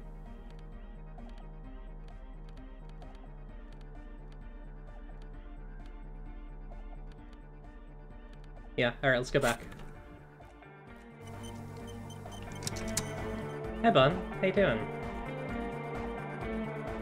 We're just finishing up the game, I think. I'm doing a couple of last things. A few things I'm gonna miss, but I'll probably look them up. Like, in terms of stuff in this playthrough, but, otherwise, I'm just, been trying to go on a date with the sword lady, and then I'm gonna see if I can find the suspect. And I think we'll get towards the end of the thing.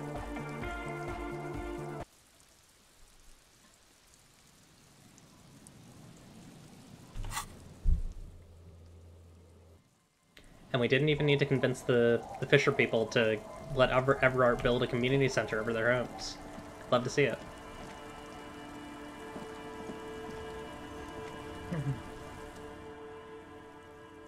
Aye, this is gonna calm down. Hi. Hi, Bun.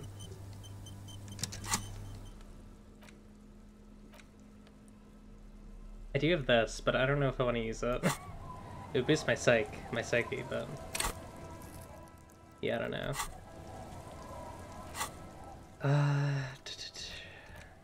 8 hours on this? That's cool.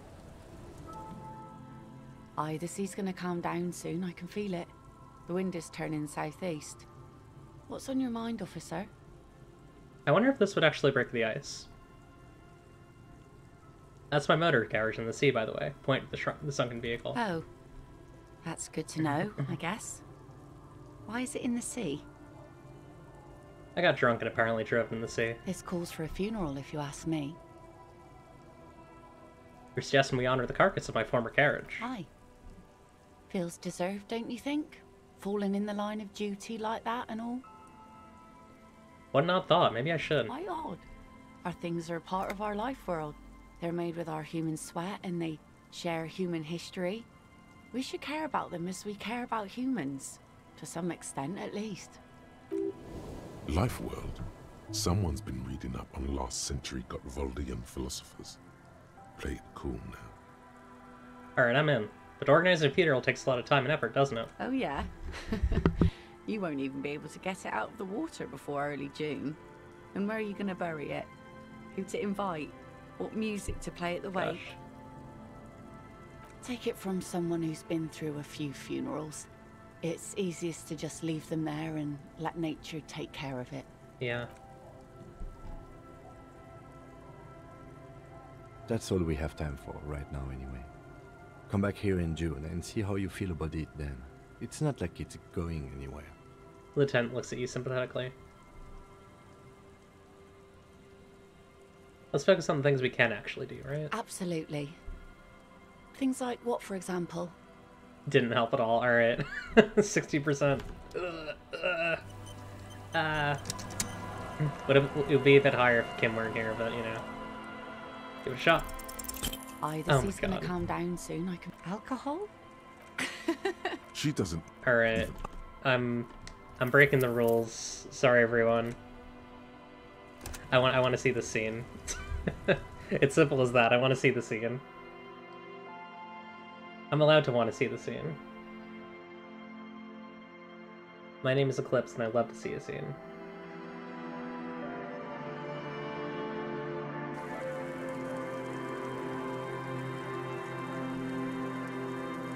It's actually great to see a little event that occurs between people, and it's even greater to cheat to do it. Either she's gonna calm down. Funny. Great. Actually, I don't even need Now to do you the. reminded her of the husband. Yeah. It's like a bit over 50%.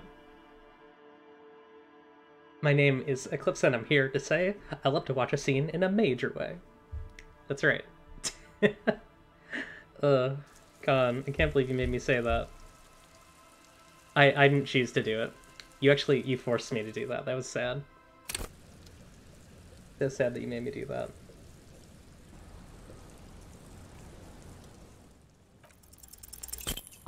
Come on. Now you're just being rude.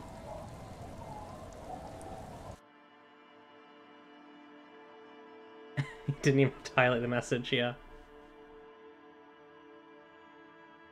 Yeah. To be fair, my chat is not that fast anyways.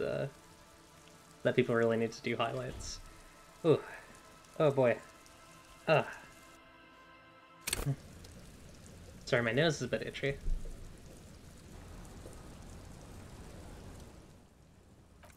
Come on. Alcohol. What? What is up with these odds?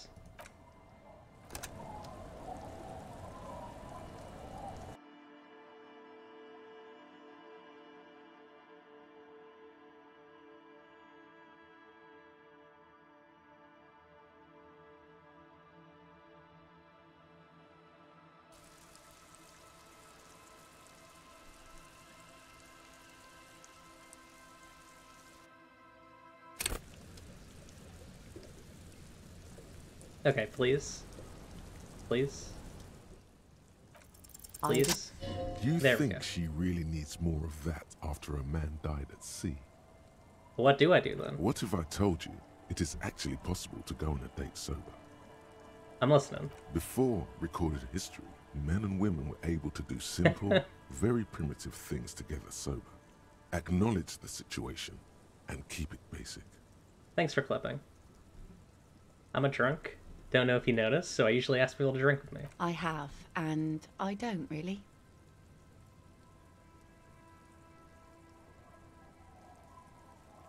Lillian, walk with me. Just a walk? I don't know, officer. I would not have taken you for an innocent perambulator. She feigns extreme surprise.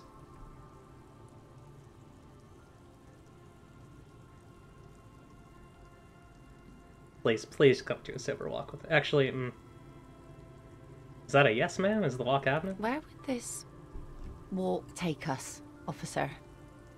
She's thinking, eyes mapping your rugged features. There's a nice view on the beach I found. Land's End.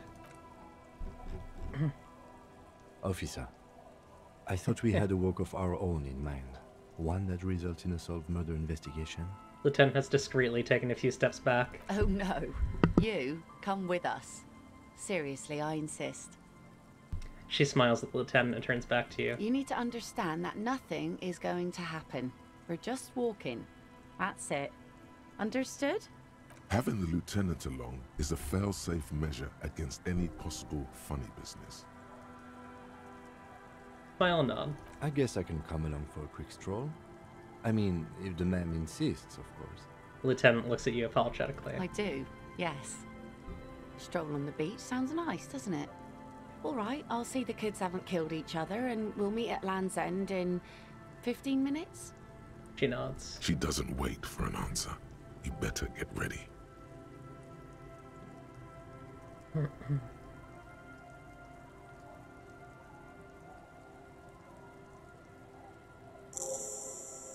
Okay, we're gonna meet Lillian at Land's End in 15 minutes. Also, I need to go get my dice. I should do that. Yeah, it's a long game.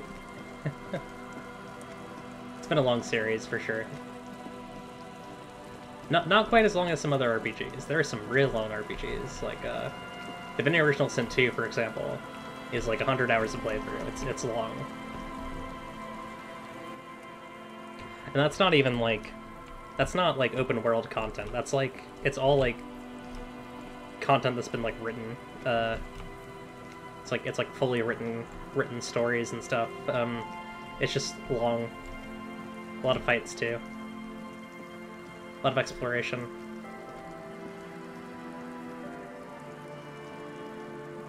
Yeah, the idea that the drumroll thing is very cute. Where's Land's End again? Northern tip of the... Okay. I think I know where that is. I think that's over by, like, the like, weird tower thing. I get so lost here.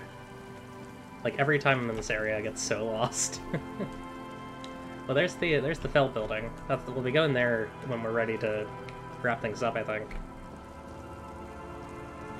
Not the stream, the game. Okay. Yeah, I think I went the wrong way. Badly. Hi, Eden. Welcome back. The bun has arrived. A little rabbit is here.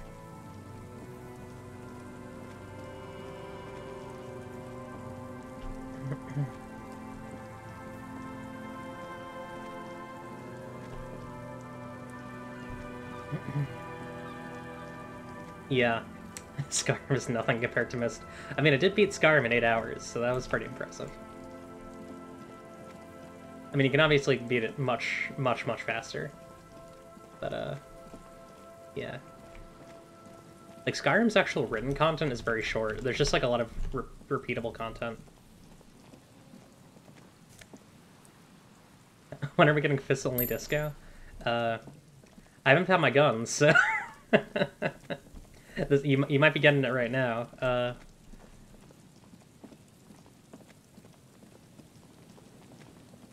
Eclipse speedruns. I do still want to try and do a blindfolded Dragon's Dogma speedrun. Well, here she is.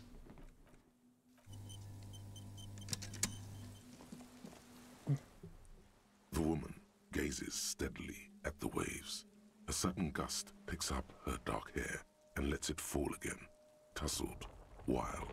She brushes a few stray locks from her eyes, and only then spots you approaching. Aye, so here you are. Sun is up and there's a ton of snow coming down. Well, it's not really snow, it's slush. At least it keeps the drunks and teenagers at bay. She catches a flake. Yeah, I don't know, I gotta figure it out. Know that you're not the first guy to bring a girl to Land's End. This is what the locals call a make-out spot. That is not going to happen here today. I just want to make that clear, Dimples. She turns to face the sea once more. Her thoughts are still elsewhere, with distances across the water, and with the water itself. Across the rusty water, that's La Delta, the financial district. In the mist-covered distance, towers rise as a rebuke to the poverty of this coast. This is a very weird... This is a very weird question to ask. You seem surprised that I made it. Drinking men aren't known for keeping their appointments. Wouldn't miss it for the world. The world? Those big words men like to throw around as though they had weight. She laughs. Let's just admire this piece of the world we happen to have in front of us, eh? The thing about the Dragon's Dogma thing is I feel like I have a good enough sense of the geography of that game. I'd probably have to practice quite a bit. But, I don't know. It sounds fun. She nods to you, playful glint in her eyes. Here it comes. She says, as she turns back to the sea, the weather begins to clear under her steady gaze. So fast as to make it seem like the weather turns at her command.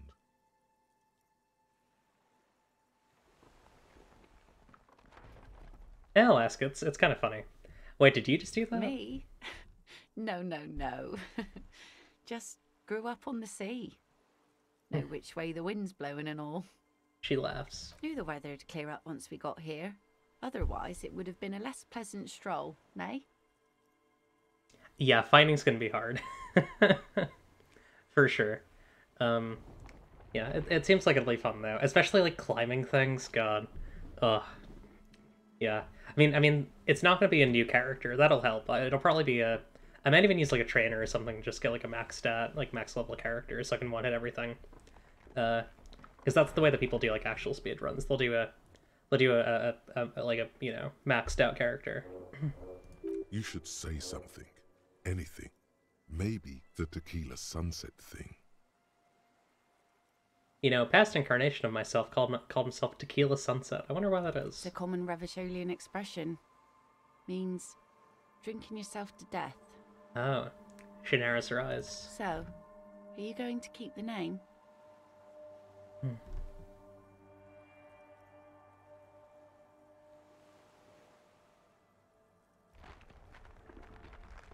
This is a new model of me. It'll need a new name. Can't wait to hear it. She smirks and turns toward the sunlit sea. The sun reflected in the waves and the skyscrapers rising across the bay is mesmerizing. Your mind clears for a moment as your senses take it all in. Not just the glass skyscrapers, fragile looking in the shimmering air. River Esperance flowing into the bay. Oh, that's interesting. I can't get the Fleischer, you know, the Fleischer image out of my head for rhetoric. Isn't it strange for this all-powerful thing, the sun, to be so generous towards us?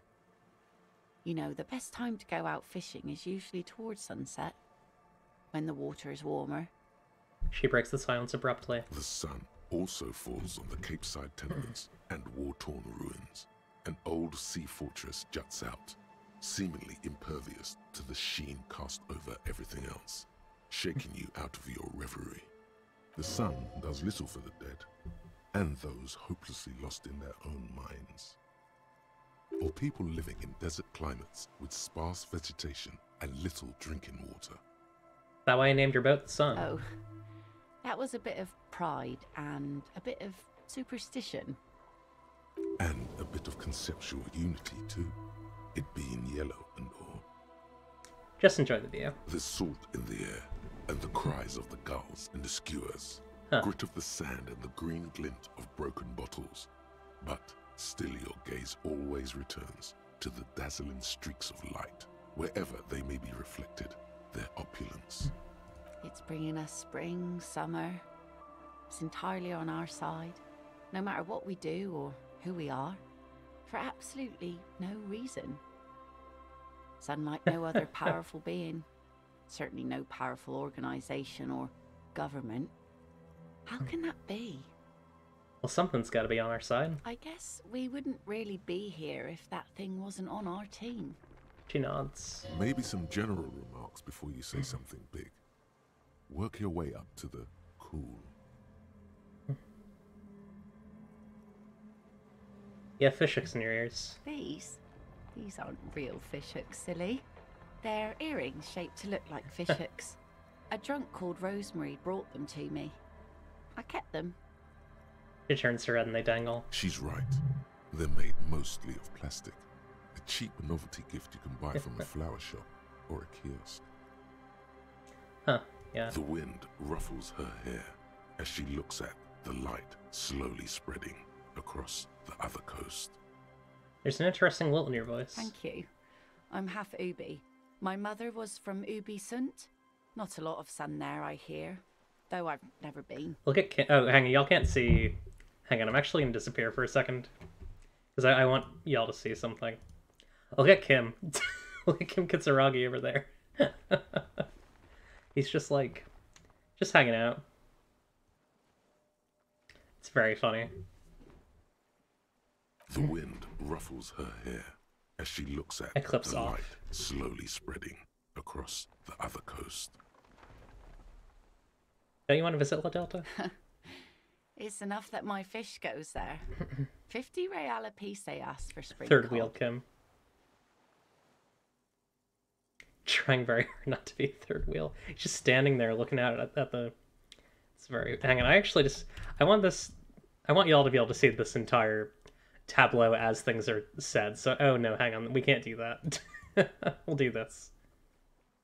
I'm here now. For a second. Out on the terrace of La Fru de Fond, a hip business lunch spot in downtown La Delta, glasses clink over a spread of oysters. Someone can't decide what to eat. Someone recommends a ceviche. Someone shields her eyes, trying to see across the bay. Come on. Come on, come on, come on. Come on. 83? Here we go. Ah, thank God. 2 different approaches to cap this off with style. So we got 2 options. Stare into the sun. Yeah, massive thermonuclear reaction. 5 billion years old. The sun is a god. The only fault with the sun is, it shines on us as well as our enemies. I kind of like this one. Stare into the sun. Yeah, the only fault with the sun, yeah. Aye. And a benevolent one. When did you last have one of those on your side? He nods.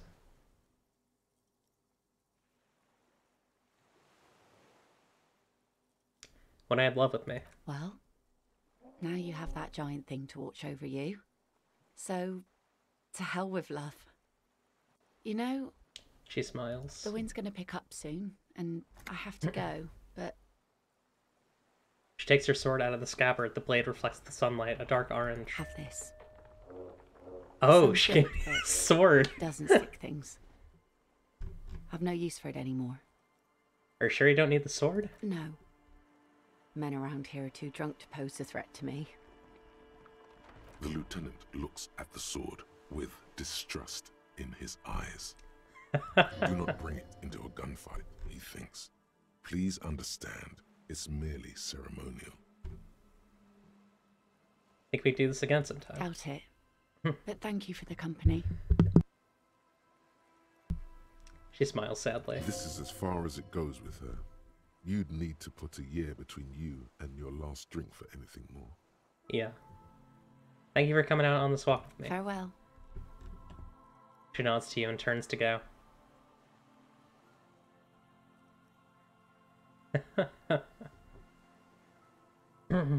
As she walks off, the wind picks up, and the light from the sun seems to fade.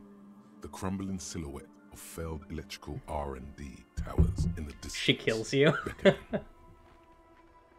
Love to have a sword. I hope this has been refreshing for you, detective. Let's return to our search with a fresh pair of eyes. I mean, it seems like my guess is that whatever I'm looking for at Feld just got easier to see, so that's good. Is that a tool or is it a... Oh, yeah. Cool. I can now carry a sword at my hip. Yeah, I'm gonna carry it for a bit. Why not? I'm gonna bring this to a gunfight. I know he said not to, but I'm gonna... Or I know he thought that I should not do that, but I will.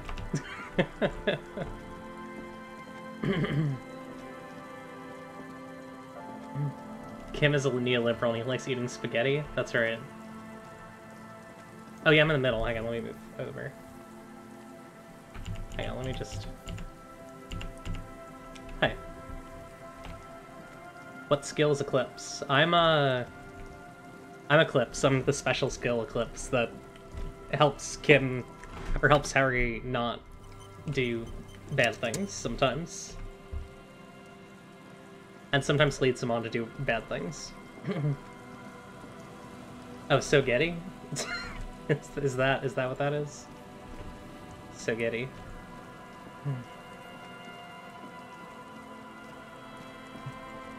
Yeah, let's see.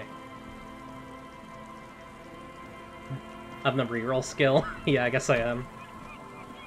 Alright, let's check this felled electrical thing again. The once bright mural towers above you, saying, Could Ruby be in there? In there? She could. Or she could be in the identical room over there. Or in that boat shack. In that church tower, maybe. Why single out this one building? Oh god. Alright, so Shivers 8. Impossible 20, very high.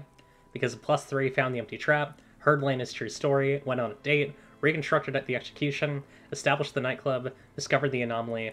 And notified the working class woman about her husband's death. Alright. Listen to the wind. Even though you're sure you succeeded, all is quiet. There is no cold hand brushing against your forehead. No rustle in the reeds. The wind has died down.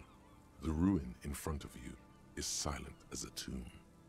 What was I even attempting to do here? Trying to talk to the wind. The city. Whatever you thought would happen did not. And now you're just standing there in the pale of the morning with your hands fallen to your side. Is trying to talk to the city something you've done before? Is it in your secret repertoire? A trick for when you're out of ideas? A prayer of sorts to Rivershaw. That's a really... These are two very different answers, but they're both really good. Turn to the lieutenant. She could be anywhere. How do we find her? Do we? I was really hoping she'd be in the village. Okay. The lieutenant sighs and gets a hold of himself. She's probably north of the village, and this place is a peninsula. We already scanned most of the outdoor areas on our wild cryptid hunt, so we have an understanding of the geography, at least. And then there's the church. We've already searched that and can rule it out. I know it doesn't feel like progress, but exclusion is a step too. Anyway, we do it the old-fashioned way, sector by sector. Go over the whole peninsula, ask the locals, enter the places where we can enter first, like we did in the village. And if that fails, if we don't find her? Then, if we're desperate, we can look where we can't enter. Bunkers, tomb drainage, this place. I'm sure it won't come to that.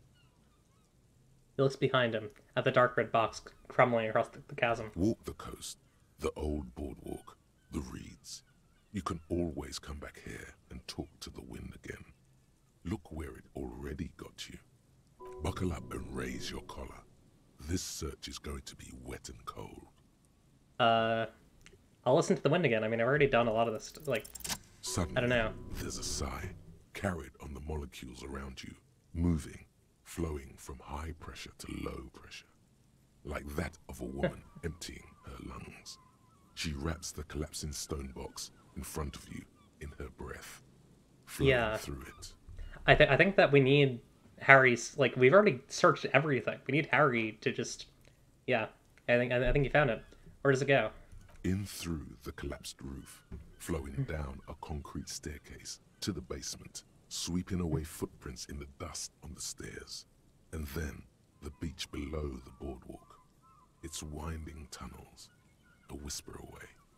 What is happening? She's down there. Say, I think she's down there, below the building. Okay. Why?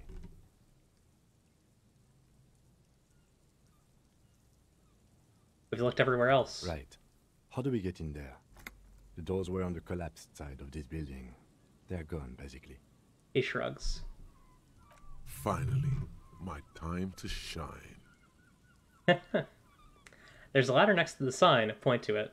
Perhaps we can climb it, enter through the roof. Perhaps you can climb them. We are not climbing anything. I'm 43 years old, and I plan to live to see 70. Alright, let's give this a shot. Apparently Savravois plans on attempting it, so we'll see. What do we have for that? I feel like we have some good items for that, actually. -1, these, oh wait, no, -1. Excuse me. -1. We really don't actually... I guess we don't have many items for this. I might be wearing the one item that I actually have for it. Rip.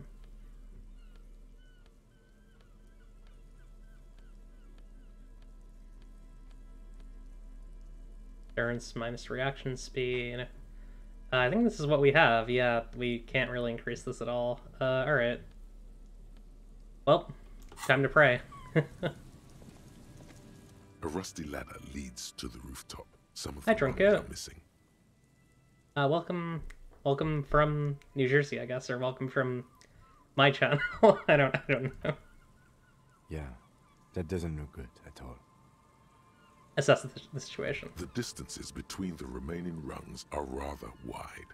You'd have to use the mounting brackets. However, they seem corroded and the peeling rust is razor sharp.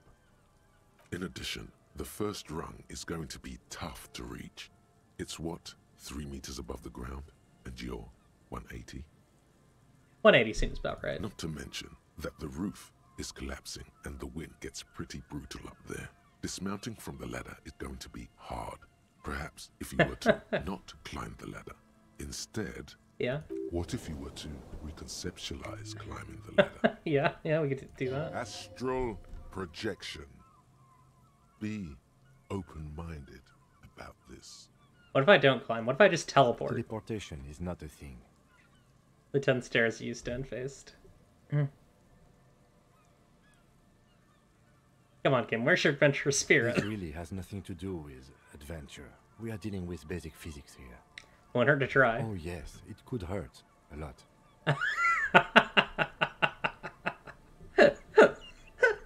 Sorry, teleport to the roof, 58%, alright. Ooh, okay. Guess we'll give it a shot. The rusty ladder leads to the rooftop. Teleport to the roof. All you need to do is close your eyes and concentrate. Darkness enfolds you. You can feel the distance between the bench and the first rung of the ladder. All you need to is... do it. Zoot, zap, pow, crinkle. It's like magic. You feel yourself disappear, your atoms fading out of existence. Oh my god, I can't believe it. Bam! You find yourself on the roof, having mastered the art of physical displacement. I did it, Kim. I teleported. I just saw you climb the ladder. You just climbed it like a regular person. That's really good. The wind at the top of the building starts howling loudly, blowing away the lieutenant's voice. Faintly you hear. Never mind. Find a way to let me in when you get inside. Don't go adventuring without backup, especially if we think the suspect may be hiding here. It's a good thing I have my sword.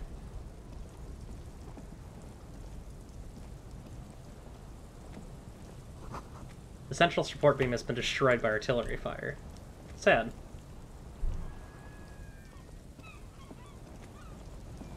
Yeah, dissociating while going up ladders is basically teleportation. That's right. I think that's right.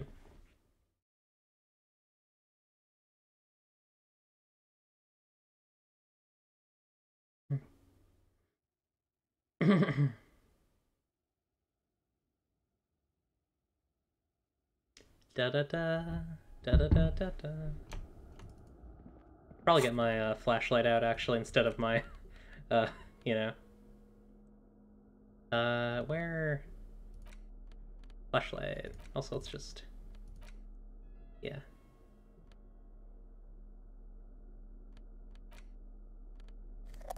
There we go. This glass is covered with grime and dust. You can barely see out. A postcard of Martinez 98.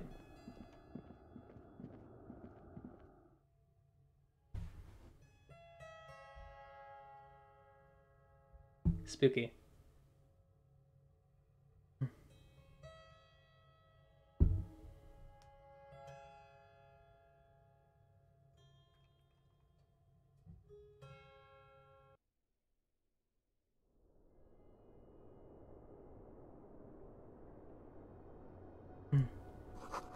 This collapse narrowly sealed the basement. One can barely squeeze by. Antiquated office furniture. Last century, maybe. Brought down and forgotten so long ago. This overturned table is covered in orange mildew, crawling with something. Oh. 2 rusty metal plates that slide apart form a crude door. It's been here under the boardwalk for a while. Who's there? What do you mean, who's there? It's me, Kim. Stop playing around and help me get this door open. Push the doors open. Listen, I don't think Harry has good The doors spatial seem reasoning. to be on rails, but they've gotten jammed. You grab a side and put some strength into prying it open. With the help of your partner, the 2 metal panels slide He really does. with a creak. Huh. I hope no one dangerous heard that. How do you even get there? After you climbed up to the roof, you mean? There's a maintenance entrance under the boardwalk. Oh. It's next to a drain pipe, possibly a storm drain. It was easy to miss before. Interesting. He's quite proud of himself. At least now we know a quick way in and out. Yes, we have an exit, so let's get going. Time to investigate these passages. Hey, he didn't disappear this time. Save. Oh, yeah. Interesting.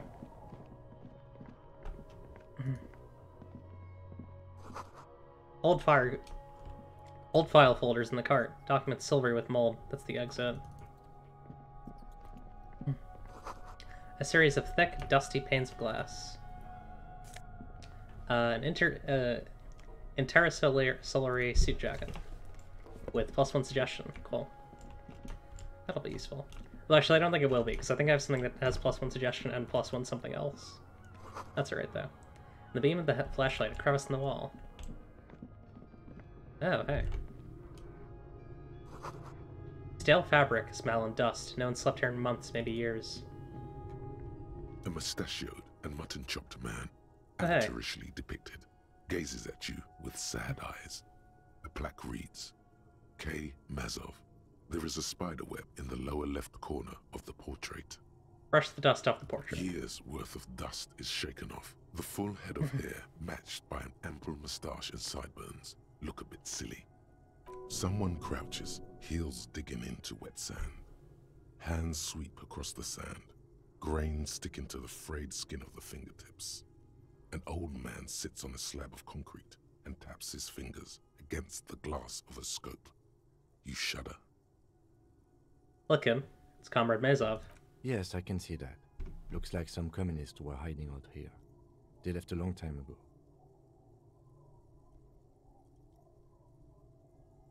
Could it be connected to the Mazov bus we found in the student's room? Millions of depictions of Mazov have been produced. They're not all connected. Besides, that looked like some student. The youths always go for this kind of stuff. A long time ago. How long? Half a century. This was probably part of the network of defense posts the communards built against the amphibious landing. He looks around. I think the purpose of this bunker was to produce propaganda. It would have had radio equipment back then, but that's all been looted. What's with all these secret weapons caches and secret bunkers? We have found a lot of those lately. I guess what most people think of as history tends to linger in rundown neighborhoods. Martinez being what it is, no one has gone through the trouble of cleaning out the old bunkers.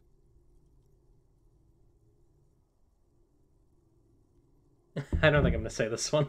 Don't want him too concerned. Could someone have stopped through here You mean recently? like Ruby? No, I think we've stumbled on a piece of history. He looks at the dust. That makes sense. This. Oh hey, Revolutionary's hat. +1 to Masovian socioeconomics. So wait, what does that do? Like, because I have that thought. Does it like boost it? What?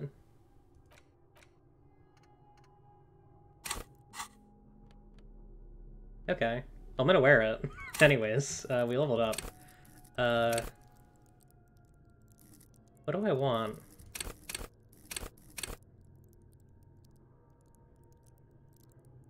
I feel like maybe hand-eye would be useful, but also...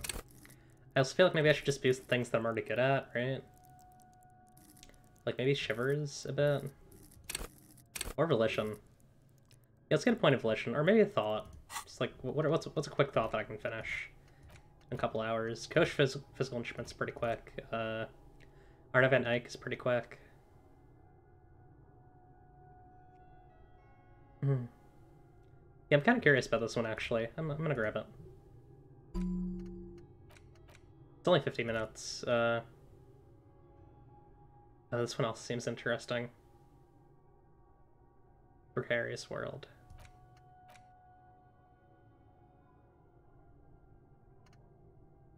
For 4 hours, all red checks fail. Huh. I mean, I can drop it if I want to. Like, if there's something really bad, I can just reload and drop it. Seems like the point of this game is victory. The absence of defeat on all fronts. Victory in business ventures and creative undertakings. Victory in love and over other people. Political victory, ideological victory, hell, even sexual victory. Definitely a lot of object-based victories, too. Having things and not losing them. One problem, though. Not a lot of victors in sight. Everyone's mostly losing. Why is that? How do you not lose? Yeah, I'll grab that. That sounds interesting. This hat is so soft, so warm. It wraps around your head, and your mind tingles with all manner of socio-economic theory. This is a Yushanka, right? Kraz Mazov would have worn this Yushanka. Mazov knew where to cook those thoughts. That's why it bears a Mazovian logo. Might want to level up authority? Eh. Glory to the revolution, comrade. Whether you like it or not, wearing this hat has made you more communist. Cool. I'm not sure what that does, but alright.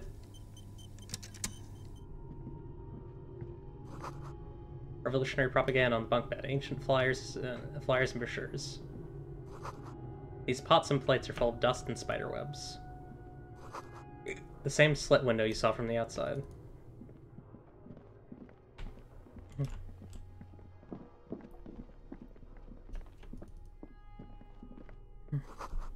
Boot prints in the sand. One of the souls appears more worn than the other. Yeah, maybe I can get into the cool book club now. I don't know if I'm interested, honestly. I might just look that one up, because I don't really have enough composure. It's getting louder, the buzzing sound. Let's go around the other way first. There's something in the air, an unnatural buzzing. Okay, yeah, tunnel collapsed.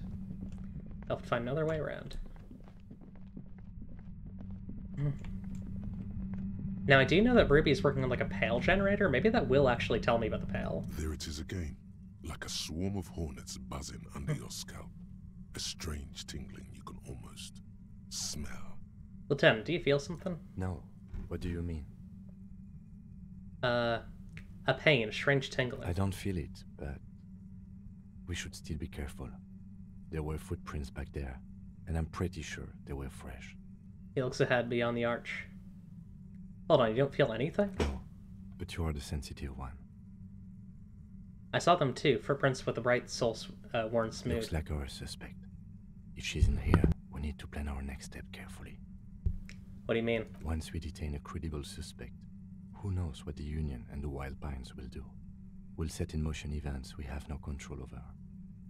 You will upset the balance of power in Martinez. The deadlock between the company and the Union will destabilize. This looks like our last chance. Yeah, I might just want to go forward here. Keep calm. Go over the whole situation in detail. I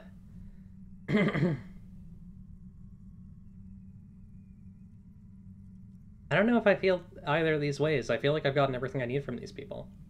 How bad do you think things could get? Well, we are not responsible for what we can't predict, are we? I don't think the entire city will be razed to the ground. He smiles in the dark. If you can't predict it, there's nothing you could have done. What do you think is waiting for us there? I think I see a cavern. Maybe more cellars? I think we've been careful enough. We still have the element of surprise. Lieutenant's whisper echoes down the tunnel. I wouldn't be so sure. You haven't exactly been sneaking. Right. Or maybe not. Either way, once we go deeper, there will be no turning back. He puts his hand into his holster. Yeah, this seems like the point of no return. I should probably put a hard save here, so... I don't know. Just in case. Just in case I want to go back. Double check anything. Oh hey, Polar Anorak, +1 Composer, +1 Shivers. Concrete pipe, buried in sand and dust. What was that? There was a purple. I don't know what happened to it. Okay. Money. Money. Alright, that's just the other side. Suddenly, your entire body is paralyzed. Aggressive white noise fills your skull. A strange pain, like you've never felt before. Through the static, you hear a woman's voice. The main evidence that, what was the evidence? Oh yeah, it was that she disappeared after the whole situation, and that she was, like, immediately ready to help Klasha with lynching. Also, she had the cover-up plan ready immediately. Like, she was the one who created the cover-up plan and the lynching plan, and was immediately there when Klasha came downstairs. It's like 1,000 radio stations are being blasted into your head all at once. But her words are the only ones you can make out. I know you're feeling pretty uncomfortable right now. Don't move too much or fight it. That'll just make it worse. Says the shadowy figure by the machine. Can't say it's a pleasure, officer. I was really hoping not to make your acquaintance. But here we are. The voice coming through the whirlwind of pain is not malicious. She doesn't want to hurt you, but she has to. Oh yeah, also there's a hidden room behind Klasha's room, with a peephole, and the shoe size on the footprints that are in that room match Ruby's. Doesn't wish to hurt you, not according to your ear canals. Wait, no, not even your ear canals. This is going directly into your neural pathways. Cover your ears, I guess? No, buddy. That's not going Oh to god. You can't shield yourself from this. Let's pop some drugs. It's an entirely new type of experience. Way worse than all the previous ones. Don't focus on the pain. Focus on doing your job. Tell her she's under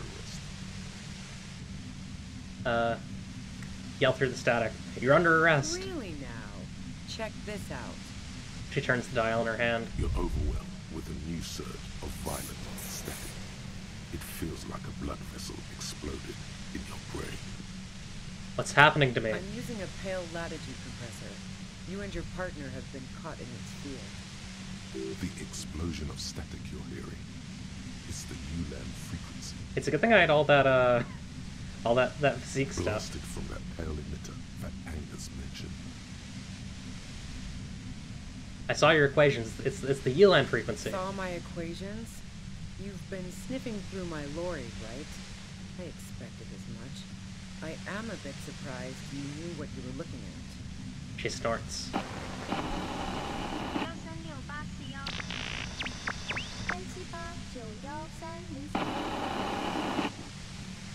A pale latitude compressor is used to sort of make the pale more manageable. With a lot of these, you can force a radio signal grid on the pale. Literally crunch the distance across it. Oh my god. Melody, that's a really good emote. Love it. Hell yeah. Signals are relayed across a series of repeater stations fixed to buoys. Not a fun job manning those stations. All alone out there in the pale, people lose their minds in just a few years. She pauses. Sounds like she knew someone who used to man one of those stations. But she won't tell you about her. Boy, you're one empathetic police officer to have guessed even that much. So, what we are experiencing is a concentration of radio waves. He gestures towards something with great effort. Precisely. This is an industrial strength paraboloid. It's meant for forcing dimensions on something that doesn't have them. Needless to say, the frequencies used are out of this world. At the upper limit is the large prime number generator station. It's used specifically for pale latitude compression. That's why you may be hearing some numbers. But you might also hear, or think you're hearing, local radio chatter. She's been holed up in here for a while with no one to talk to. Keep her talking, and you just might get an opportunity to break you loose. What's with this goddamn pail, anyway? Pail? It's the end of the world. How'd you get your hands on this thing? I built it myself. She nods towards her torture device. That's illegal. I'm guessing it's patented. But we are beyond that, aren't we? Oh yeah. Way beyond. She studies her death ray and the law officials trapped in it. Will I stay like this forever? No. Once I shut down the compressor, the pain will end. It may take a few minutes for you to steady yourself, though. It's a bit like waking out of a very confusing dream.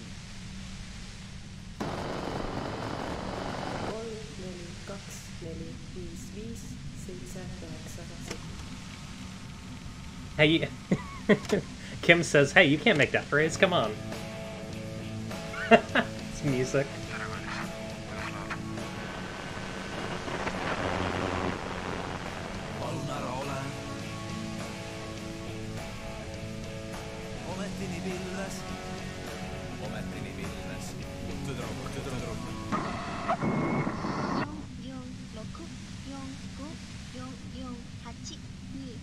They're patented. Have you experienced the compressor yourself? Yeah, I stuck my head in there before using it on you. It seemed like the ethical thing to do. Can't say that I enjoyed it. The field was weaker, but I can imagine what you're going through. This is all great, but let's talk about the man you killed. Let's not talk about that shit. You were hunting me and fell into my trap instead. That's all there is to say about it.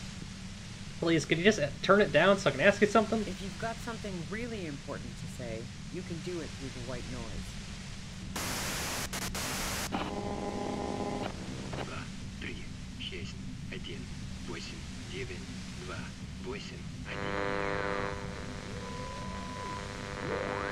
You're looking for a deal on mattress.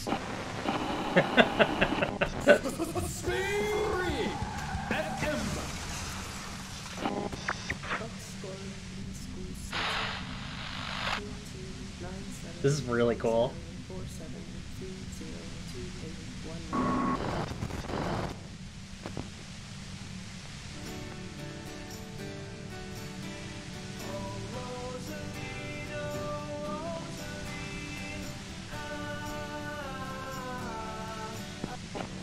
This rules. Yeah. Lieutenant clutches his head, grimacing. Damn it. She regards you and Kim with some sympathy. Fine. If you really want to talk, I can dial it down. I've also got a gun, by the way. She steps reluctantly out of the shadows. The pain lessens. The gun she's carrying is a 2-barreled front loader, not like the murder weapon. Well, it doesn't feel much better, but you can form sentences now. Thinking doesn't seem to hurt as much. Just keep her talking, and you'll get through this. Oh. Oh yeah, hang on. We gotta turn this off if we're gonna try that. How do you know we were coming? I heard you in the passages, and I've been preparing for quite a while. Hiding bullets under floorboards? So you found my shack, huh? I'm not surprised. Her tone is bitter. She thinks she's been betrayed. She didn't rat you out, by the way. Isabel, the fisherwoman. So washwoman. That's one knife I didn't want to find to my back. She smiles a little smile. Preparing for the worst? I was. Before I caught you in the pale latitude compressor. I'm fine now. It was dark in the shack. The waves outside had calmed down. She looked at the loaded gun. Then she cracked the barrel open and took the bullet out. Did you destroy, or did you shoot Lily? No, I didn't do it. I only helped stage the lynching, though I doubt that makes much of a difference to you. Who ratted me out, by the way? Was it Titus? No, he wouldn't have broken first. Oh.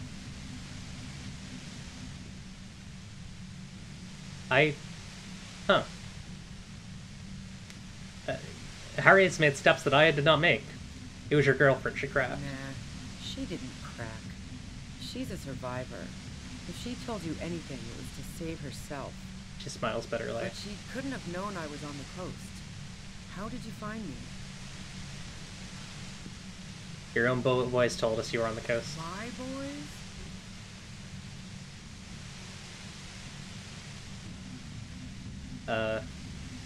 Yeah, the ones you pushed from Titus, and Titus himself. What is this? I thought Titus and I had a decent collegial relationship. She looks at you incredulously. Oh, doesn't even matter. The How wind can told they be me. my boys when they're not even my friends? Those guys liked me, I know it. This is what happens to people who people like. A dull despair is creeping into her voice. How the fuck do the rest of you get by?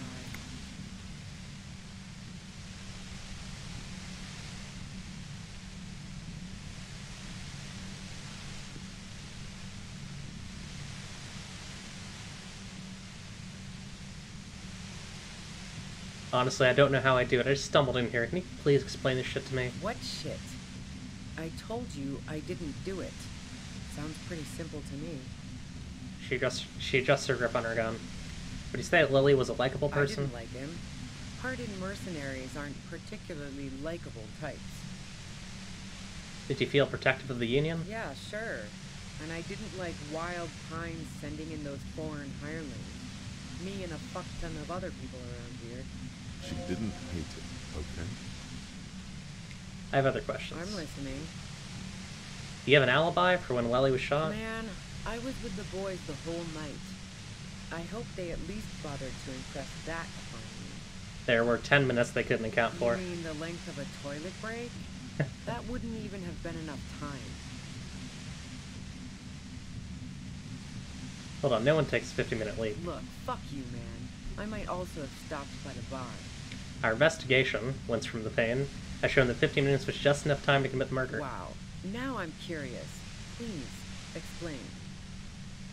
Look, there's a secret way from the first floor of the whirling to the roof. Don't know it, but also... She frowns, studying your The face. shot couldn't have come from the roof, or we would have all heard it downstairs. She has a point there. No one mentioned. The pain stops him from finishing the sentence. That didn't go super well. You've got to lay something better on her. You have a gun. And? I see it's a front loader. Do you have another gun somewhere? Sure don't. The breech loader? No.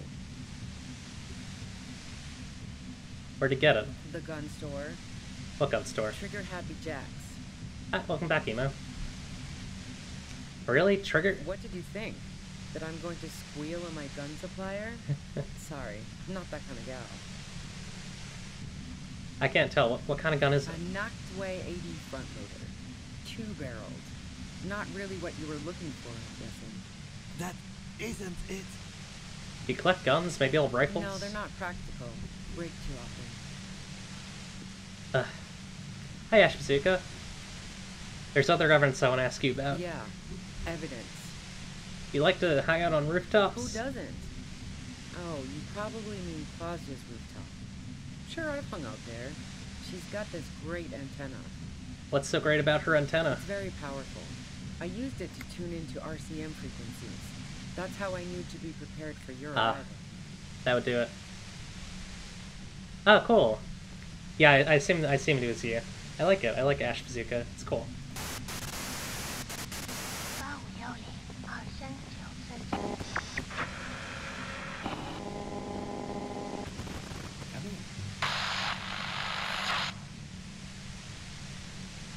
So you're sure you didn't shoot the merc from the roof? Move on. Yes, I'm sure. And anyway, as I said before, the shot had to have come from afar. You're running drugs for the Union. I've been through your lorry. So, Heart of Gold Tommy fucked me over too. Never trust a musician. She shakes her head slowly. That really comes as a blow to her. No, he didn't. I found my own way in. Okay, great. You got into my lorry on your own. What now? You're going to arrest me for drug trafficking? I better smile. Beneath it, she's relieved Tommy didn't betray her. You had a financial incentive to kill the merc. No. Gifts of flowers and candy aren't really my style. That's not the right line. Man, it's to get away from all that murder shit that I left Jamrock, my previous employer, for the Union. Lieutenant's unable to articulate his question. I got lucky being a dispatcher. Never had to do any of the really dirty work myself. This gun has only been used for self-defense against serious scum. She turns the knob just a millimeter. But you're threatening us with it. Based on what I've heard about you, you are serious scum. She responds, holding your gaze.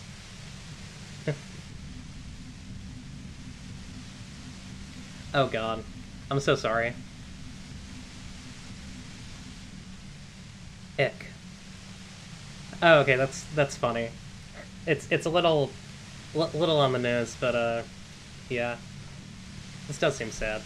Alright, let's take a step back. Yeah? Where? More questions before doing anything. Yeah. Who killed the merc if it wasn't you? How should I know? As I keep saying, he already had a bullet in his head when I got to him, and there hasn't been any useful gossip over the radio. Those rings around her eyes, her tired voice. She's been staying up late, listening in on the conversations crisscrossing Martinez. Police radio? You've been following the case? Who hasn't? You know, I can still see him there, in Claus's room, lying on his side. She shrugs. He was still warm, but the bluish light coming through the broken window made him look as though he'd been dead for a good long while. I actually already turned off the thought. It's off. Wasteland of Reality. Although it might... Oh, wait, did I? No, I didn't. Thank you. Did it stay off? Okay, yeah, it did. Let's keep asking. What happened Sunday night? Tell me your version. She eyes you warily, as though gauging your sincerity. It's okay. We just want to... He struggles to finish the sentence. All right, don't kill yourself over it. I was shooting the shit with Hardy and the boys over a few beers, like always. Then Klasha comes in, all pale and shuddering. She sits down with a drink, trying to steady her nerves. So I grab a seat next to her. Wait, did she also seem high to you? Oh yeah, super. But I didn't think too much of it at first. I'd seen her party hard before. Flash just said you knew something was wrong immediately. No, I really didn't. She's not that easy to read. I just assumed she'd done too much blow. It wouldn't be a first for her. But no such luck. She was in some deep shit. She asked me to come upstairs. The merc she'd been going with was lying on the bedroom floor, dead. I knew she couldn't get the authorities involved, so yeah. You made it look like he'd been hanged. How do you manage to come up with a plan so quickly? What? No. Faking a lynching was her idea. Her idea? Yeah, in cold blood. It really surprised me how quickly she was able to get a hold of herself once we got up there. It was like she was another person. The party girl was gone. She asked me to help her drag him into the shower so she could wind the shower head around his neck. To fig lividity. Damn. Then she dressed him while I went to get the Hardy boys. Might have been her. Claudia knew exactly what she was doing. You can't remain calm under pressure otherwise. Showerhead, resourceful. Yeah. I wasn't sure whether to admire her or be disturbed. Do you think she killed Welly herself? As I keep telling you cops, we didn't hear anything downstairs. No gunshot, nothing. But even if this is true, weren't you worried this lynching might lead to... Lieutenant forces himself to finish the sentence. War? The thought crossed my mind. But the mercenary's death was going to have repercussions either way. Although the way things are going... She purses her lips. Fuck it. I'm not responsible for these people after what they did to me. If you didn't kill him, why hide? I saw you roll into town. I wasn't about to stick around for questioning by a goddamn La Puta Madre agent. What do you mean, La Puta Madre agent? Yes, you. Everyone says you're his peon, his human can opener. She looks at you quizzically. Oh, fucking The sun sharp pain in your head, or sorry, through the sun sharp pain in your head, you hear the lieutenant mumble something to himself. Fucking hell. And why me? You hear some white noise. It's especially bad, subject. felt like a vein exploded. Who's everyone? How do you know this? Actually, let me see here.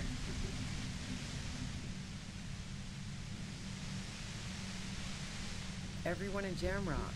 The cops, the criminals. Why do you think I'm holed up in here with a goddamn death ray waiting for you? If she knows that about you, she must know your real name too. La Puta Madre. I've heard of La Puta Madre. He's dangerous, right? Is that a joke or a threat? I'm guessing both. I'm sorry. I know. Actually,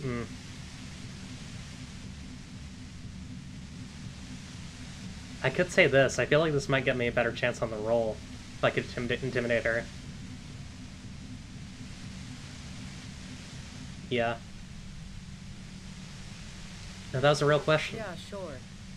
She doesn't believe you. Yeah. I'm sure La Puta Madre himself will explain it all to you soon enough. A man in a white suit walks through a garden coaxed from soil that had once been covered in asphalt. A city block closed off from the rest of the city by dark buildings. Rows and rows of poppies, most of which have lost their pink bloom, flank his steps. The man looks around, then up at the sky, sighs. Taking out a knife, he crouches at the end of one flower bed.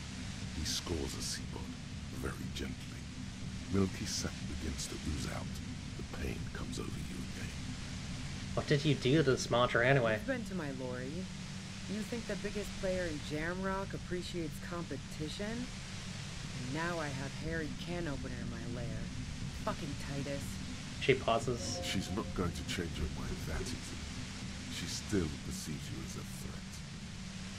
Do you know about the bunker next door? What bunker? There's a communist hideout back there. I don't know anything about it. No one's been around since I set up camp. But I'm sure I'm not the first vagabond to... Your voice trails off into white noise in your head. Feels like an aneurysm approaching.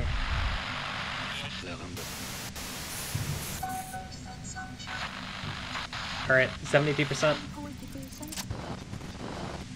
We got it, I think. Nice, nice, nice. Yeah, I guess so. Kinda had to do it. You did it. Oh, that worked. The compressor lies broken on its side. It's quiet in your head again. It still hurts like hell, but... Whisper over your shoulder. You okay, Kim? All good, officer. Be careful. Lieutenant Hunch is recovering. She looks at the machine, assessing the damage. Her hand trembles. Oh, fuck it. Oh, no. What are you doing? Problem solving.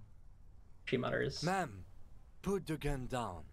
That's not the solution to your problems. You are... Oh, yes it is.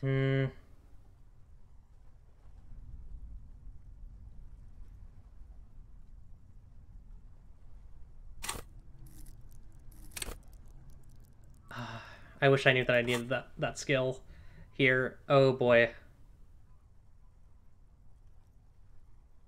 I don't know what's gonna happen. Yeah. I guess huge content warning for like the next 2 minutes. She might kill herself. Convince her to put the gun down. You should know I failed. the words to say. You've been here yourself. So why is it not coming to you? Why am I standing here like an idiot? Because you've been going around pointing a gun at yourself, trying to answer the same question in vain. Her finger squeezes the trigger now. But she doesn't deserve to die like this. The smoke crosses her face as she watches you stand there, mute. Then she exhales sharply, shakes her head, and pulls the trigger. You watch as her brains trickle out through her neon hair. Okay, I would like to not have that happen. Let's try and let's gear up for rhetoric and hope we can do it. Yeah, rhetoric and pain threshold, I guess. And I'll just spam through the dialogue because That's heavy. I don't really want that. That's a lot. Alright, we're back to normal. We're gonna try and stop that from happening.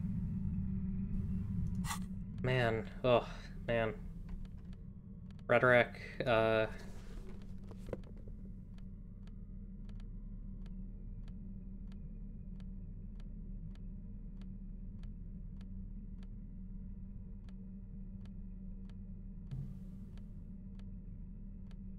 yeah, that roll was really bad. Oh my god.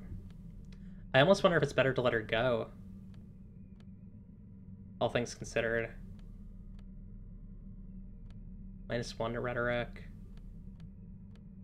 Man, there's like nothing that could improve this. Do you have anything that's lowering it right now? No. What about pain threshold? Here. Okay. That'll at least get me a step ahead.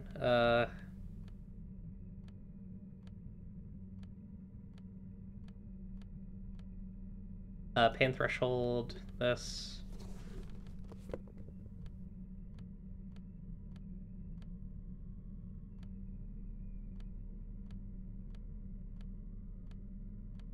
Man. Was not expecting that. Okay, let's try that again. We have a tiny little bonus this time. Yeah, not much I can do in terms of level. Suddenly, okay. It's like 1,000 radios. I know you're feeling pretty. Can't say it's a. The voice coming through the world doesn't wish to hurt you. No, buddy. Don't focus on the pain. Focus. Really? You're overwhelmed with a new. I'm using a pale latitude compressor. The X blasted from that pale emitter. That pain. Saw my equations. We're just gonna roll through here. Signals are relayed. So, precisely at the upper limit. She's been holed up in here for a while. No. The pale? It's the end of the. I built it. That's it. Oh yeah. Wait. No. Yeah. I stuck my. Yeah. Let's not. So she thinks of you as. If you've got. God damn it. Fine. The gun. Well, just keep her talking, and you'll get through this. I heard you in the passages. So you. Her tone is bitter. So nice. Trying to do all the ones that I did last time. That's her. It was dark in the shack. The waves out. No. Who ratted me out, by the way? Was it Titus? No. Oh. But she couldn't have known I was on the coast. Doing a couple of different ones just that are a little bit better. Titus and... Well, fuck. A dull. How the fuck did the rest of you get by? What shit? A strong moral compass. She... I didn't like him. I'm listening. Man, I was with the boy. You mean the length of a toilet break? That would... Wow. Now I'm curious. Don't know it. The shot couldn't... She has a... That didn't go super well. And? Sure don't. The breach? No. The gun store. Trigger Happy Jacks. What did you think? That I knocked... That isn't it. No, they're not practical. Yeah. Evident. Who doesn't? Oh, the view's pretty... It's very powerful. Yes, I'm sure. And okay. So... That really comes as a blow to me. Okay, great. Beneath it, she's relieved. Tommy didn't. No. She deliberately... I got lucky being a dispatcher. There. It's going to be easier to reach the mission. Based on what I've heard... There's a sinister note. Yeah? More questions before doing it. How should I... Those rings around. What is ring? Who hasn't? He was still warm. I wish I could save right before that other save. Other check. It's okay. All right, don't... She sits down with a drink, trying to steady her nerve. Oh, yeah. No, I really... She asked... You made it look like it. What? She... Yeah. She asked me to help her... Classy and exact. Yeah. As I keep telling you cops... But... even if... War? Fuck it. I'm not responsible for... I saw you... That strain? Yes. Oh, fucking... It's especially bad, suddenly. Everyone in... If she knows that about you, she must know your real name, too.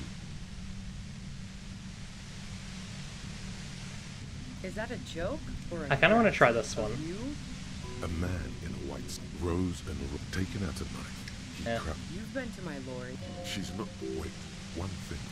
Possibly small, but she said you rolled into town. Is that you singular or plural? Oh yeah, that's a good You question. had your death squad with you. What happened to them anyway? Well, it wasn't this scrawny dude. Huh. You had 2 guys and a lady. The guys looked pretty buff. The lady wasn't bad either. One of the guys seemed chipper, a blonde. The other had a brooding something or other about him. And the woman was the only one in uniform. All were carrying. That sound about right? I guess this rhetoric check, yeah, I didn't get last time. No idea who these people are. Yeah, no idea. Satellite Officer Vic Blair looks out of the window grimly, then puts his coffee down and turns to Patrol Officer Miller. We can either take a room here in the or go home for today. Let's go home, John. Nothing's going to happen today, she responds quietly. John takes his blonde wig off. Call Heidelstein. He can give us a ride.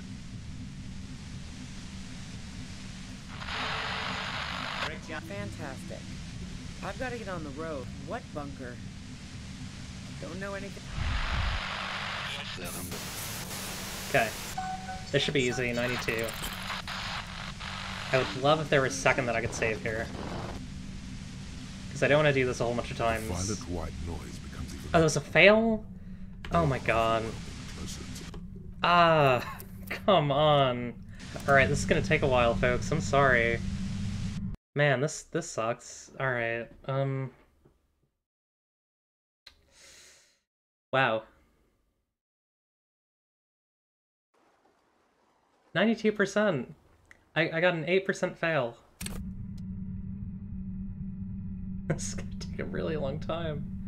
I'm gonna have to do this over and over again. Alright. Let's try it again. Ooh. Suddenly, your entire body is paralyzed. It's like 1,000 rays. No, I'm pretty committed to getting this The voice right. doesn't wish to hurt nobody. Don't focus on the pain. Really now? You're overwhelmed with I'm using a... the blasted from that. Saw my... A pale light signals are relayed. So, precisely. At the upper limit. Okay, try it again. The pale? It's the end of the world. I built 2. it myself. That's it. Oh yeah. No. 3. 1. Yeah, I stuck my head in it. Yeah, let's not... So she thinks of you. I feel like all this information is useful to have after this happens. God damn it. I may just let her kill herself, honestly. Well, just keep her talking. I heard you in the passages. But I do at least And want to I've get the been thing preparing down. for quite a while. So, you found... Her tone is bitter. So nice. I was. That's her. It was dark in the shack. The waves... No. Who ratted me out? Oh. I knew, but she couldn't have... Titus and his boys, man. Well, fuck. A dull despair. How the fuck did the rest of... I did, didn't... That did make her forgive them. A little. Like what? A strong... I'm not even bothering with some of these at I this didn't point. like him. Plenty I'm of just picking the broken first people option. you don't- Yeah, sure. She didn't... I'm listening. Man, you mean the length... Look, fuck, wow.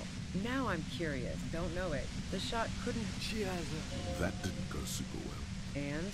Oh, I might have... Never mind. Sure don't. That letter... Most of these aren't not- important. That isn't it. No, they're not practical. The guns, trigger happy Jack. What did you think? Yeah, evident. Who doesn't? Oh, it's very powerful. The view's pretty yes, I'm sure. So... That really comes as a blow to her. Okay, great. Beneath it, she's relieved. Tommy didn't. That's you. No.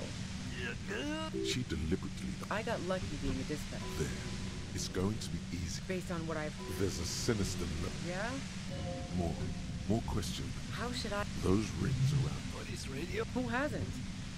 He was still warm. She eyes. It's okay. All right, don't kill your... She sits down with a drink, trying to steady her nerve. Oh, yeah. No, I really... She asked me to come upstairs. You made it look. What? She... Yeah. And she asked me to help... Classy and exact. Yeah. As I keep telling you... But... War? Fuck it. I'm not responsible. I saw... That strange... Yes. You. Everyone says you're his peon. Oh, yeah. Take care of that. Fucking hell. It's especially bad suddenly. Felt like... Everyone in... She knows that about you. Nah. A man in a Rose taken out a knife. You've been to my lord. She's not going. Wait, one thing. Possibly small, but Yeah, sure you do. she'll go out in a hail of bullets if she has to. Well, it wasn't this. One of the guys that sound about. No, satellite officer. Let's go home, John. Fantastic. I've got a what bunker? Don't know it. Try it again. 92, please. No, come on. Come on. Why? Why? Oh, that sucks. Come on. 92%. 2 fails at 92%. I at least want to get this one right. I mean, come on.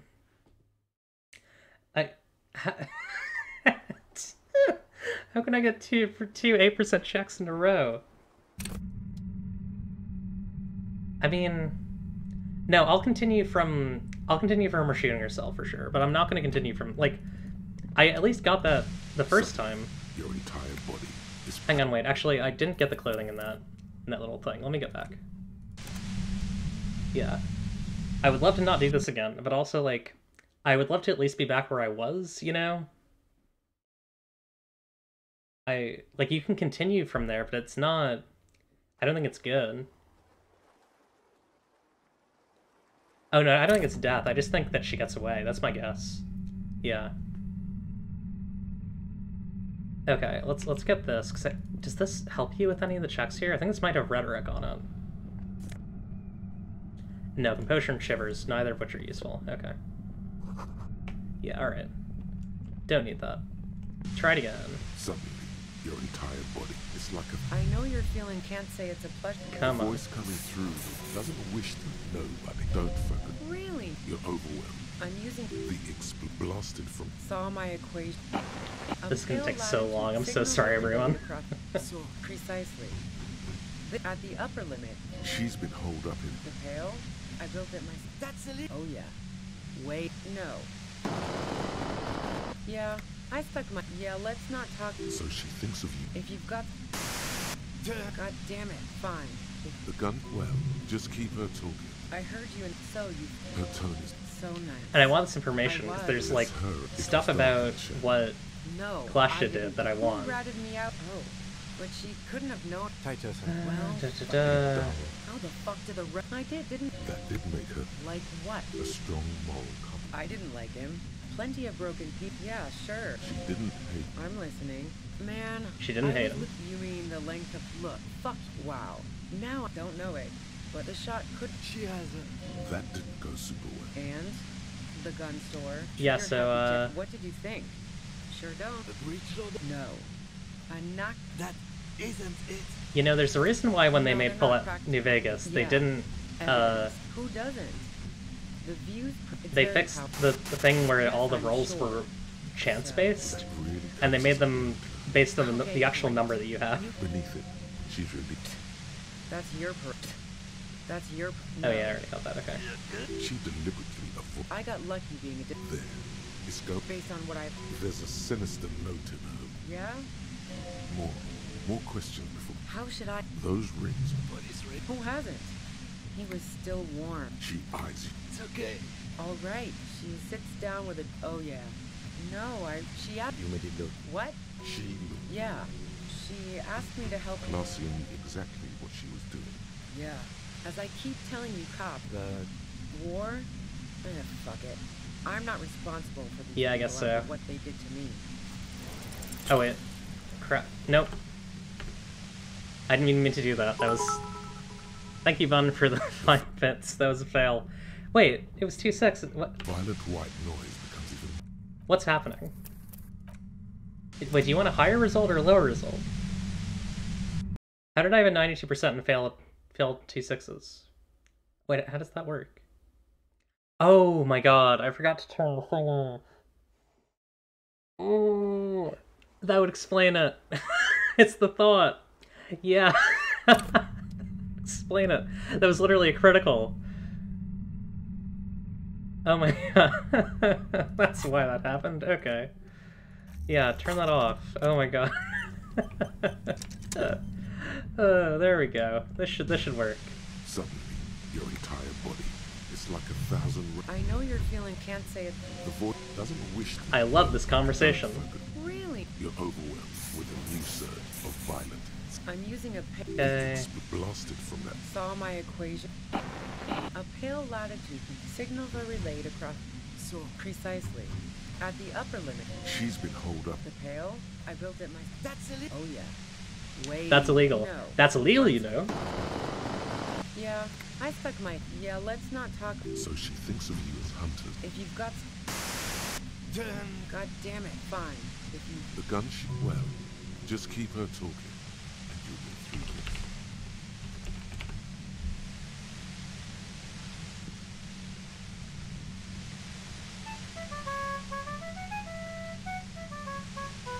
I heard you in the passages, so you found. Her tone is bitter. So nice. I was. That's her. It was dark in the shadow. No. Who ratted me out? But she couldn't have. Well, how the fuck did the rest of you think? I did. That did make her forgive. Like what? Strong moral. I didn't like it. Plenty of broken people. Yeah, sure. She didn't. I'm listening. Man, you mean the look? Fuck wow. Now I'm curious.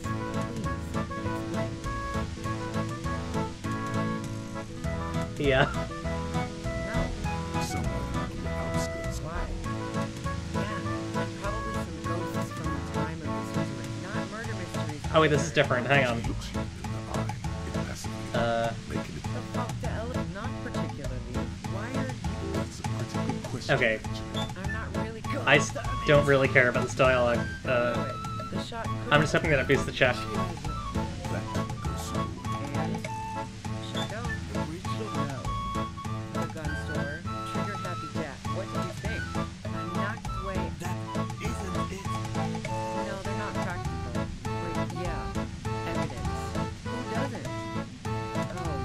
It's a bad idea. It's very powerful. Yes, I'm sure. Okay, great. That's your no. I got lucky being a dispatcher. Never had to do anything. It's going to. Based on what I. There's a sinister note to it. Yeah? How should I? Those. Who hasn't? He is still warm. Alright, she sits down. Oh yeah. No, I really. She asked me. What? Yeah. She asked me to help her. Exactly. Yeah. As I keep telling you cops, we didn't hear anything. The war? Fuck it. Okay. I'm not responsible. I saw. That's true. Yes. Oh, fucking hits especially bad. Everyone in Jamrock. If she knows that. Harry Dubois. So she knows your name. Okay, well, that that's doesn't new. mean you're on the tape.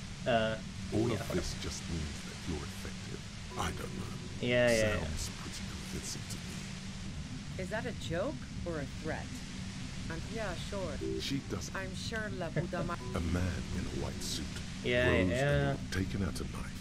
You've been to my lorry. You think the biggest player in. She's not. Wait. One thing. Possibly small. Yeah. You sure you did? Well, it wasn't this. One of the guys. That sound about right. No idea. Satellite Officer Victor. Let's go home, John. Fantastic. I've got what bunker? Don't know anything. Okay. Let's double check. Thoughts?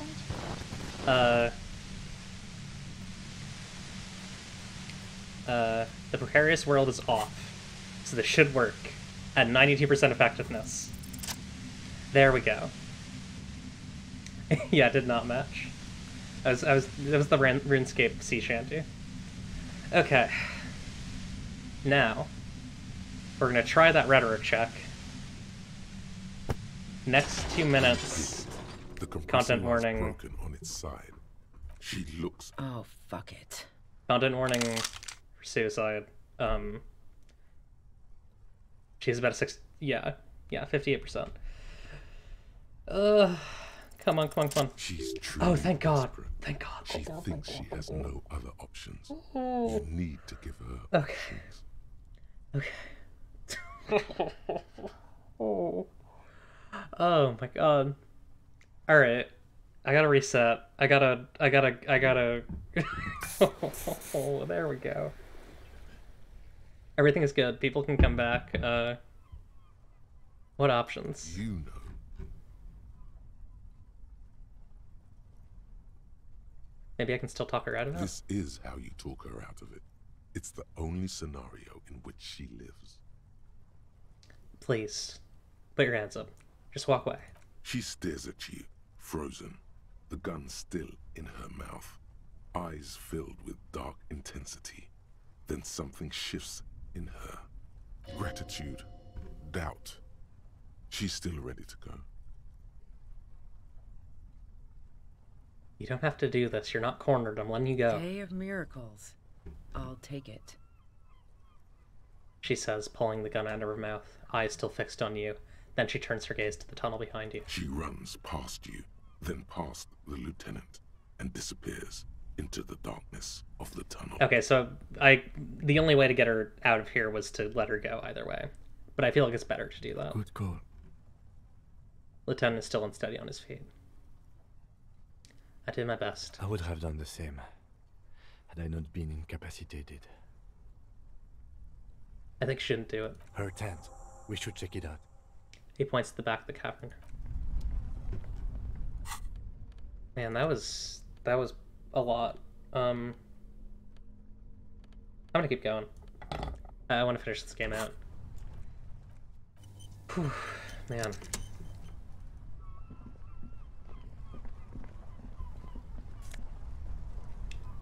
Drowning. That'll be useful. Dark water trails into the distance. There's no way out. $8. Cool. Cooking utensils. She has prepared herself porridge with bananas.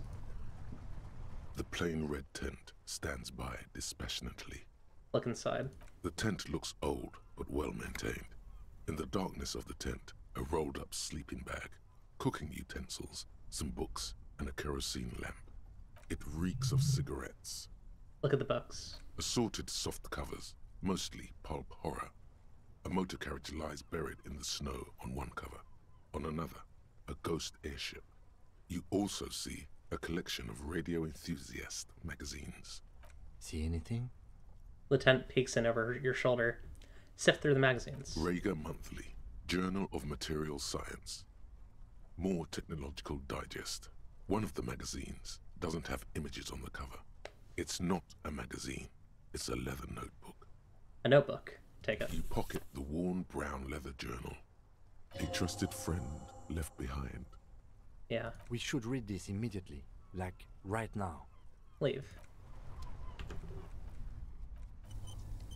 I actually just had a thought. Before we read this, she described the Pale to me. I don't know if this is really an endpoint. Like, I don't know if I can, like, go back, but... Like, if I don't know if I'm gonna be, like, you know, ambushed when I leave this place, but if I'm not, I might want to try and get that logic check done, because, like, presumably the Pale is not unknown to me now. I should be able to do that check. Like, she explained it to me pretty well, I think. I mean, not quite. She didn't explain its, like, you know, economical implications, but... You should take out your flashlight. Nah, I'm good. Oh, wait, I think it's implying there's something here. Let's do that. Double check. This isn't just glass. These are old computation components. Might want to read the note before I leave. These are computer components. Yes, filament memories. From the time when wires were cast in glass, slides with an inlaid nervous system. How'd they do that and why? The how was a closely guarded secret. Something that was locked in safes in human heads across the river where they were manufactured. As to why, your fingers don't know. Yeah, I probably should read the journal before I leave, you're right. Yeah, I mean, in terms of the actual thing, in terms of the church quest, I just need to know that I need the Pale to not be unknown. But my understanding is that you need to do a quest at the beginning of the game to actually have that be gone. But I'm gonna see if maybe this opened it up. Hey Kim, look, old cybernetics. So it is. I think it is used to form a single system, slotted in the wall. This is all that remains of failed R&D. The rest of the building seems to have been picked clean. Could this be part of the failed playback experiment? These? No. These are old filament memories. I hope you're not expecting to find a device here. You will be disappointed. All you will find here is pain. Finished thought. That's sad. Yeah, let's read that journal. A well-loved journal with a brown leather cover and the brand name Schneller embossed on the back. It seems to have served as a loyal friend to a lonely traveler. A thick journal. The cover is worn like someone used to carry it around in their back pocket. Examine the cover. It's made of full-grain leather. The lower left corner of the back cover sports an embossed brand name, Schneller. This was important to her when it was still hers. Unwind the strap. The journal falls open. About 2/3 of its ruled pages have been filled. Study the handwriting. The large cursive of someone who writes quickly and confidently.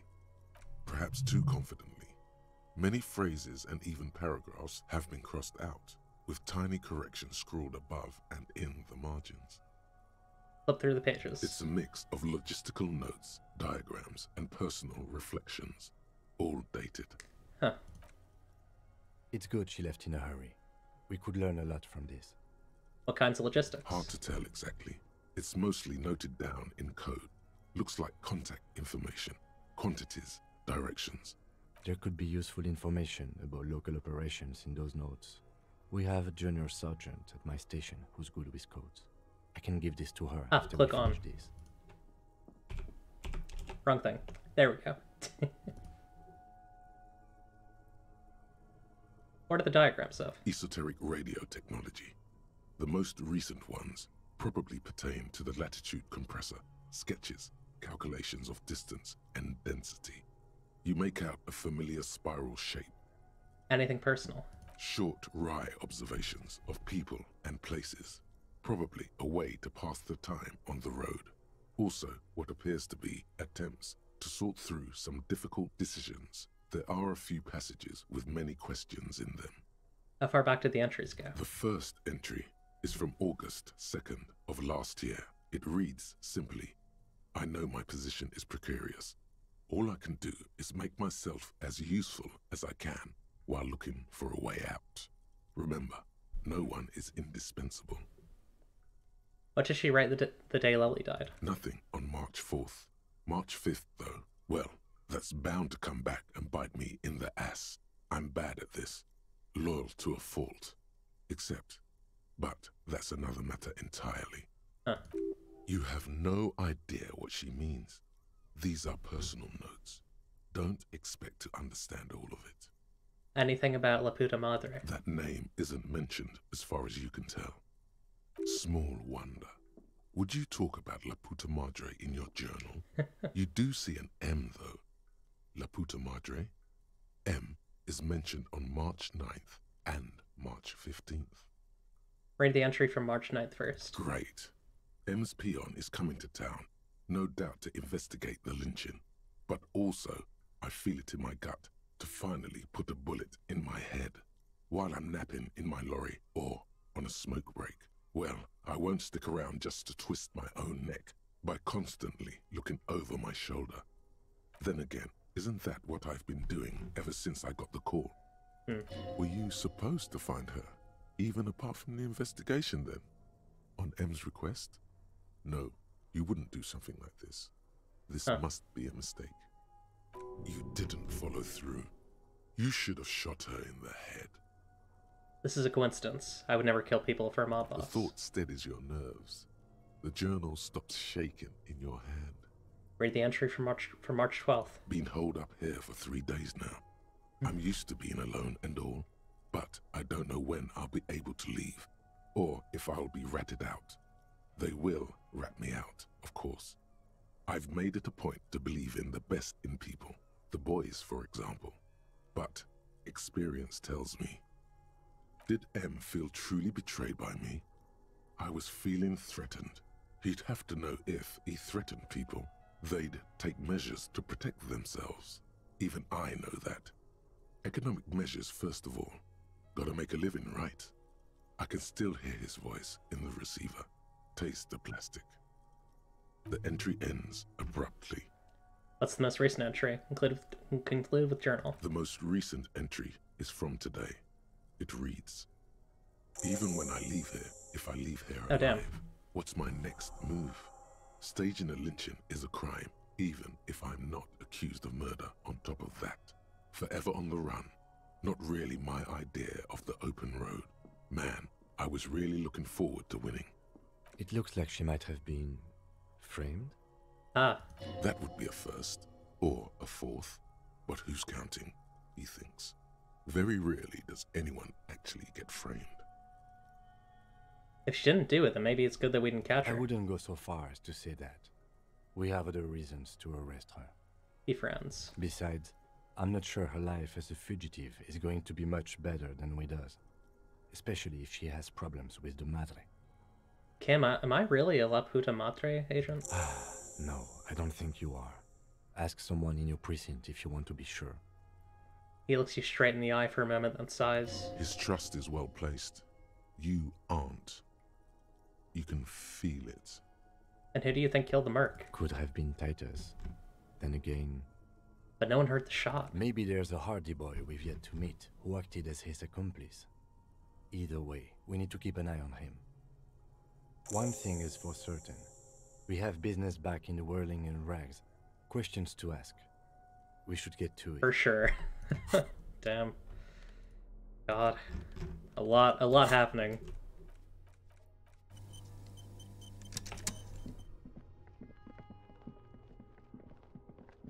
Well, the good news is I think I'm still allowed to, like, go, you know, explore at my own leisure, so hopefully I know about the Pale now. Hopefully it's the end of the world is enough. If it's not, then I'll be very sad, but I'll live with it. I'll look it up online.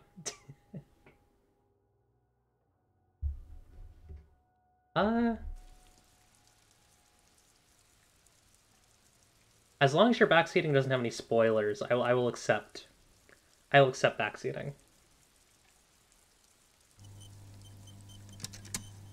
Spoiler-free backseating is fine. We've been going for almost 6 hours. It's a long stream. I've been having fun though. Good time. Okay, let's head over to the church.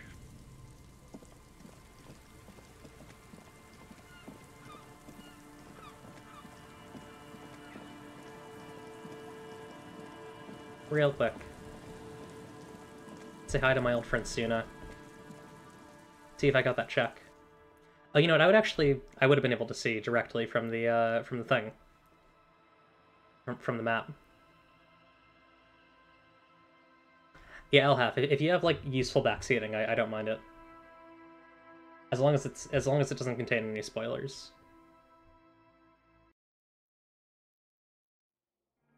Okay. Follow my truth. Gotcha. Okay. Let's see. No. Pale still unknown. What is it? Rip. That's sad. Yeah, I don't think I'm going to be able to do that. Be able to do that this playthrough. You hate to see it. Let's get our conceptualization gear on.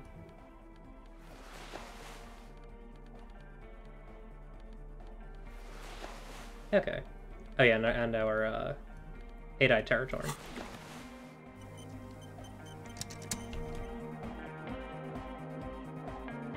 I want to ask about my connection to M, to La Puta Madre.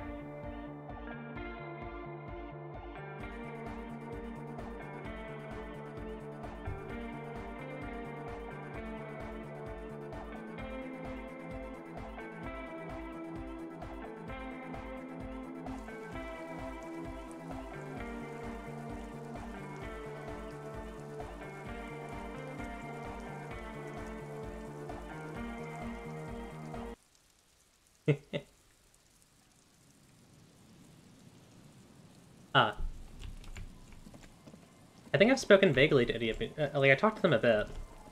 They were fun.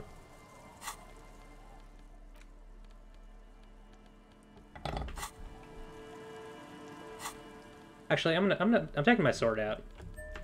Things are getting serious.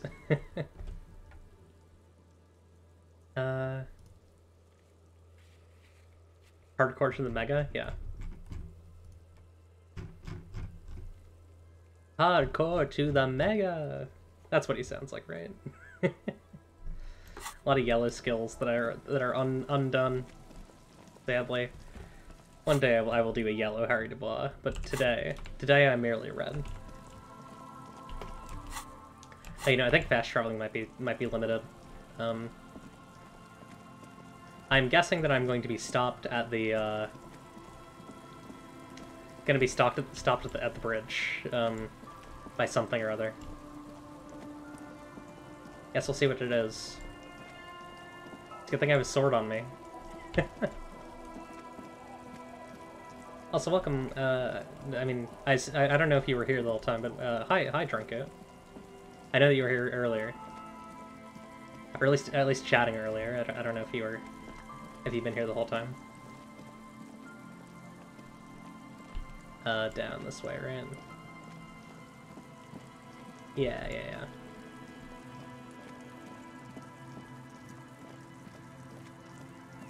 They've decided to say fast travel is illegal. You may not fast travel.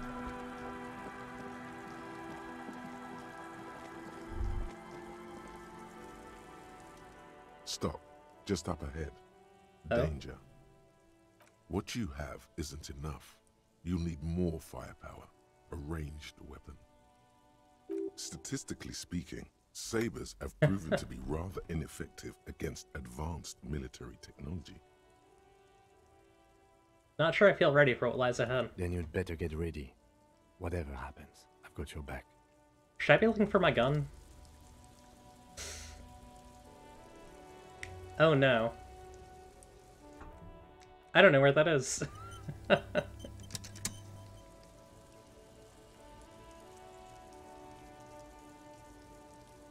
Yeah.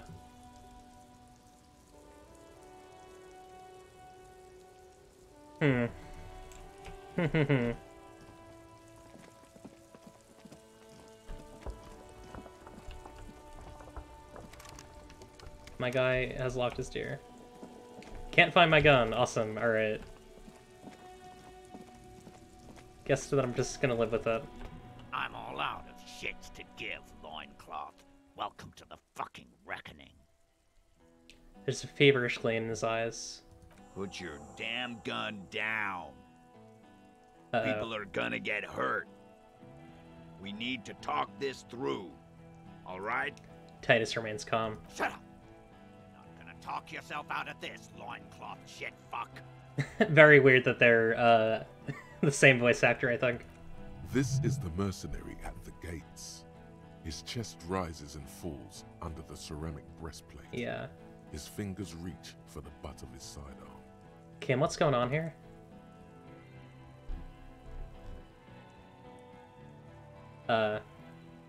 Shh. The lieutenant raises his left. Yeah. Lieutenant raises his left hand. This is a misunderstanding.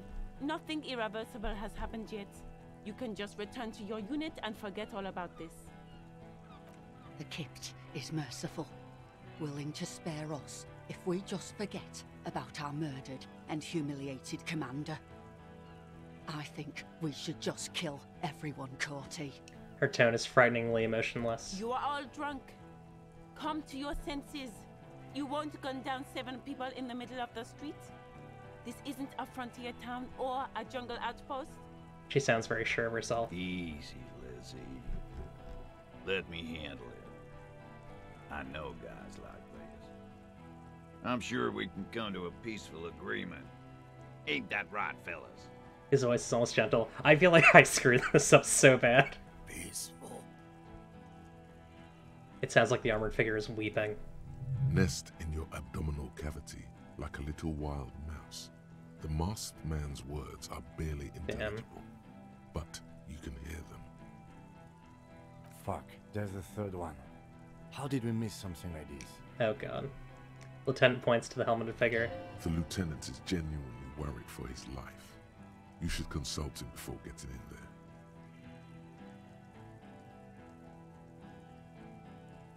What do we do? My plan is not to get killed, but we have to intervene.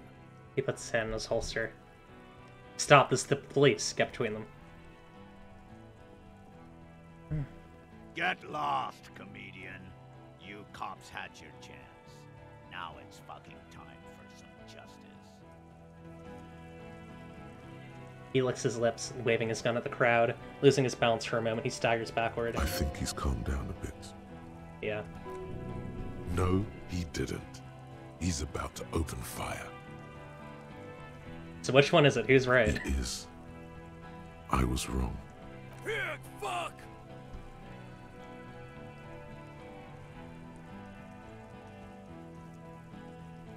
Ooh. I kind of like this. Say nothing, cross your arms. You. Cordon turns his bloodshot eyes to you. You're probably gonna get killed too. I think I'm gonna kill you. I didn't think I had it in me to kill a cop. To your left, you hear the lieutenant cock his gun. Yeah. No one is going to kill anyone. Let's just put the guns down and talk like civilized human beings. With a wordless gurgle, the killer loads his long rifle. God. He's scary. Rude Hoklauin is scary. The leader gives a small nod to the helmeted man. You feel your fists contract as you stand there between these men, all carrying real weapons. Even if it comes to a fight, it's always a good idea to drag it out. Get under his skin. Yeah. Peace. Always peace. It has worked thus far.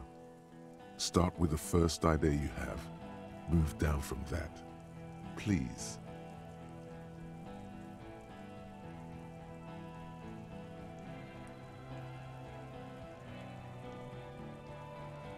We're not doing rhetoric.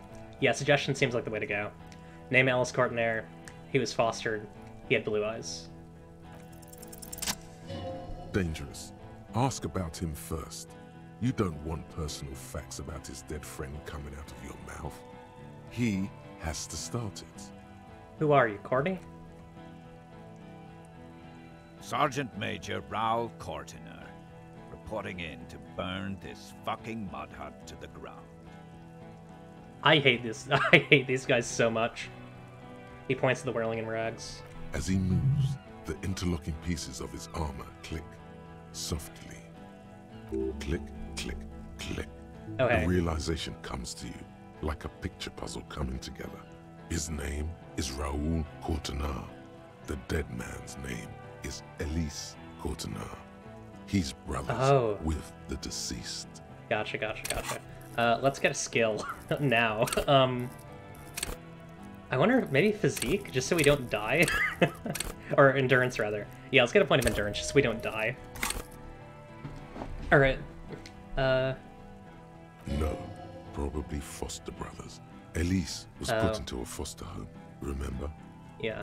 For killing, maiming, and humiliating our commanding officer. You're all sentenced to death by lead. Courtnair. I know that name. He sways from left to right, inspecting you. Ral and Ellis Courtnair. Look him in the eye. I'm sorry about your brother, Ral. He wasn't my fucking brother.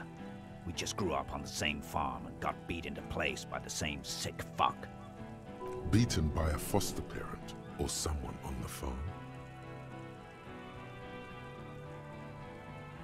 And then went to the same military academy, and the same unit, and the same war. Same fucking mud hut town, too.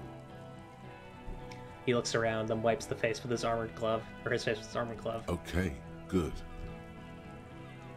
His parents left him in a fucking leaf compactor. Laylee. Yeah, when he was small, just an infant. We researched him. We contacted the ICP and looked at his birth records. What was in there? And other things. They fucking put Laylee in a leaf compactor, and now these cunts finished the job. He waves at the gang huddled by the doors. It's a mind fuck, Corty.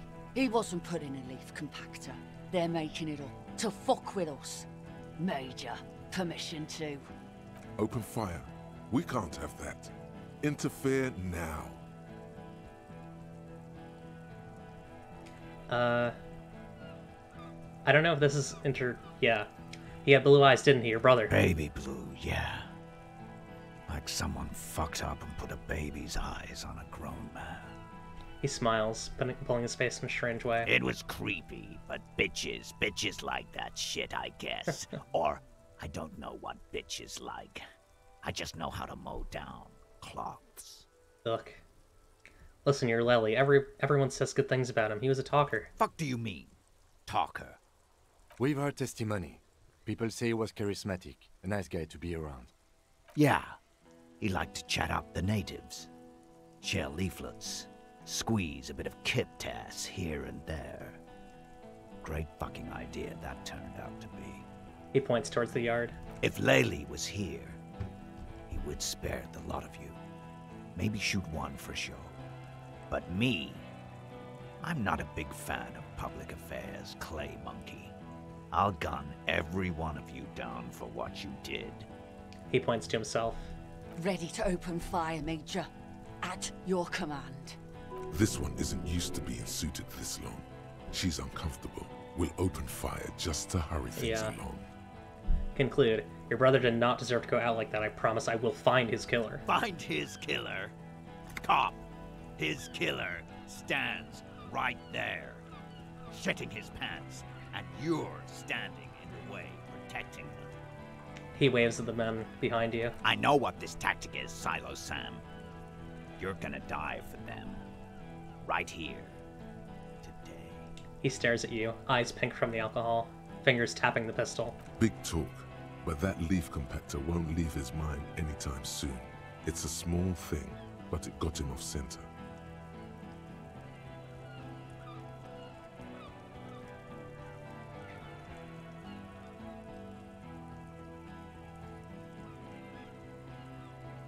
The Wild Pines rep does not approve of this. You think I care what that company cunt thinks? He laughs. It's a hollow laughter. He isn't just boasting. He really doesn't care. Back out of this now, or it'll get bad. Yeah. Okay, let me just say one thing. Fucking waste this fuck! The woman squawks. Ignore her. She's not the main threat yet. Listen, they didn't do it. Yeah? Who did? You should implicate yourself. Throw yourself onto the embrasure. Chest first. Point to yourself. It was me. No, wait! He didn't. Oh god.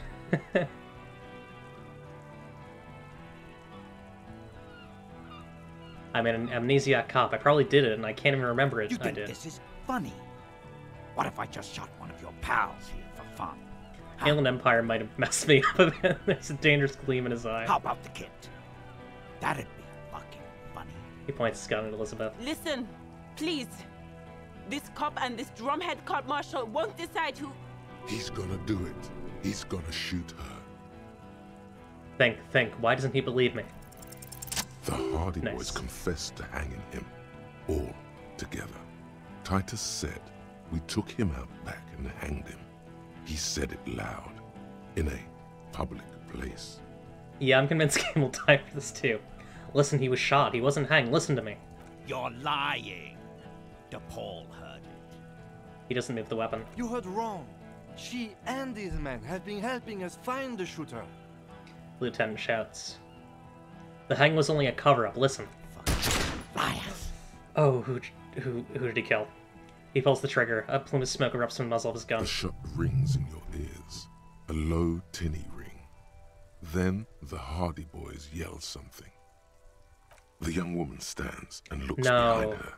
The shot has flown over her head, crashing a small pane of the glass window behind her. I missed. The man looks at his revolver and smiles. I know what I heard, Corty. They said they killed him. They said it was a good way to end a Sunday night. The radio operator looks at him. That's bad. You need to stop arguing now. This won't be won by talking about the case. They don't care. You're all drunk. Look at yourselves. Yes. So what? Your judgment is impaired. You'll regret this. Nah. I'm clear as day. Fucking government-ordained super soldier. He wipes the sweat from his brow. Enough already! What is this? We didn't come here to fucking chat! The woman's voice is furious. Interrupt me again, and I will execute you on the spot, Lance Corporal. The outburst is accompanied by yellowish saliva around his mouth. Who is that? I know you had a third guy. Rude. Rude is the killer. Rude, the killer. Owen Cloven. He doesn't talk much. The armored one smiles a vicious smile. All of you cunts inside out. What was that, Rand? Rip you open.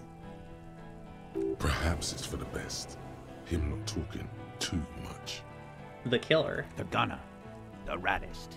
The killer. He gestures towards himself. He nods towards the woman, and then he nods to the figure clad entirely in strap plate. What do you think he does?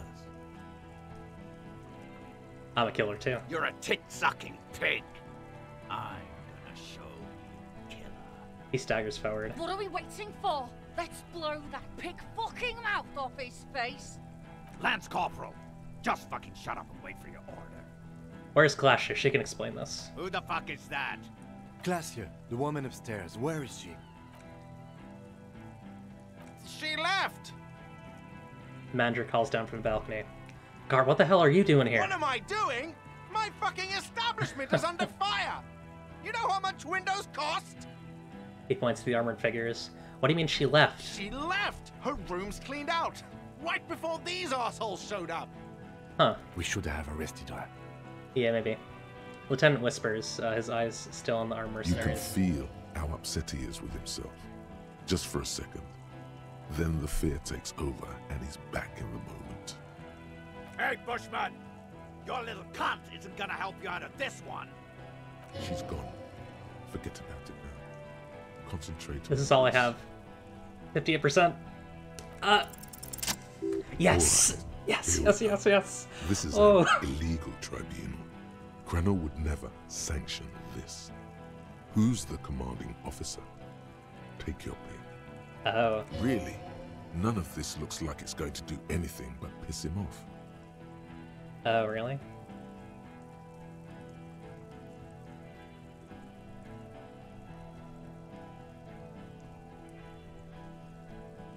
Just to be clear, are you officially in charge? I feel like Suggestion's making a good point.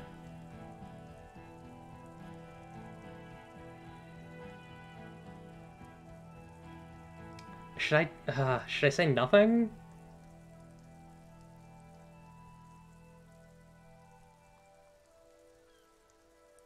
Just to be clear, are you officially in charge of this unit after the death of your colonel? Me? I fucking told you. I'm a Crenell Major with 15 years of live combat experience. When my colonel gets hanged by clay monkeys, I lead the platoon on a retaliation strike. So you're the highest ranking of the three of you? Nah, I just have the biggest gun. He wraps on his armored barrel-like chest. Hold on, what's the highest ranking Cornell? King Reaper. As the leader of this group, obsessed with that irony. As the leader of this group, reconsider your actions. This does not need to end with end in bloodshed. But you see, I want it to end in bloodshed. He pauses and smiles. Okay, it's not much, but he's thinking about something else, and his hand is off the gun. This did something. Why did I not find my lost gun? Just stand there. Watch that loincloth. I can't hear you. Sounds like you've got your mouth full of dick. Rude.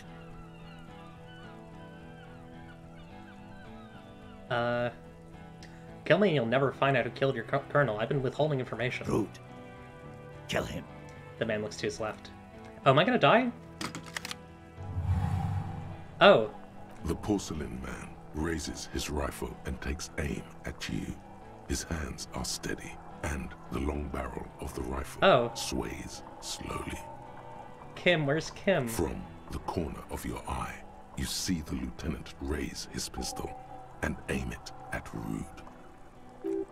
He's trying to find a straight line of sight before the rifleman can take you out.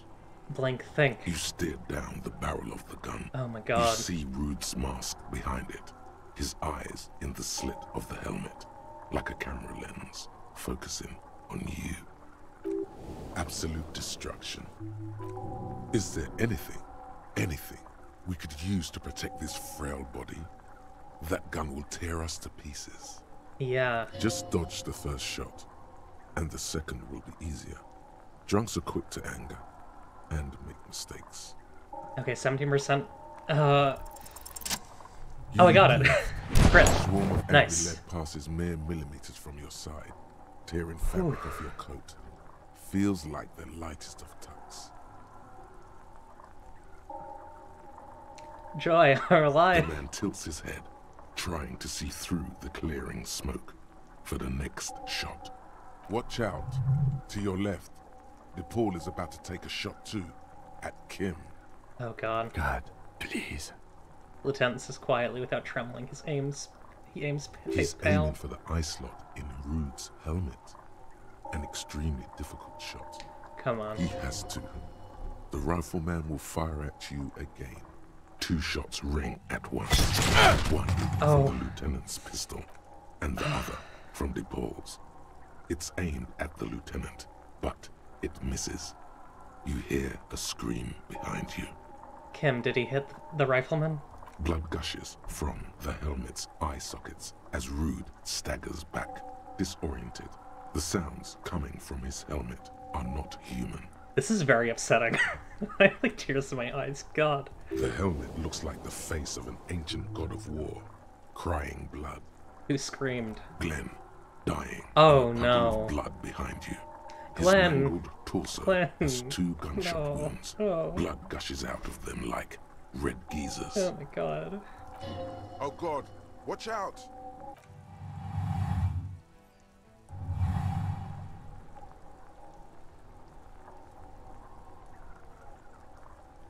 You see two cold eyes looking at you through all the smoke and the panic, and a pistol raised aiming at your chest point blank. The man squeezes the trigger. Look him in the eye. A look of happiness. His eyes seem unnaturally bright, shining like stars. Something in the fear must distort him somehow. He is evil, and the end. Here it comes. Death. Am I just gonna die? Impossible to evade the shot. Yeah, I'm just gonna get killed by a gun. Yeah, that's just the end of the game, right? I'm dead, right?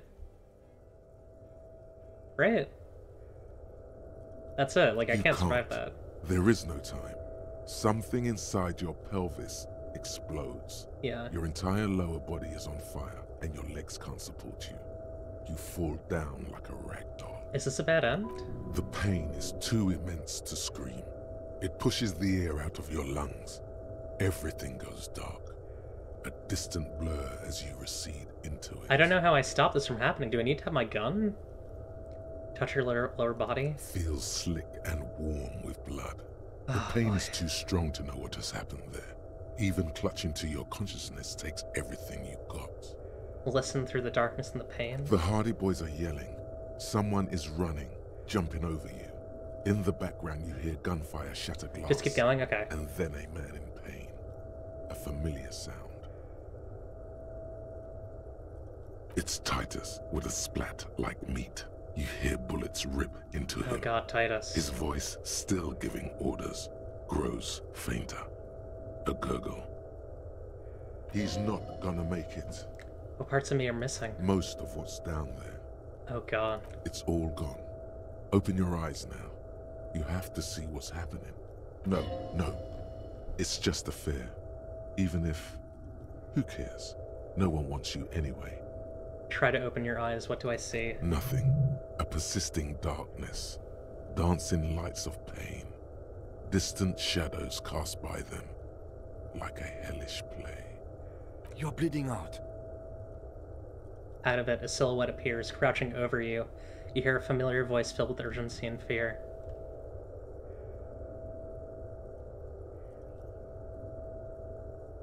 Oh.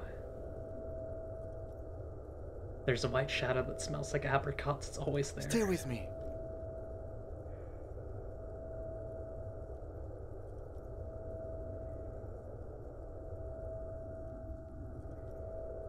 It said I have a vast soul. Do I have a vast soul? Yes, keep talking. You hear me? Oh god. Stay awake. The tip pushes down your wound hard. But you can't. It's so hard. Your eyelids grow heavy, and the sounds ever more distant. And a cold comes over you. The lieutenant, too, is somewhere far away, almost gone, when suddenly you sense something behind him. No worries. Angel Tell, thank you. A lot going on right now. A shadow towering. Someone stands there, raising his pistol at him. The lieutenant does not see it. He's pushing down on your wound with both hands.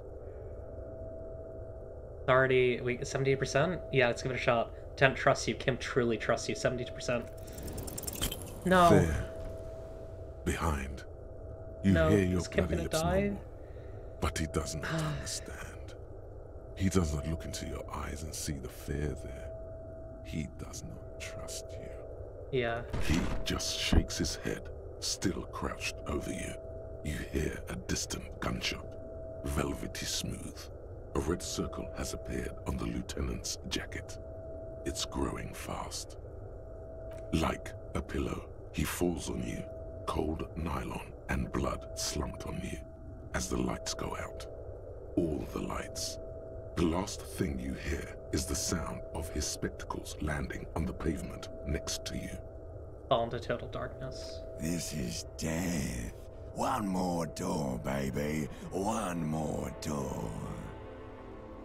No, let me back into the fight. Let me save Kim. Kim, there is no Kim. There is no fight. It's over. It was. Have mercy on yourself. Take the door. He's not taking it.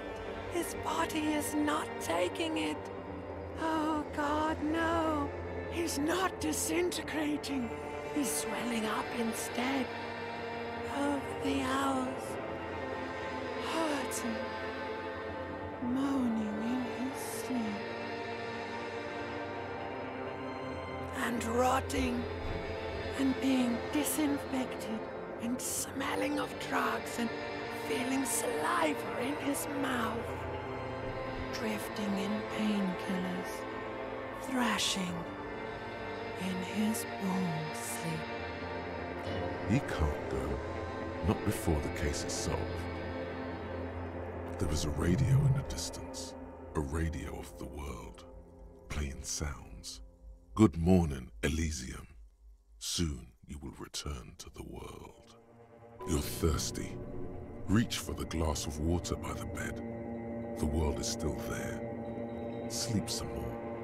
Hours turn to days.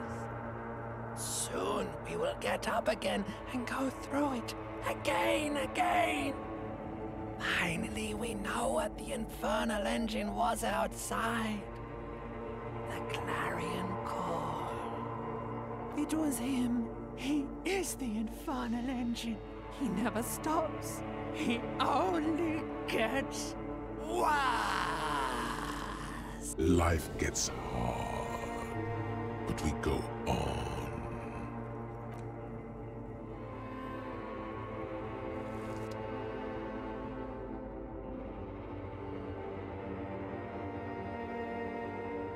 I don't know if is this a bad end, or I guess it depends if we get a newspaper. It kind of sucks that, like, I got the bad Kim Kisaragi role. I might go back. You see I don't know. Kuno's familiar shape in the found pants. It turns double, then triple from the pain. He says, Coinslot's dead? you can barely hear him. The pain is so bad. I'm in pain. What happened? Kuno just told you your friend is dead, and you're crying about pain. That doesn't seem right to Kuno. Yeah. The Beano Clad was alright. He didn't deserve that shit. He shakes his head. Wow. Kuno's about to take pity on you. That's unexpected. Nah, Kuno's just lying to you. The fucking boo-boo wagon took 4 hours away. He's probably gonna live. Okay. The what? Where did they take him? To the hospital, fucktard. Try to keep up with Kuno. Alright, so, really quickly. He glares at you with something akin to respect. Thank God. Okay, he's alive. They say you got a lot of people killed. like half the town. They say you didn't do shit. I guess that's cool. So I thought I'd stick around. Be straight with me. I need to get my bearings. Sure, Kuno's gonna help you with that. Kuno's in a given mood right now. Yeah. That half the town is dead? Yeah, it was a fucking massacre. You and Kuno are the only ones left here? Kuno says with a wide grin. Relax. The kid is just messing with you. You didn't actually get thousands of people killed. There were only 10 people present at the fight. 10 times more than that is very unlikely. What happened to me? You tore some shit up there, pig. Got shot too. I'm actually what are my saves like? I'm tempted to... Yeah. Although if I fail, some of those rolls were mixed. So, you know what? We're just gonna keep rolling with it. We'll see how it goes. How badly am I hurt? How would Kuno know? Kuno's not a fucking doctor. It's kind of tragic, which I like. He looks at you like you're an idiot. Pretty fucking bad, Kuno thinks. But you're one lucky pig. The doc took the bullet out and said you'll live. Good. He points to your left leg. Are your legs attached to Kuno? Can the Kuno move your legs? The fuck should I know? You can walk. If it's possible, then, by pure willpower alone, you're a psycho-locomotor. Do you know who traded me, Kuno? Kuno did? He didn't. Thanks, Kuno, you're a lifesaver. It's cool. Just remember, Kuno doesn't save shit for free. He said there was a doctor who removed the bullet from my leg. Yeah, some cunt from your station came over and knife fucked you when you were sleeping. Nick's Fuckleave, I think he was called. Said he was a doctor, then fucked off and told me to phone him if you shit yourself. He says trying to remember the situation. Yeah. Nick's Gottlieb, station medic, throws a bag containing a small bullet into the medical waste disposer. Then he pops some caramel candy into his mouth and says, "Next, there's a line behind his door. We're detecting Druamine in your bloodstream. It's a potent morphine-based painkiller. The good doctor must have given you some. It's gonna suck when it wears off." Are you hurt? Why, in the name of fuck, would Kuno be hurt? The kid rolls his eyes at you. Kuno's fucking smart. Kuno wasn't in that fuck pile. Kuno knows when shit goes south, unlike you. Has anyone from my station been to see me? You keep asking all this weird shit from Kuno that the Kuno has no way of knowing about. Yeah, it just feels like that shouldn't have been a roll, right? That should have been a check for, like, how much Kim trusts you. Hope I like this little guy. Get up slowly.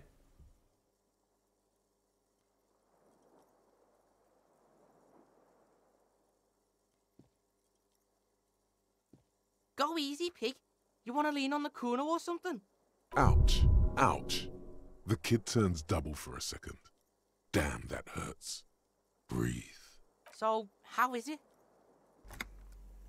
My disco days are done. Actually, I'm very bad, Kuno. Things are very bad. Kuno's got zero patience for this weepy shit.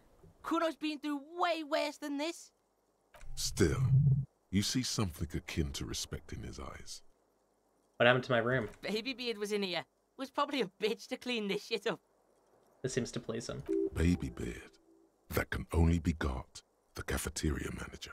You mean Gart? Yeah, fucking Baby Beard. Cleaned all your shit up. He's like your fucking mum now or something. How long was I out? 2 days.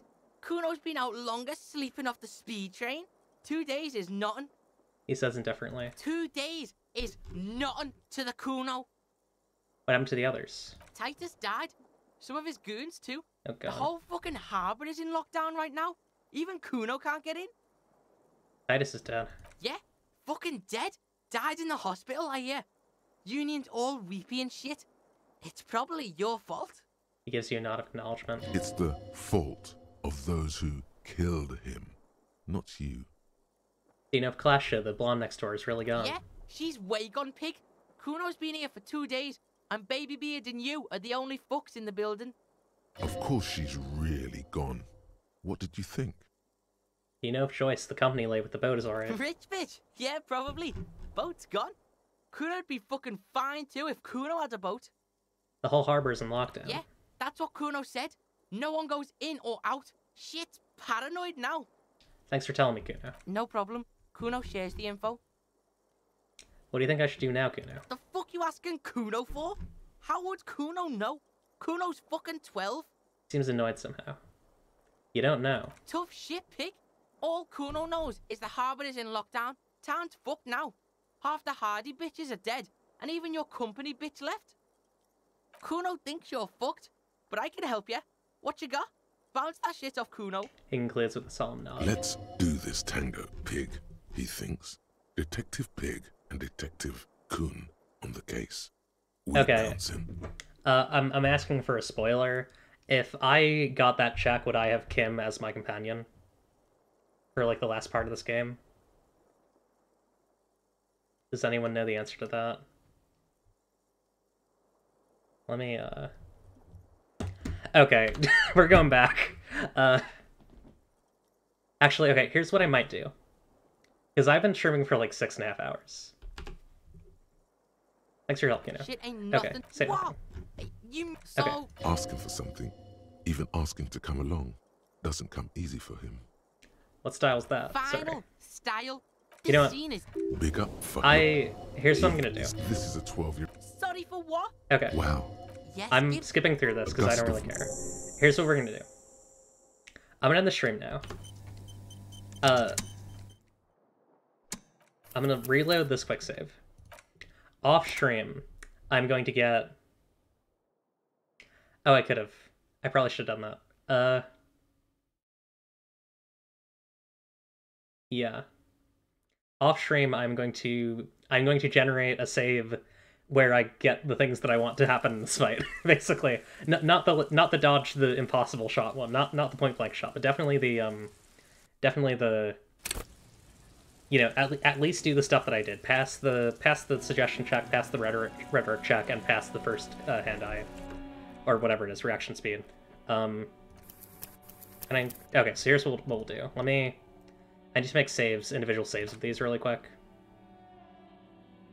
Actually, I'm gonna do that off stream. Yeah, because I think it'd be cool to get a couple different, not fully different endings, but at least like try and do the Kuno one and the Kim one. If you're armed in some way, I'm not. I don't know how to do that. Might be a bit further back. Gotcha. That might be another playthrough, honestly. Okay, yeah, we'll end for now. I'm gonna do this off stream. But yeah, thank you everyone for coming. Thank you all for watching for this really long stream. It's been a long stream, so I figure don't want to hold people while I try to get like ideal save states. So I'm gonna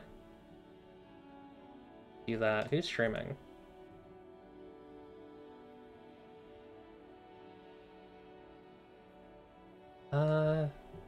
Couple of options here. Oh, Zumi streaming. Zumi 97. I'll rate them.